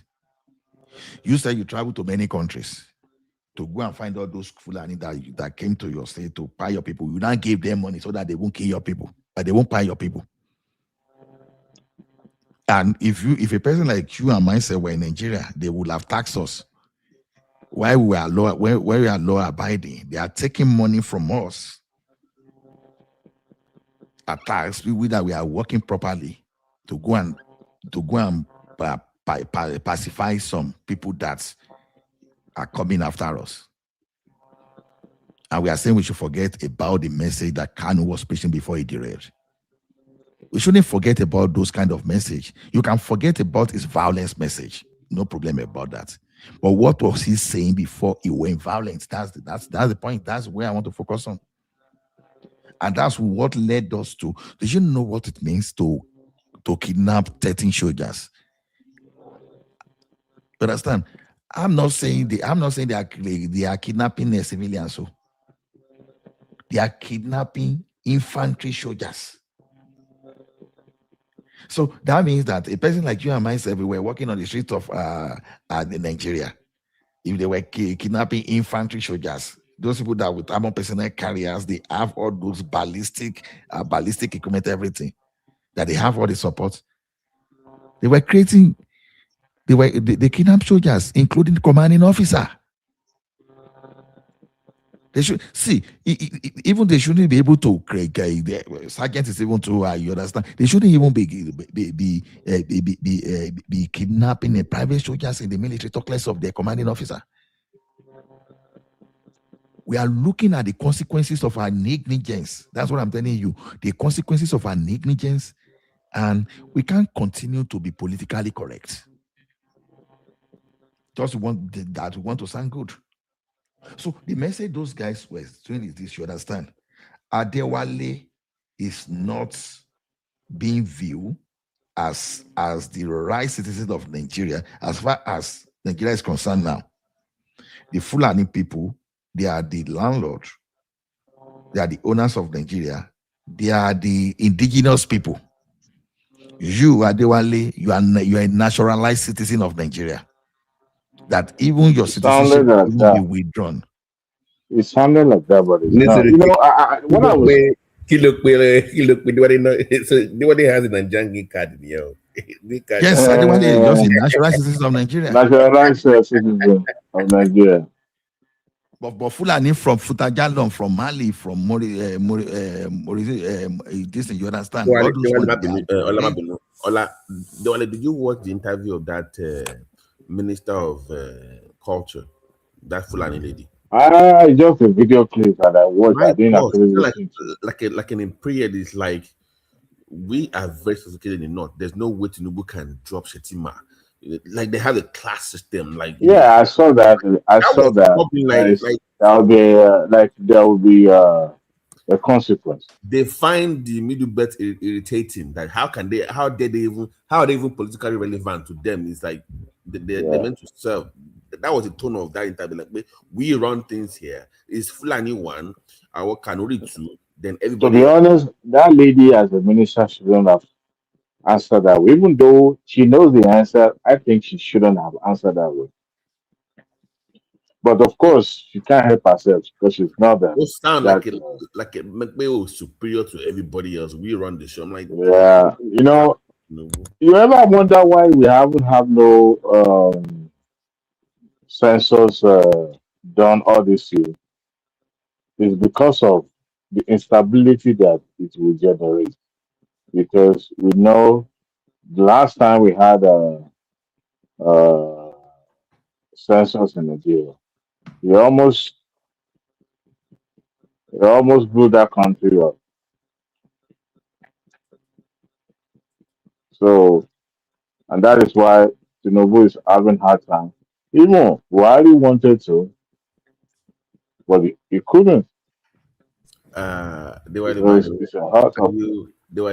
enjoying the ADC stuff? Very new. I mean, they must give it to him. It's for the night. ADC is not labor now. You can't bully Atiku. No, mind them. You know, Obi has boxed himself into a corner. Maybe he knows what he's going for. He's going for the vice presidential slot. He just couldn't. He doesn't have the, like they say, liver to train his follower. This is what I'm going for, because he knows that. Look, the last vote that he got, that's 6 million of it. He can't get it anymore. It's not possible. He can't get it anymore. So he's having hard time to tell his follower that, I'm going to ADC simply because I want vice president slot. Atiku's son moved to APC. I found out today that Yabo Obasanjo also registered as APC. That's what and El-Rufai's son is in APC right now. APC has not So they are resigned. telling you that they are in the opposition, but all their children are going to APC. So who is fooling who? Oh man, it's well, Tinubu has said it that look, all this is because It's all of about hey, positioning because yourself for power now. See, yeah, okay, if my father lost there, then I'm not supposed to lose. That's exactly what they are telling you, their mindset. So all these alliances, they are not for the benefit of Nigerians. They are just the benefits of the ruling class and for them to sustain themselves in power. Nothing more. we must be deluding ourselves, thinking politicians are for the interest of people. We told us See, that they are for the you know why most of these guys are lying. The reason is that 4 years of maybe after this Tinubu tenure, and he succeeded to going for the next 4 years. That one is guaranteed that power will go to somewhere else, another different region. So they calculated it very carefully. If they don't give the support to Tinubu now, they cannot project themselves because the Northerners are trying to who nest within themselves. So I don't see ADC going too far because the children of these politicians realize that ADC may explode internally. The interest of those guys, I don't see them compromising it like Atiku, the rest people for Obi. And again, if Obi managed to, for example, win the election, that 4 years of we just rule. When you look at black man at power, it's totally impossible. It's not going to happen. So, and that is the reason why I feel these guys, they calculated the dynamics of Nigerian politics. But Midwest, from if you put yourself in Peter Obi's shoe, what do you think his own political calculation is? What do you think he was thinking by joining the ADC? What was he thinking? I don't understand. The problem with Peter Obi is this. Peter Obi, personally, to me, the way I observe that guy, he will even prefer to be a deputy to Atiku. But because of this social media noise, for him to come out and tell his people that I want to be a deputy to Atiku, that is another issue. No, so, my brother, 3 weeks ago, I was on a space where Peter Obi was there, and they asked him this question that it was the Obi or nothing group. They said, and his response was, I've been traveling all over the world meeting head of state. Do you meet head of state to be vice president? Basically saying that he's not going to be vice president. So to your point, he has boxed himself in with the obedience because they are not doing Obi or nothing. That they don't want him to be VP. So how do you then go? You can't tell those people that you want to be VP now. You have boxed yourself in. You must run. Okay, but like say my network. Do you think it's just a joke that the APC is doing registration? And surprisingly, what is that? APC? Osun is leading. Yeah. Leading. Wow. I'm like, wow, Osun is really registering a lot of people. What is that for APC? Yes, go and look at people that are registered. Osun, the reason why people are coming to APC is simple. They've carefully, analyzed the politics of Nigeria. Can we really unseat Tinubu? Most of these politicians understand that it is not possible to take this man in the next election. Either by crook or hook, Tinubu will remain, whether they like it or not. So those guys, they also evaluate their own interest. And that is why those who were sitting on the fence, they decided just to come in. And that's why people are going to APC. It's for their own interest, and at the same time, it will also serve the interest of Tinubu. Like ADC, I don't see ADC like a party that is definitely going to win Tinubu but they will make noise. But if guys not even take it during their primary, that's when the whole thing will explode. Because what Obi wants is that Obi understand that he cannot survive primary with Atiku. He cannot even survive primary with, I think Amechi is there already, with other Atiku boys. So I don't know how all of them will raise up their hand and say, and again, those boys are also Tinubu, some of them are also Tinubu boys. So definitely they're going to tell him we need primary, and then dollar will show. That's what the problem will start from. So I don't think he's going to win. Yeah. You know how party politics work in Nigeria? One, for every politician at the grassroots level, they are able to see the number of party members that they have. So sorry, Yeah. I'm kind of distracted here. Okay. What to play video game? Nile Yahoo. You know, I'll be sorry. You know, the number of people that they have at the grassroots level, they are doing his registration because they want to know number of party member. Yeah. So at the end of the day, it's kind of like a lot easier for them to know how many people they are going to transfer money to. So You see, politics in Nigeria is more of someone applying for a job. I beg. If you don't just get a job, just go and get politics in Nigeria. That is what you make politics is for. money, but you have to play patience. If not, you won't get done anything. No, And it you must be depends on. on. No, it depends on who you are now. If you still have money that okay, this money will take me for the next 8 years, okay, you play patient, you continue. But if you think that your money is running dry and you may not even have money to sustain yourself in the next 2 months, then you become more dangerous. That is the way I see Nigerian politics. Desperate. Yeah, because now Yeah, okay, it's true. I was trying to discuss with one man on my cousin. You understand? This guy is still looking for a job. He hasn't got a job. He's been trying different things. He said, bros, we are going to do the politics of this country together. And I asked, what is it that you want to offer? Just present what you want to offer. You'll be shocked. Nothing to pay. So, because even from the way he is speaking, I saw that, okay, this is just alternative to business, to job. Okay, a guy too, that was far back, I think it was 2006 or 2007. I was trying to fix him for a job. You understand? Just like the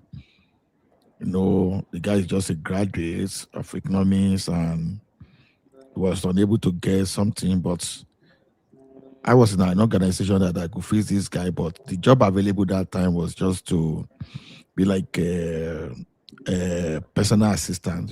That personal assistant would just to be maintaining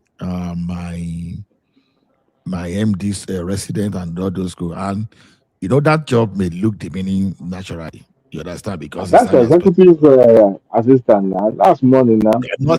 Not in the office.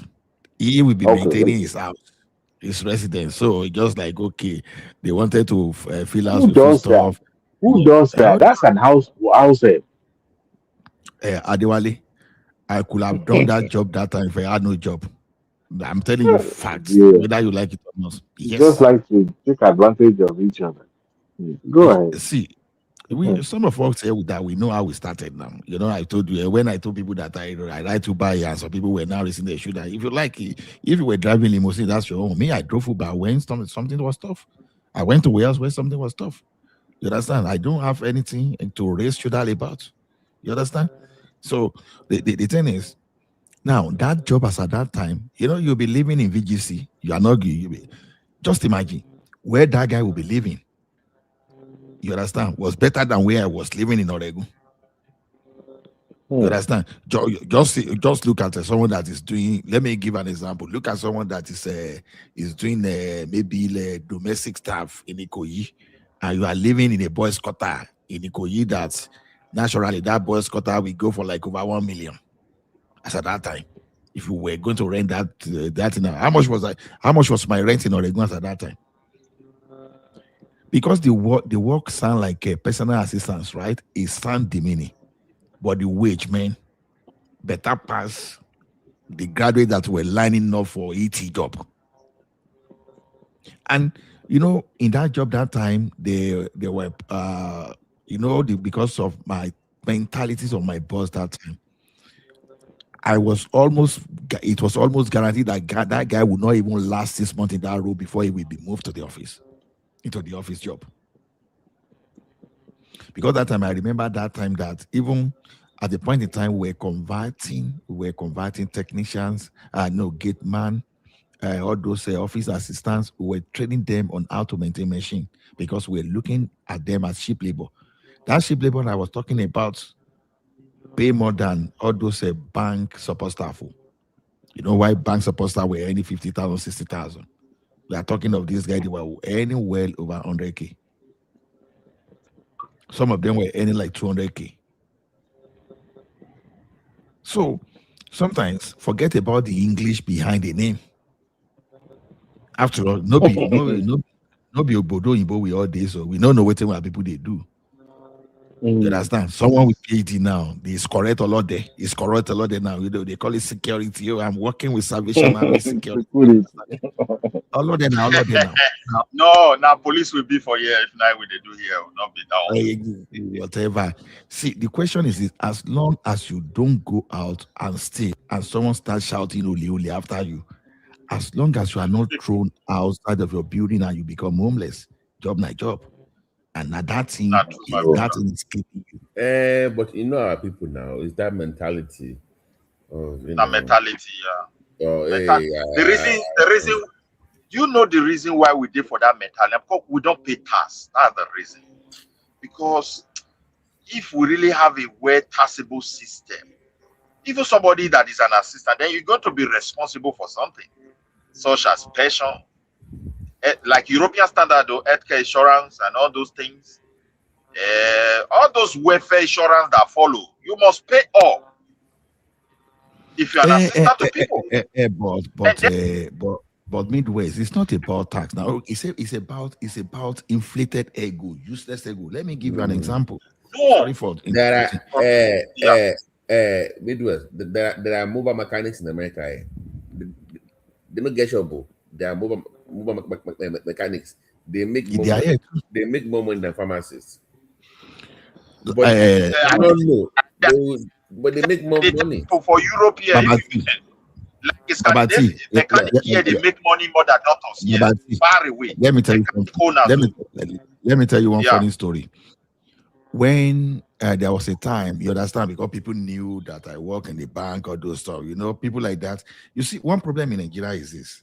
If people just think you have money, I'm not saying you have money now. If people think you have money, if you say anything on social media, you are going to get a very high level of endorsement. Anytime you show that you don't have money like this, people will start avoiding you gradually. All those endorsements will start disappearing. I used to cause boast on these politics and all those stuff. People that knew that I work in the bank and in Canada, you understand? Even those people that were not supposed to even come and comment, they will comment, you know, make you feel good. Oh, babao, all those stuff. You will be getting so many complaints. The day I show myself when I was maintaining because that time I changed my under Odyssey engine and now put the process on Facebook. You know what happened? My like and all those interactions started declining. So this guy not even be person we think he be. All of a sudden, you know, you understand? This guy not even be person. Don't worry, I'll call you back. I'll call you back. People, they're wicked, though. You understand? They're wicked. They're wicked. Just imagine now. Go and show them where I'm driving my Uber. Oh my goodness. Maybe some of them that we find is stand unfriendly because how can we be moving with this or that this wretched Uber driver? That's a mentality. Why go back to Shira?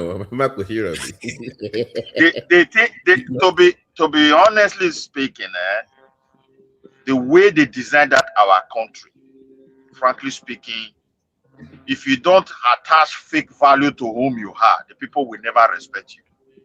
Exactly. Even pastors that were posing inside help play. well clean airplane that has been parked for years, coming down from it. The plane is not, they will design it with photo. People will rush to them. It was later they discovered that they don't even have airline. This were abandoned airline. People went there, they cleaned it, they did everything, and the pastor will post.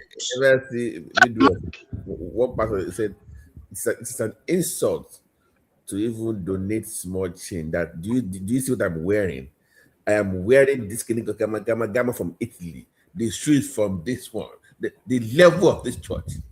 If you cannot afford it, don't even come. His point was, if you don't have any valuable thing to even give, don't even. Okay, so that guy in UK, what's his name? That drive Lamborghini or that limo.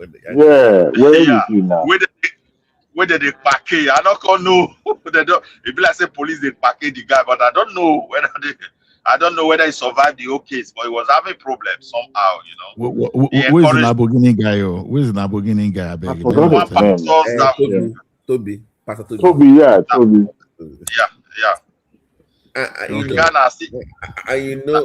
Women fall for that easily now. You know how it be now.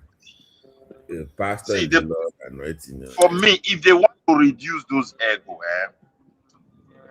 see, money is inside Nigeria. Why I went back to TAS, the way the businessmen exploit the citizens is too much. Somebody will be making everybody, whether business or no business, everybody. Let me give you one. May God forgive. You see, all you people that own private schools in Nigeria, the way they use teachers is unfair. They work they make money, but they don't pay these people. They don't pay. What are you talking? They don't pay. Imagine, and they are paying. Private people make billions.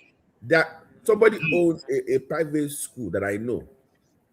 You are paying people 40K in private school. So you are paying them 40K a month, and they are working from 8 to 5 every day. Who does that? Private school. Okay, let me tell another story. Let me tell another story. Now, there are these two guys that they grew up together, and one person eventually went to tertiary institution and graduated, and the person is in America. The other one did not go to any school, but just as a childhood friend, the guy just look at it as, okay, my guy just asked me for money today. I will give 100K, 50K. That he got to say that guy got tired that it is embarrassment for me to be giving my friend money. Okay, he called his friend, guy, what are you going to do? The guy could not think of anything. He said, okay, don't worry. I will send you Toyota Corolla, the Uber type. Then he gave the guy, was it about 300 or 400K extra to go and just get apartment in Lagos, so that for him to pick his life together. And if I'm not making a mistake, I think Toyota Corolla should be worth like around 6 million now, all right? Toyota Corolla, I don't know, maybe around 6 million. You know what that guy did? The guy was too big to drive Uber. He sold the car. And the guy is back to the village now. No big juju be that. And even the guy that gave that money, that gave that guy to not be juju, that society now affect them. And the society. Because people, they live life way past them. They be used to. The question is this. What's bad in being an Uber driver? What's even bad in being a Danfo driver? Ola, I feel you are talking from the point of you have traveled, you've seen life. Now it's like everything is confirmed to you. That guy, I don't know how to do it. Although I don't want to make it like that's what I was doing naturally. You understand? I was living with one Baba one day that time, and his conductor did not come.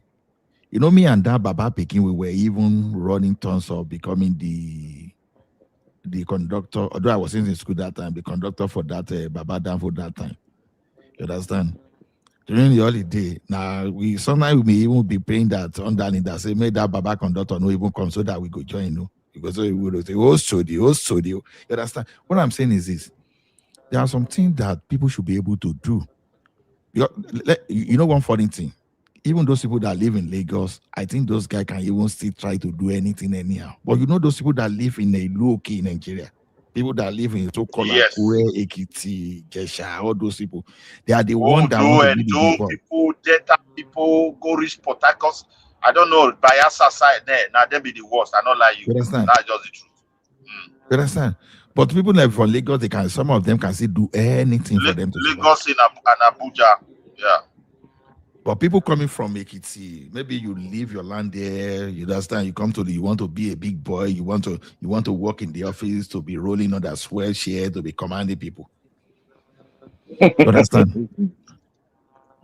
So those are the kind of no. It's funny. Some people, they have this mentality that even the way they position themselves. Go ahead, sir. Ola, this thing where you talk, what you are saying, I don't know when it happened. You understand me? You can't compare your days, my days, and today. Let me give you an example. If you go to Benin now, you want to build a house. If you are looking for people to clear that portion of land for you, no Edo Idiji that will do that for you. I'm telling you, no Yoruba raised in Benin that will do it for you. No Igbo raised in Benin that will do it for you. That's why we used to go after Agatu now. Now Agatu we they use that time now. From Hausa, from northern part of Nigeria. When you want dig the soil, you want lay foundation. No Edo Idiji go carry tools again. In my days, I did that kind of thing. Without shame. So things have changed. You see this Yahoo money, this abroad money, where we don't do a pump, go home. People touch life. They live the kind of life where we not. People are even ashamed to farm, to agriculture. They are ashamed. Yeah. They don't even know how to touch those tools, not to talk of how to operate them, to even handle them. I'm telling you.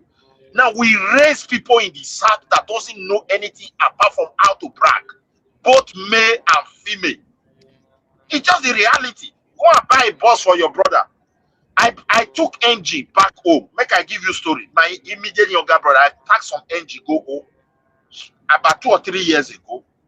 So all these Mercedes engine, Mercedes engine, they were close to almost 30,000 euro if I convert the whole money I put there. So I sent my younger brother to take care for it because there are things they need to do. You know, you have to call some qualified mechanic. They have to start. They will adjust something for you quietly that the customer will not know. Go and get me this person from Onitsha, the contact I have. He said, somebody is already pricing it now. How much is my last price? I said, no, business is not a matter of last price. There are some there that they will buy good. There are some that they will not buy good. And at the end, I will still remain business. The guy said, you know what he told me? He said, at the end, he abandoned the whole thing. He even tried to pollute the heart of my manager. I told my manager, you know what? You get me mechanic